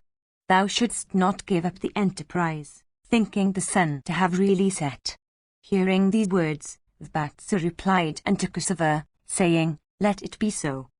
Then Krishna, otherwise called Hari, possessed of ascetic powers, that lord of all ascetics, having taken recourse to yoga, created that darkness. Thy warriors, O king, thinking the sun to have set, were filled with delight at the prospect of Partha's laying down his life. Indeed, thy warriors, not seeing the sun, were filled with gladness. All of them stood, with heads thrown backwards. King Jayadratha also was in the same attitude. And while the ruler of the Sindhus was thus beholding the sun, Krishna, once more addressing Dhananjaya, said these words, "Behold, the heroic ruler of the Sindhus is now looking at the sun, casting off his fear of thee, O foremost one among the Bharatas. This is the hour, O mighty armed one, for the slaughter of that wicked Sut wretch. Speedily cut off the head and make thy vow true." Thus addressed by Kusava, the valiant son of Pandu began to slaughter thy host with his arrows resembling the sun or fire in splendor. And he pierced Kripa with 20 arrows and Karna with 50. And he struck Salya and Duryodhana each with 6. And he pierced Vrishasena with 8 arrows and the ruler of the Sindhus himself with 60. And the mighty armed son of Pandu, O king, deeply piercing with his arrows the other warriors of thy host, rushed against Jayadratha. Beholding him in their presence like a swelling fire with its tongue of flame outstretched, the protectors of Jayadratha were sorely puzzled. Then all the warriors, O king, desirous of victory, bathed the son of Indra in that battle with torrents of arrows. Shrouded with incessant showers of arrows, the son of Kunti, that mighty armed and unvanquished descendant of Kuru, became filled with rage. Then that tiger among men, viz., the son of Indra, desirous of slaughtering thy host, created a thick net of arrows. Then those warriors of thine, O king, thus slaughtered in battle by that hero, abandoned the ruler of the Sindhus in fear and fled away. And they fled away in such a manner that no two persons could be seen flying together. The prowess that we then beheld of Kunti's son was extremely wonderful. Indeed, the like of what that illustrious warrior then did had never been nor will ever be. Like Rudra himself slaughtering creatures, Dhananjaya slaughtered elephants and elephant riders, horses and horse riders, and cow warriors and car drivers. I did not in that battle, O king, see a single elephant or steed or human warrior that was not struck with Patha's shafts. Their vision blurred by dust and darkness, thy warriors became perfectly cheerless and unable to distinguish one another. Urged on by fate and with their vital limbs cut open and mangled with shafts, they began to wander, or limp, or fall down. And some amongst them, O Bharata, became paralyzed and some became deathly pale. During that terrible carnage resembling the slaughter of creatures at the end of the Yuga, in that deadly and fierce battle from which few could escape with life, the earth became drenched with gore and the earthy dust that had risen disappeared in consequence of the showers of blood that fell and the swift currents of wind that blew over the field. So deep was that drain of blood that the wheels of cars sank to their naves. Thousands of infuriated elephants endued with great speed, O king, of thy army, their riders slain and limbs mangled, fled away, uttering cries of pain and crushing friendly ranks with a dread. Steeds destitute of riders and foot soldiers also, O king, fled away, O monarch, from fear, struck with the shafts of Dhananjaya. Indeed, thy soldiers, with dishevelled hair and deprived of their coats of mail, with blood streaming out of their wounds, fled away in terror, leaving the field of battle. And some, deprived of the power of motion as if their lower limbs had been seized by alligators, remains on the field. And others concealed themselves behind and under the bodies of slain elephants. Routing thy host thus, O king, Dhananjaya began to strike with terrible shafts the protectors of the ruler of the Sindhus with his arrowy showers, Karna and Drona's son and Gripa and Salya and Vrishasena and Duryodhana. So quick was he in the use of weapons that no one could mark when Arjuna took out his arrows, when he fixed them on the bowstring, when he stretched the bow and let them off. Indeed, while striking the foe, his bow was seen incessantly drawn to a circle. His arrows also were seen incessantly issuing out of his bow and scattered in all directions. Then cutting off Karna's bow as also of Vrishasena's, Arjuna felled Salya's driver from his niche in the car, with a board-headed arrow. With many arrows that foremost of victors, viz. Dhananjaya, then deeply pierced in that battle Gripa and Aswathaman, related as uncle and nephew to each other, sorely afflicting those mighty car warriors of thy army. Thus, the son of Pandu took up a terrible arrow of fiery splendor, looking like the thunderbolt of Indra, and inspired with divine mantras. That formidable arrow was capable of bearing any strain, and it had been always worshipped with incense and garlands of flowers, duly inspiring it, by mantras, with the force of the thunderbolt. That descendant of Kuru, viz., the mighty armed Arjuna, fixed it on Gandhiva. When that arrow of fiery effulgence was fixed on the bowstring, loud shouts, O king, were heard in the welkin. Then Janardana, once more addressing Arjuna, quickly said, O Dhananjaya, quickly cut off the head of the wicked Sut ruler of the Sindhus. The sun is about to get at the mountain of Asta. Listen, however, to the words I say about the slaughter of Jayadratha. The father of Jayadratha is Vridakshitra, known all over the world. It was after a long time that he got Jayadratha, that slayer of foes, for his son. At the birth of the sun, an incorporeal and invisible voice, deep as that of the clouds or of the drum, said unto King Vridakshitra, This thy son, O Lord, amongst men in this world will become worthy of the two races, viz., the solar and the lunar, in respect of blood, behavior, self-restraint and the other attributes. He will become one of the foremost of Kshatriyas, and will always be worshipped by heroes.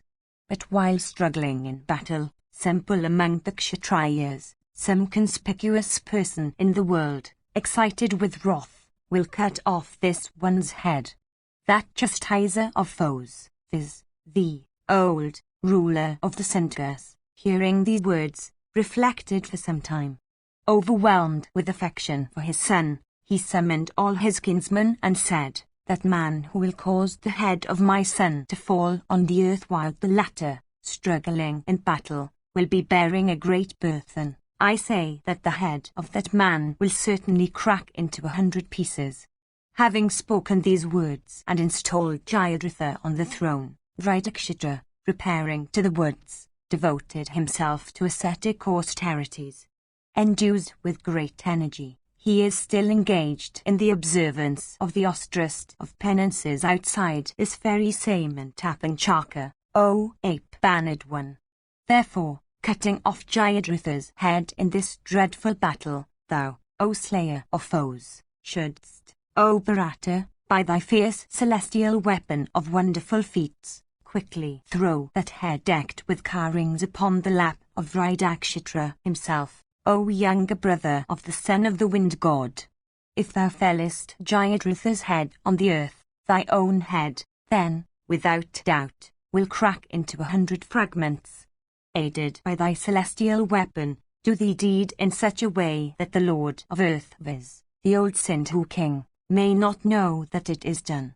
Truly, O Arjuna, there is nothing in the 3 worlds which thou canst not achieve or do, O son of Vasava. Hearing these words of Krishna, Dhananjaya, licking the corners of his mouth, quickly shot that arrow which he had taken up for Jayadratha's slaughter, that arrow, viz., whose touch resembled that of Indra's thunder, which was inspired with mantras and converted into a celestial weapon, which was capable of bearing any strain, and which had always been worshipped with incense and garlands. That shaft, sped from Gandiva, coursing swiftly, snatched Jayadratha's head away, like a hawk snatching away a smaller bird from the top of a tree. Dhananjaya, then, with his shafts, sent that head along in the welkin, without allowing it to fall down. For grieving his foes and gladdening his friends, the son of Pandu, by shooting his shafts repeatedly at it, sent that head outside the limits of Samantapanchaka. Meanwhile, King Dhritakshitra, the father of thy son-in-law, endued with great energy, was, O sire, engaged in his evening prayers. Decked with black locks and adorned with earrings, that head of Jayadratha was thrown upon Dhritakshtra's lap, as the latter was saying his prayers in a sitting posture. Thus thrown on his lap, that head decked with car-rings, O chastiser of foes, was not seen by King Dhritakshatra. As the latter, however, stood up after finishing his prayers, it suddenly fell down on the earth. And as the head of Jayadratha fell down on the earth, the head of Dhritakshitra, O chastiser of foes, cracked into 100 pieces. At the sight of this, all creatures were filled with wonder, and all of them applauded Vasudeva and the mighty Vatsu. After, O king, the ruler of the Sindhus had been slain by the diadem-decked Arjuna, that darkness, O bull of Bharata's race, was withdrawn by Vasudeva. Thy sons were their followers, O king, thus came to know subsequently that the darkness they had seen had all been an illusion produced by Vasudeva. Even thus, O king, was thy son-in-law, the ruler of the Centaurs, having caused Datakshainis to be slaughtered, himself slain by Patha of inconceivable energy. Beholding Jayadratha, the ruler of the Sindhus slain, tears of sorrow fell from the eyes of thy sons.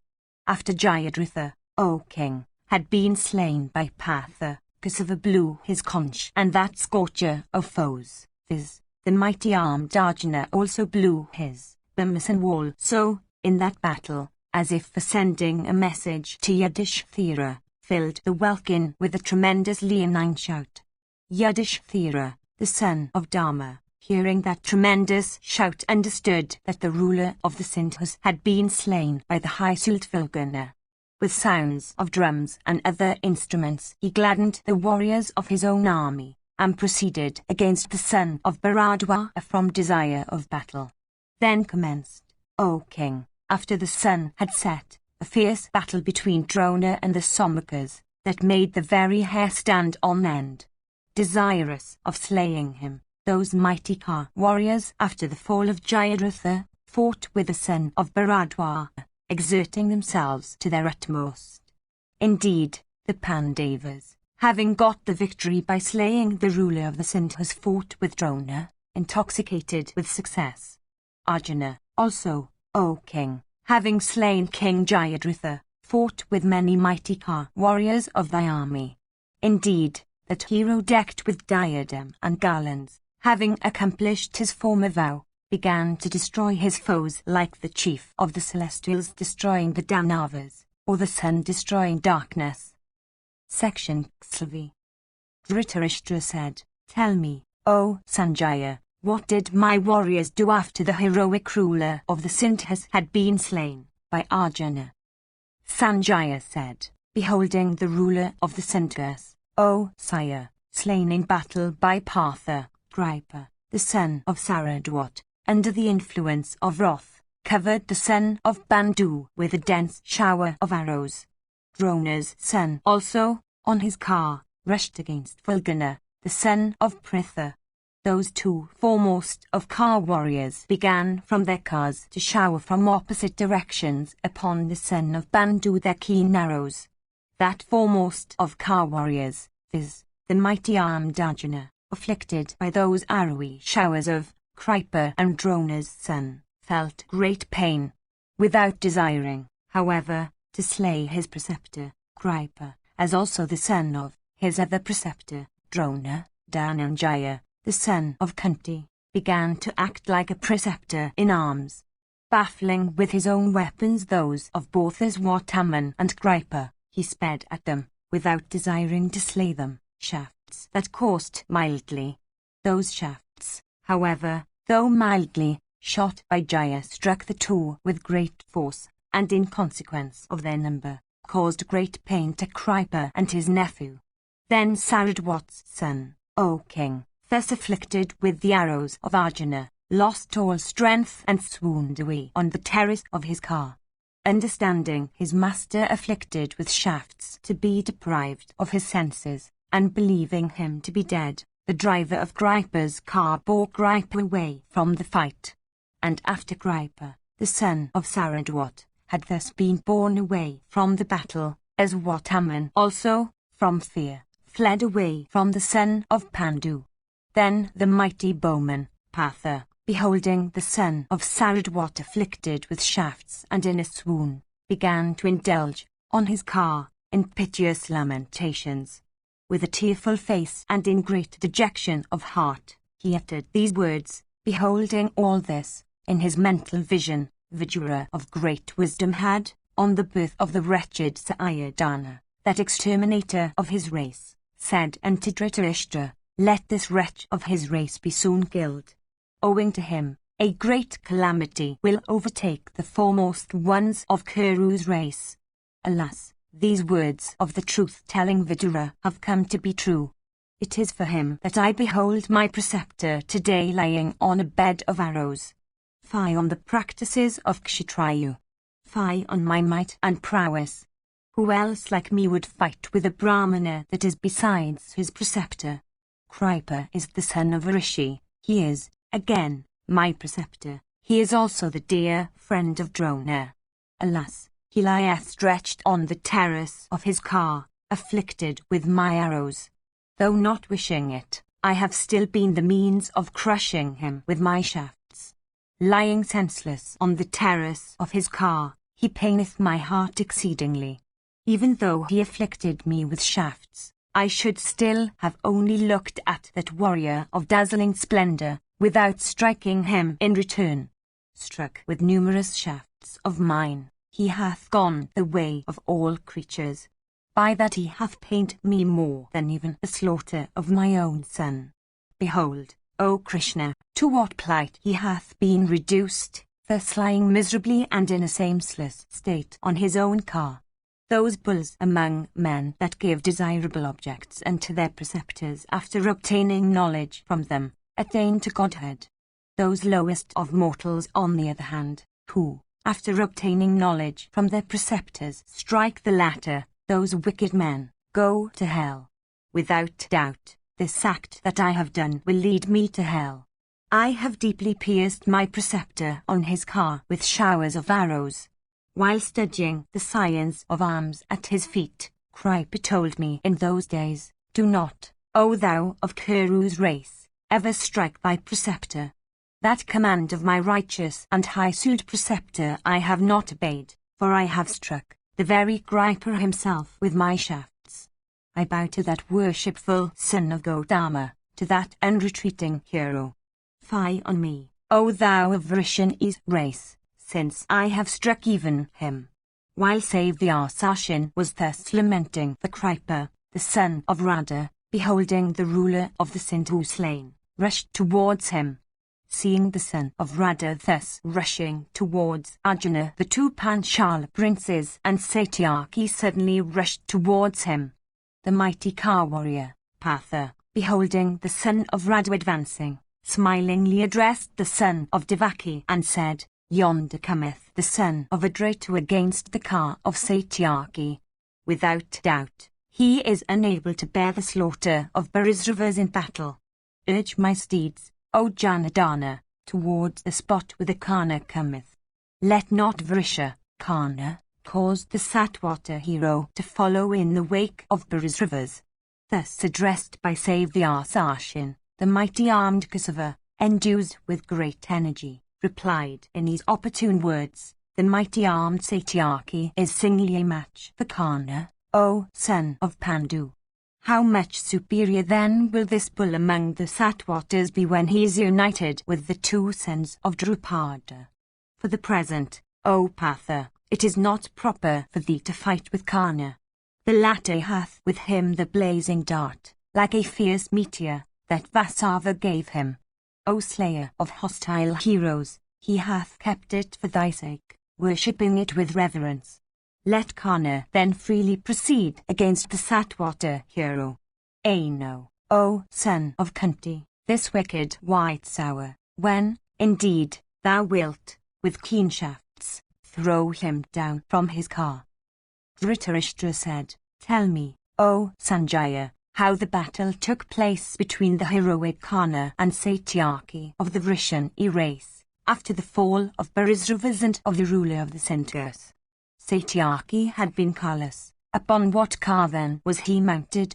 And how also did the two protectors of the wheels of Arjuna's car, viz., the two Panchala princes, fight?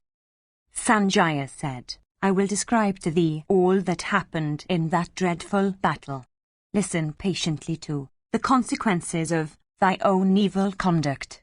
Before even the encounter, Krishna knew it in his heart that the heroic Satyaki would be vanquished by the state-bannered Barisravas.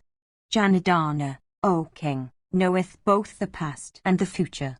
For this, summoning his charioteer, Daruka, he had commanded him, saying, Let my car be kept equipped tomorrow. Even this had been the command of that mighty one. Neither the gods, nor the Gandharvas, nor the Yakshas, nor the Uragas, nor the Rakshasas, nor human beings, are capable of conquering the two Krishnas.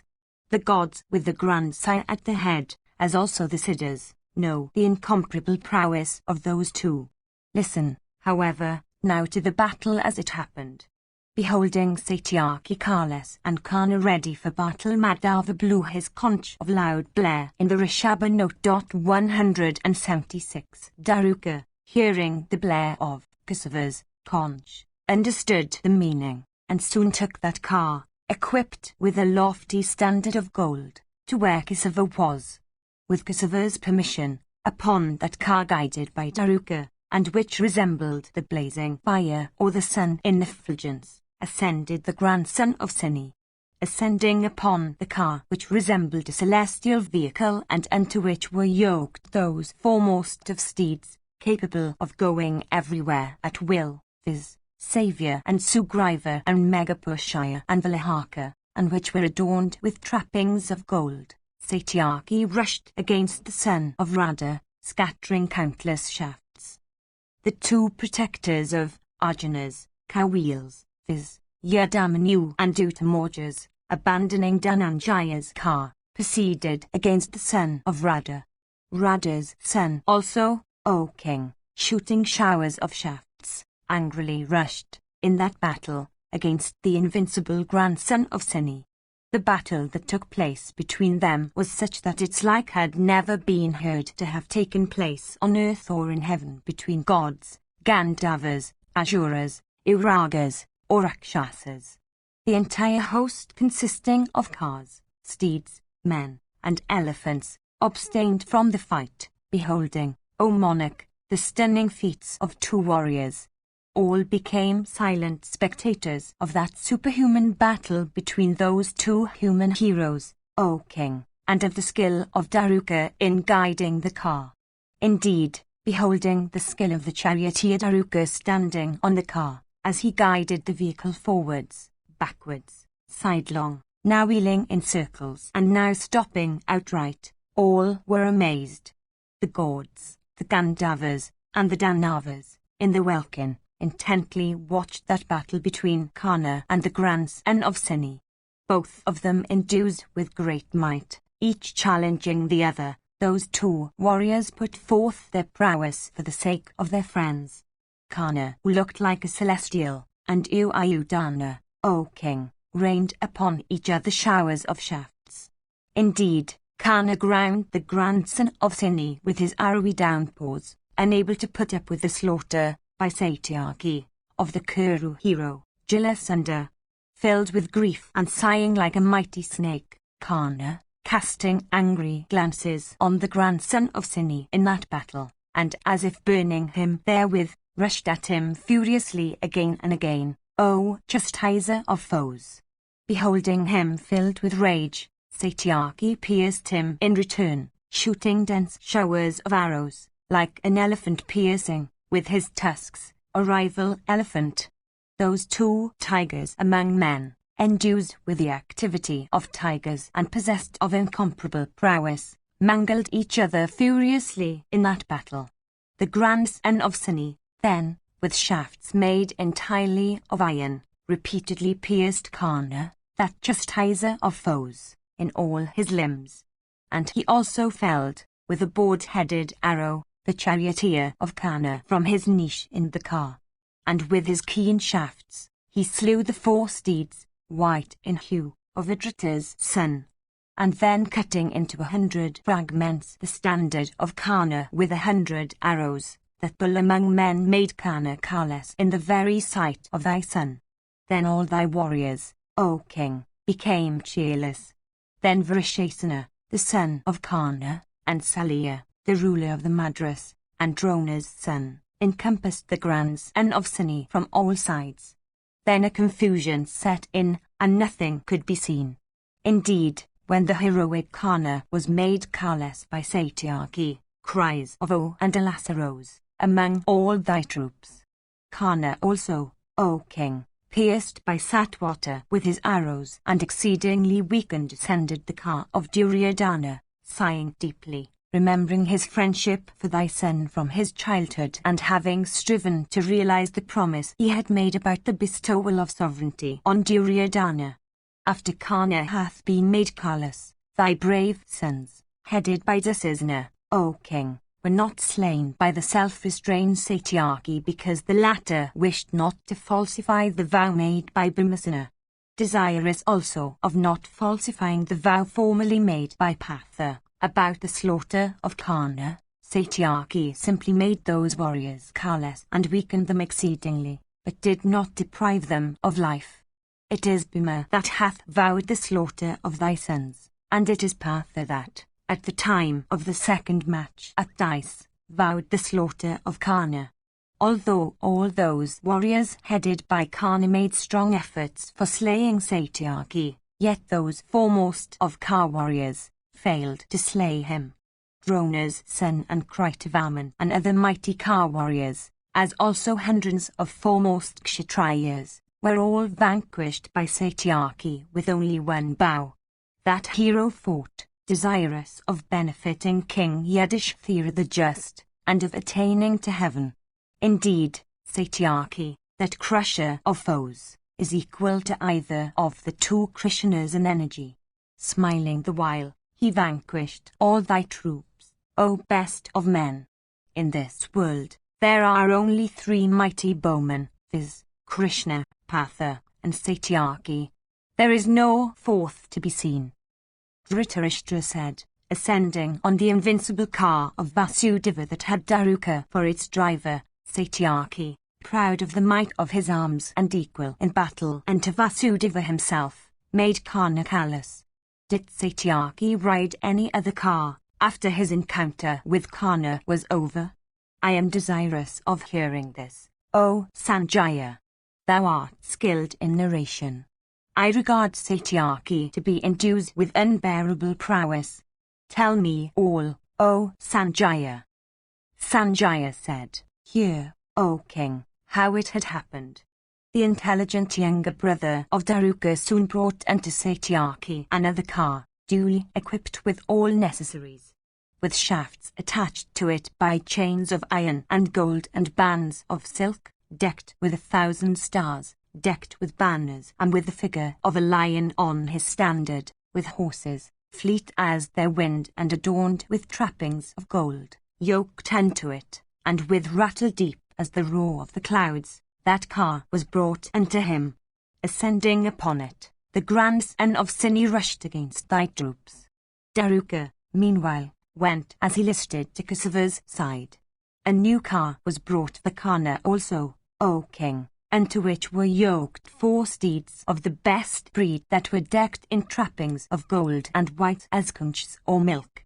Its cackshaw and standard were made of gold, furnished with banners and machines. That foremost of cars had an excellent driver, and it was furnished with a profusion of weapons of every kind. Mounting on that car, Karna also rushed against his foes. I have now told thee all that thou hadst asked me. Once more, however, O king, learn their extent of the destruction caused by thy evil policy. 31 of thy sons have been slain by Bhimasena. Having Dharmaka for their foremost, they were conversant with all modes of warfare. Satyaki and Arjuna also have slain hundreds of heroes with Bhimasena as their foremost, and Bhagadatu also, O sire. Even thus, O king, hath the destruction commenced, caused by thy evil counsels. Section Xlvi. Dhritarashtra said, when such was the condition of battle between those heroes of their side and mine, what did Bhima then do? Tell me all, O Sanjaya. Sanjaya said, after Bhimasena had been made callous, that hero, afflicted with the wordy darts of Karna and filled with rage, addressed Falguna and said, in thy very sight, O Dhananjaya, Karna hath repeatedly said to me, eunuch, fool, glutton, unskilled in weapons, do not fight, child, unable to bear the burden of battle. He that would tell me so would be slain by me. Karna hath told me those words, O Bharata. O mighty armed one, thou knowest the vow which I have made jointly with thee. Remember the words that were then spoken by me.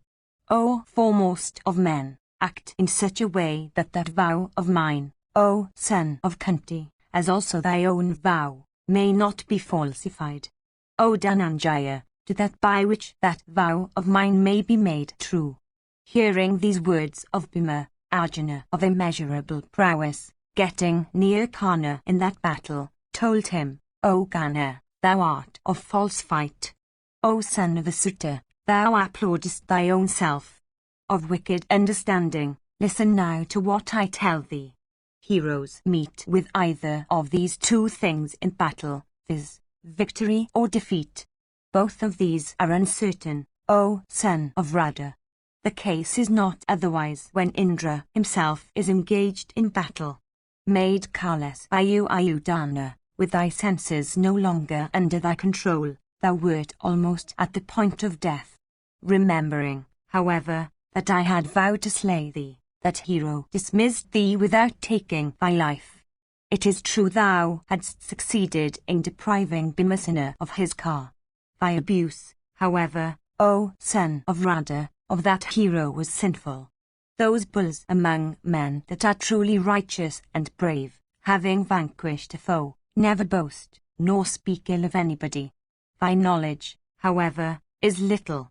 It is for this, O son of a Sutta, that thou indulged in such speeches. Then again the abusive epithets thou didst apply to the battling Bhimsena, endued with great prowess and heroism and devoted to the practices of the righteous, were not consistent with truth. In the very sight of all the troops of Kusava, as also of myself, thou wert many a time made careless by Bhimsena in battle. That son of Pandu, however, did not call thee a single harsh word.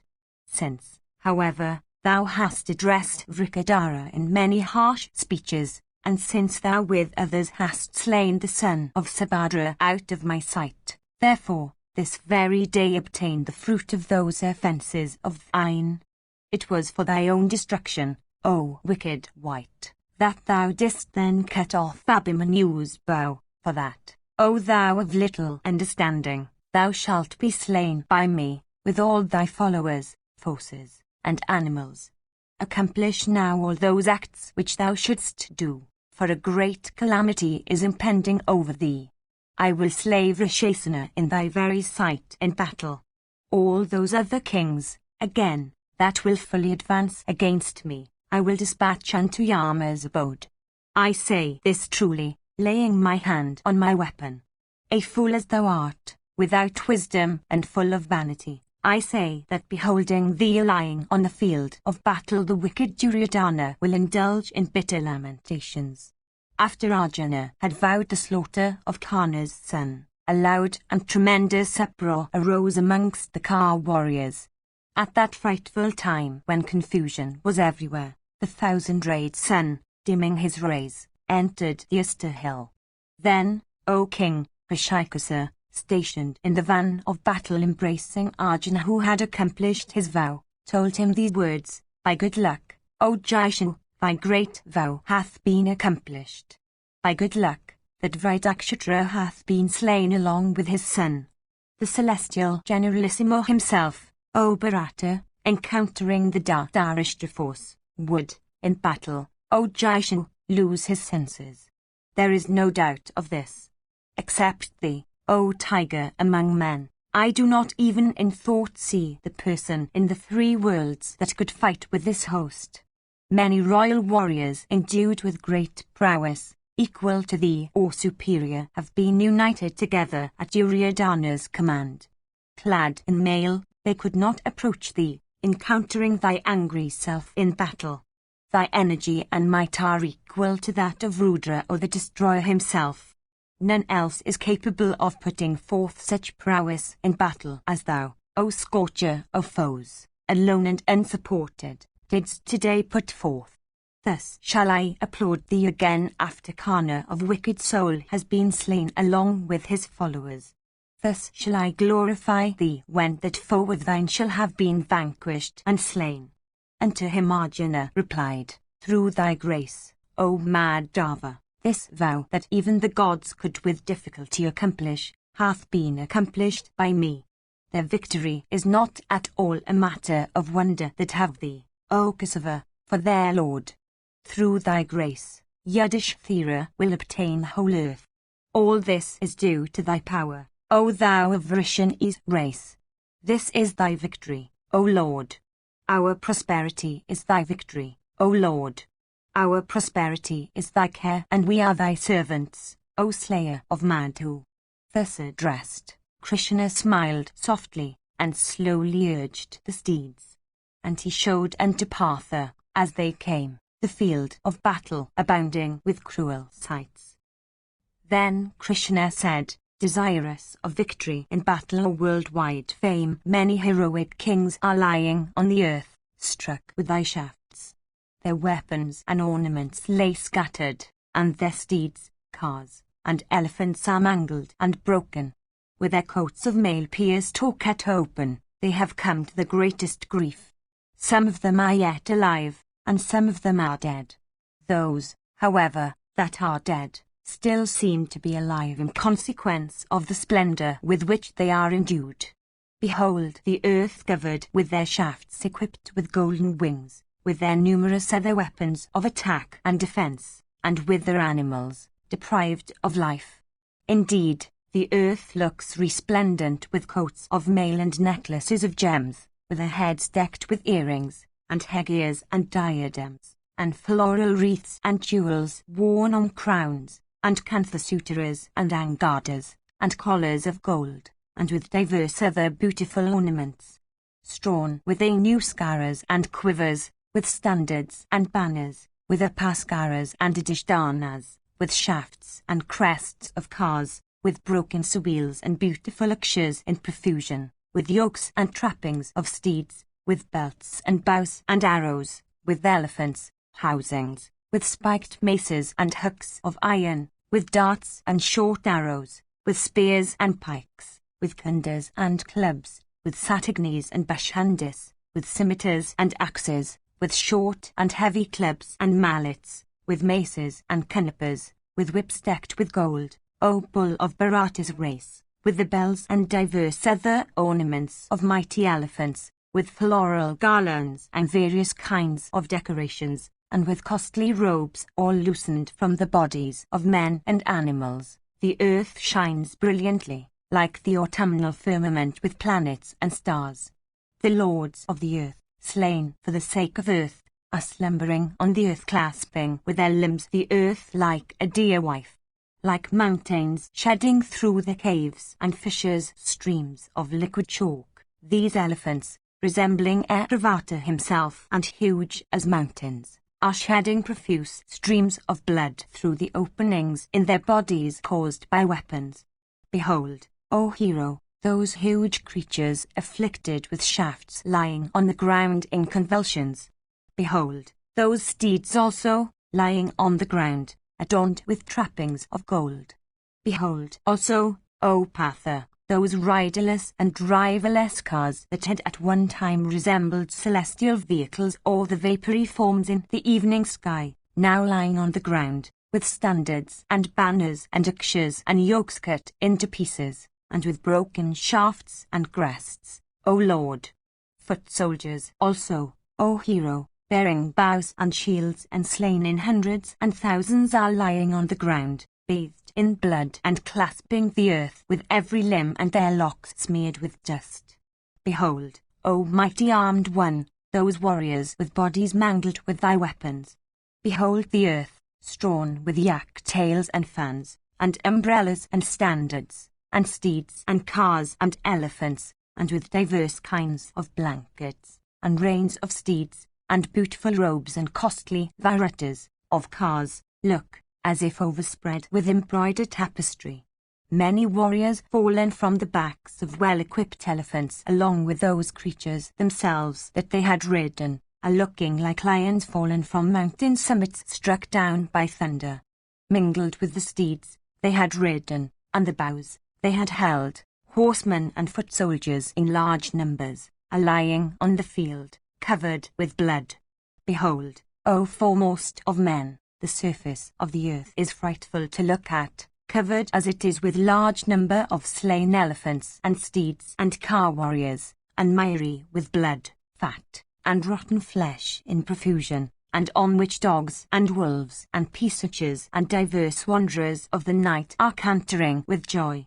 This fame-enhancing and mighty feat on the field of battle is capable of being achieved by thee only, O puissant one, or by the chief of the gods, viz., Indra himself, who in great battle slayeth the Daityas and the Danavas.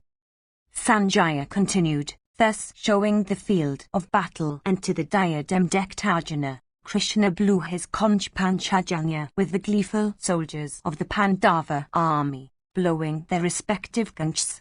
Having shown the field of battle and to the diadem-decked hero, that slayer of foes, viz., Janardana quickly proceeded towards Ajatasattu, the son of Pandu, and informed him of the slaying of Jayadratha. 177. Section Ksvi.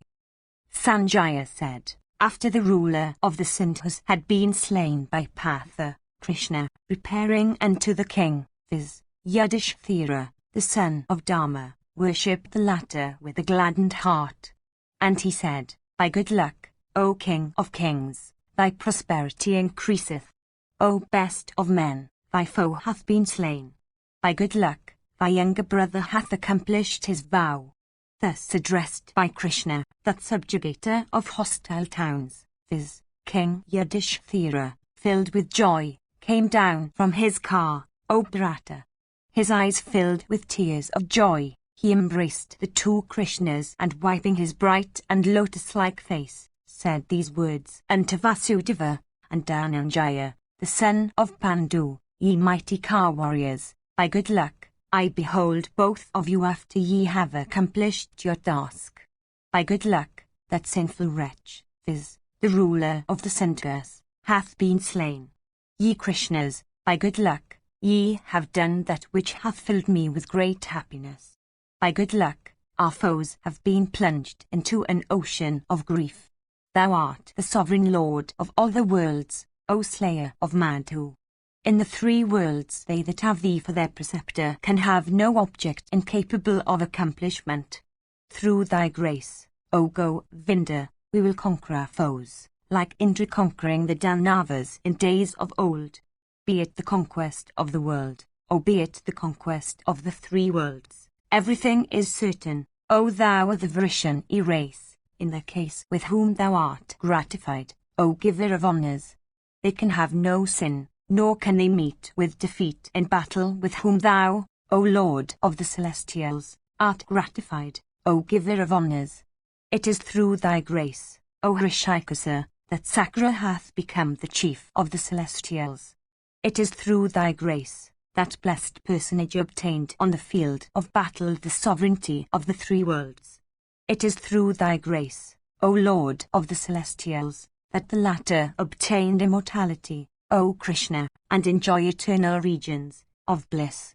Having slain thousands of daityas, with prowess having its origin in thy grace, O slayer of foes, Sakra obtained the lordship of the Celestials. Through thy grace, O Hrishikesa, the mobile and immobile universe, without swerving from its ordained course, O hero, is engaged in prayers and homa! 178. In the beginning, this universe, enveloped in darkness, had been one vast expanse of water. Through thy grace, O mighty armed one, the universe became manifest, O best of men.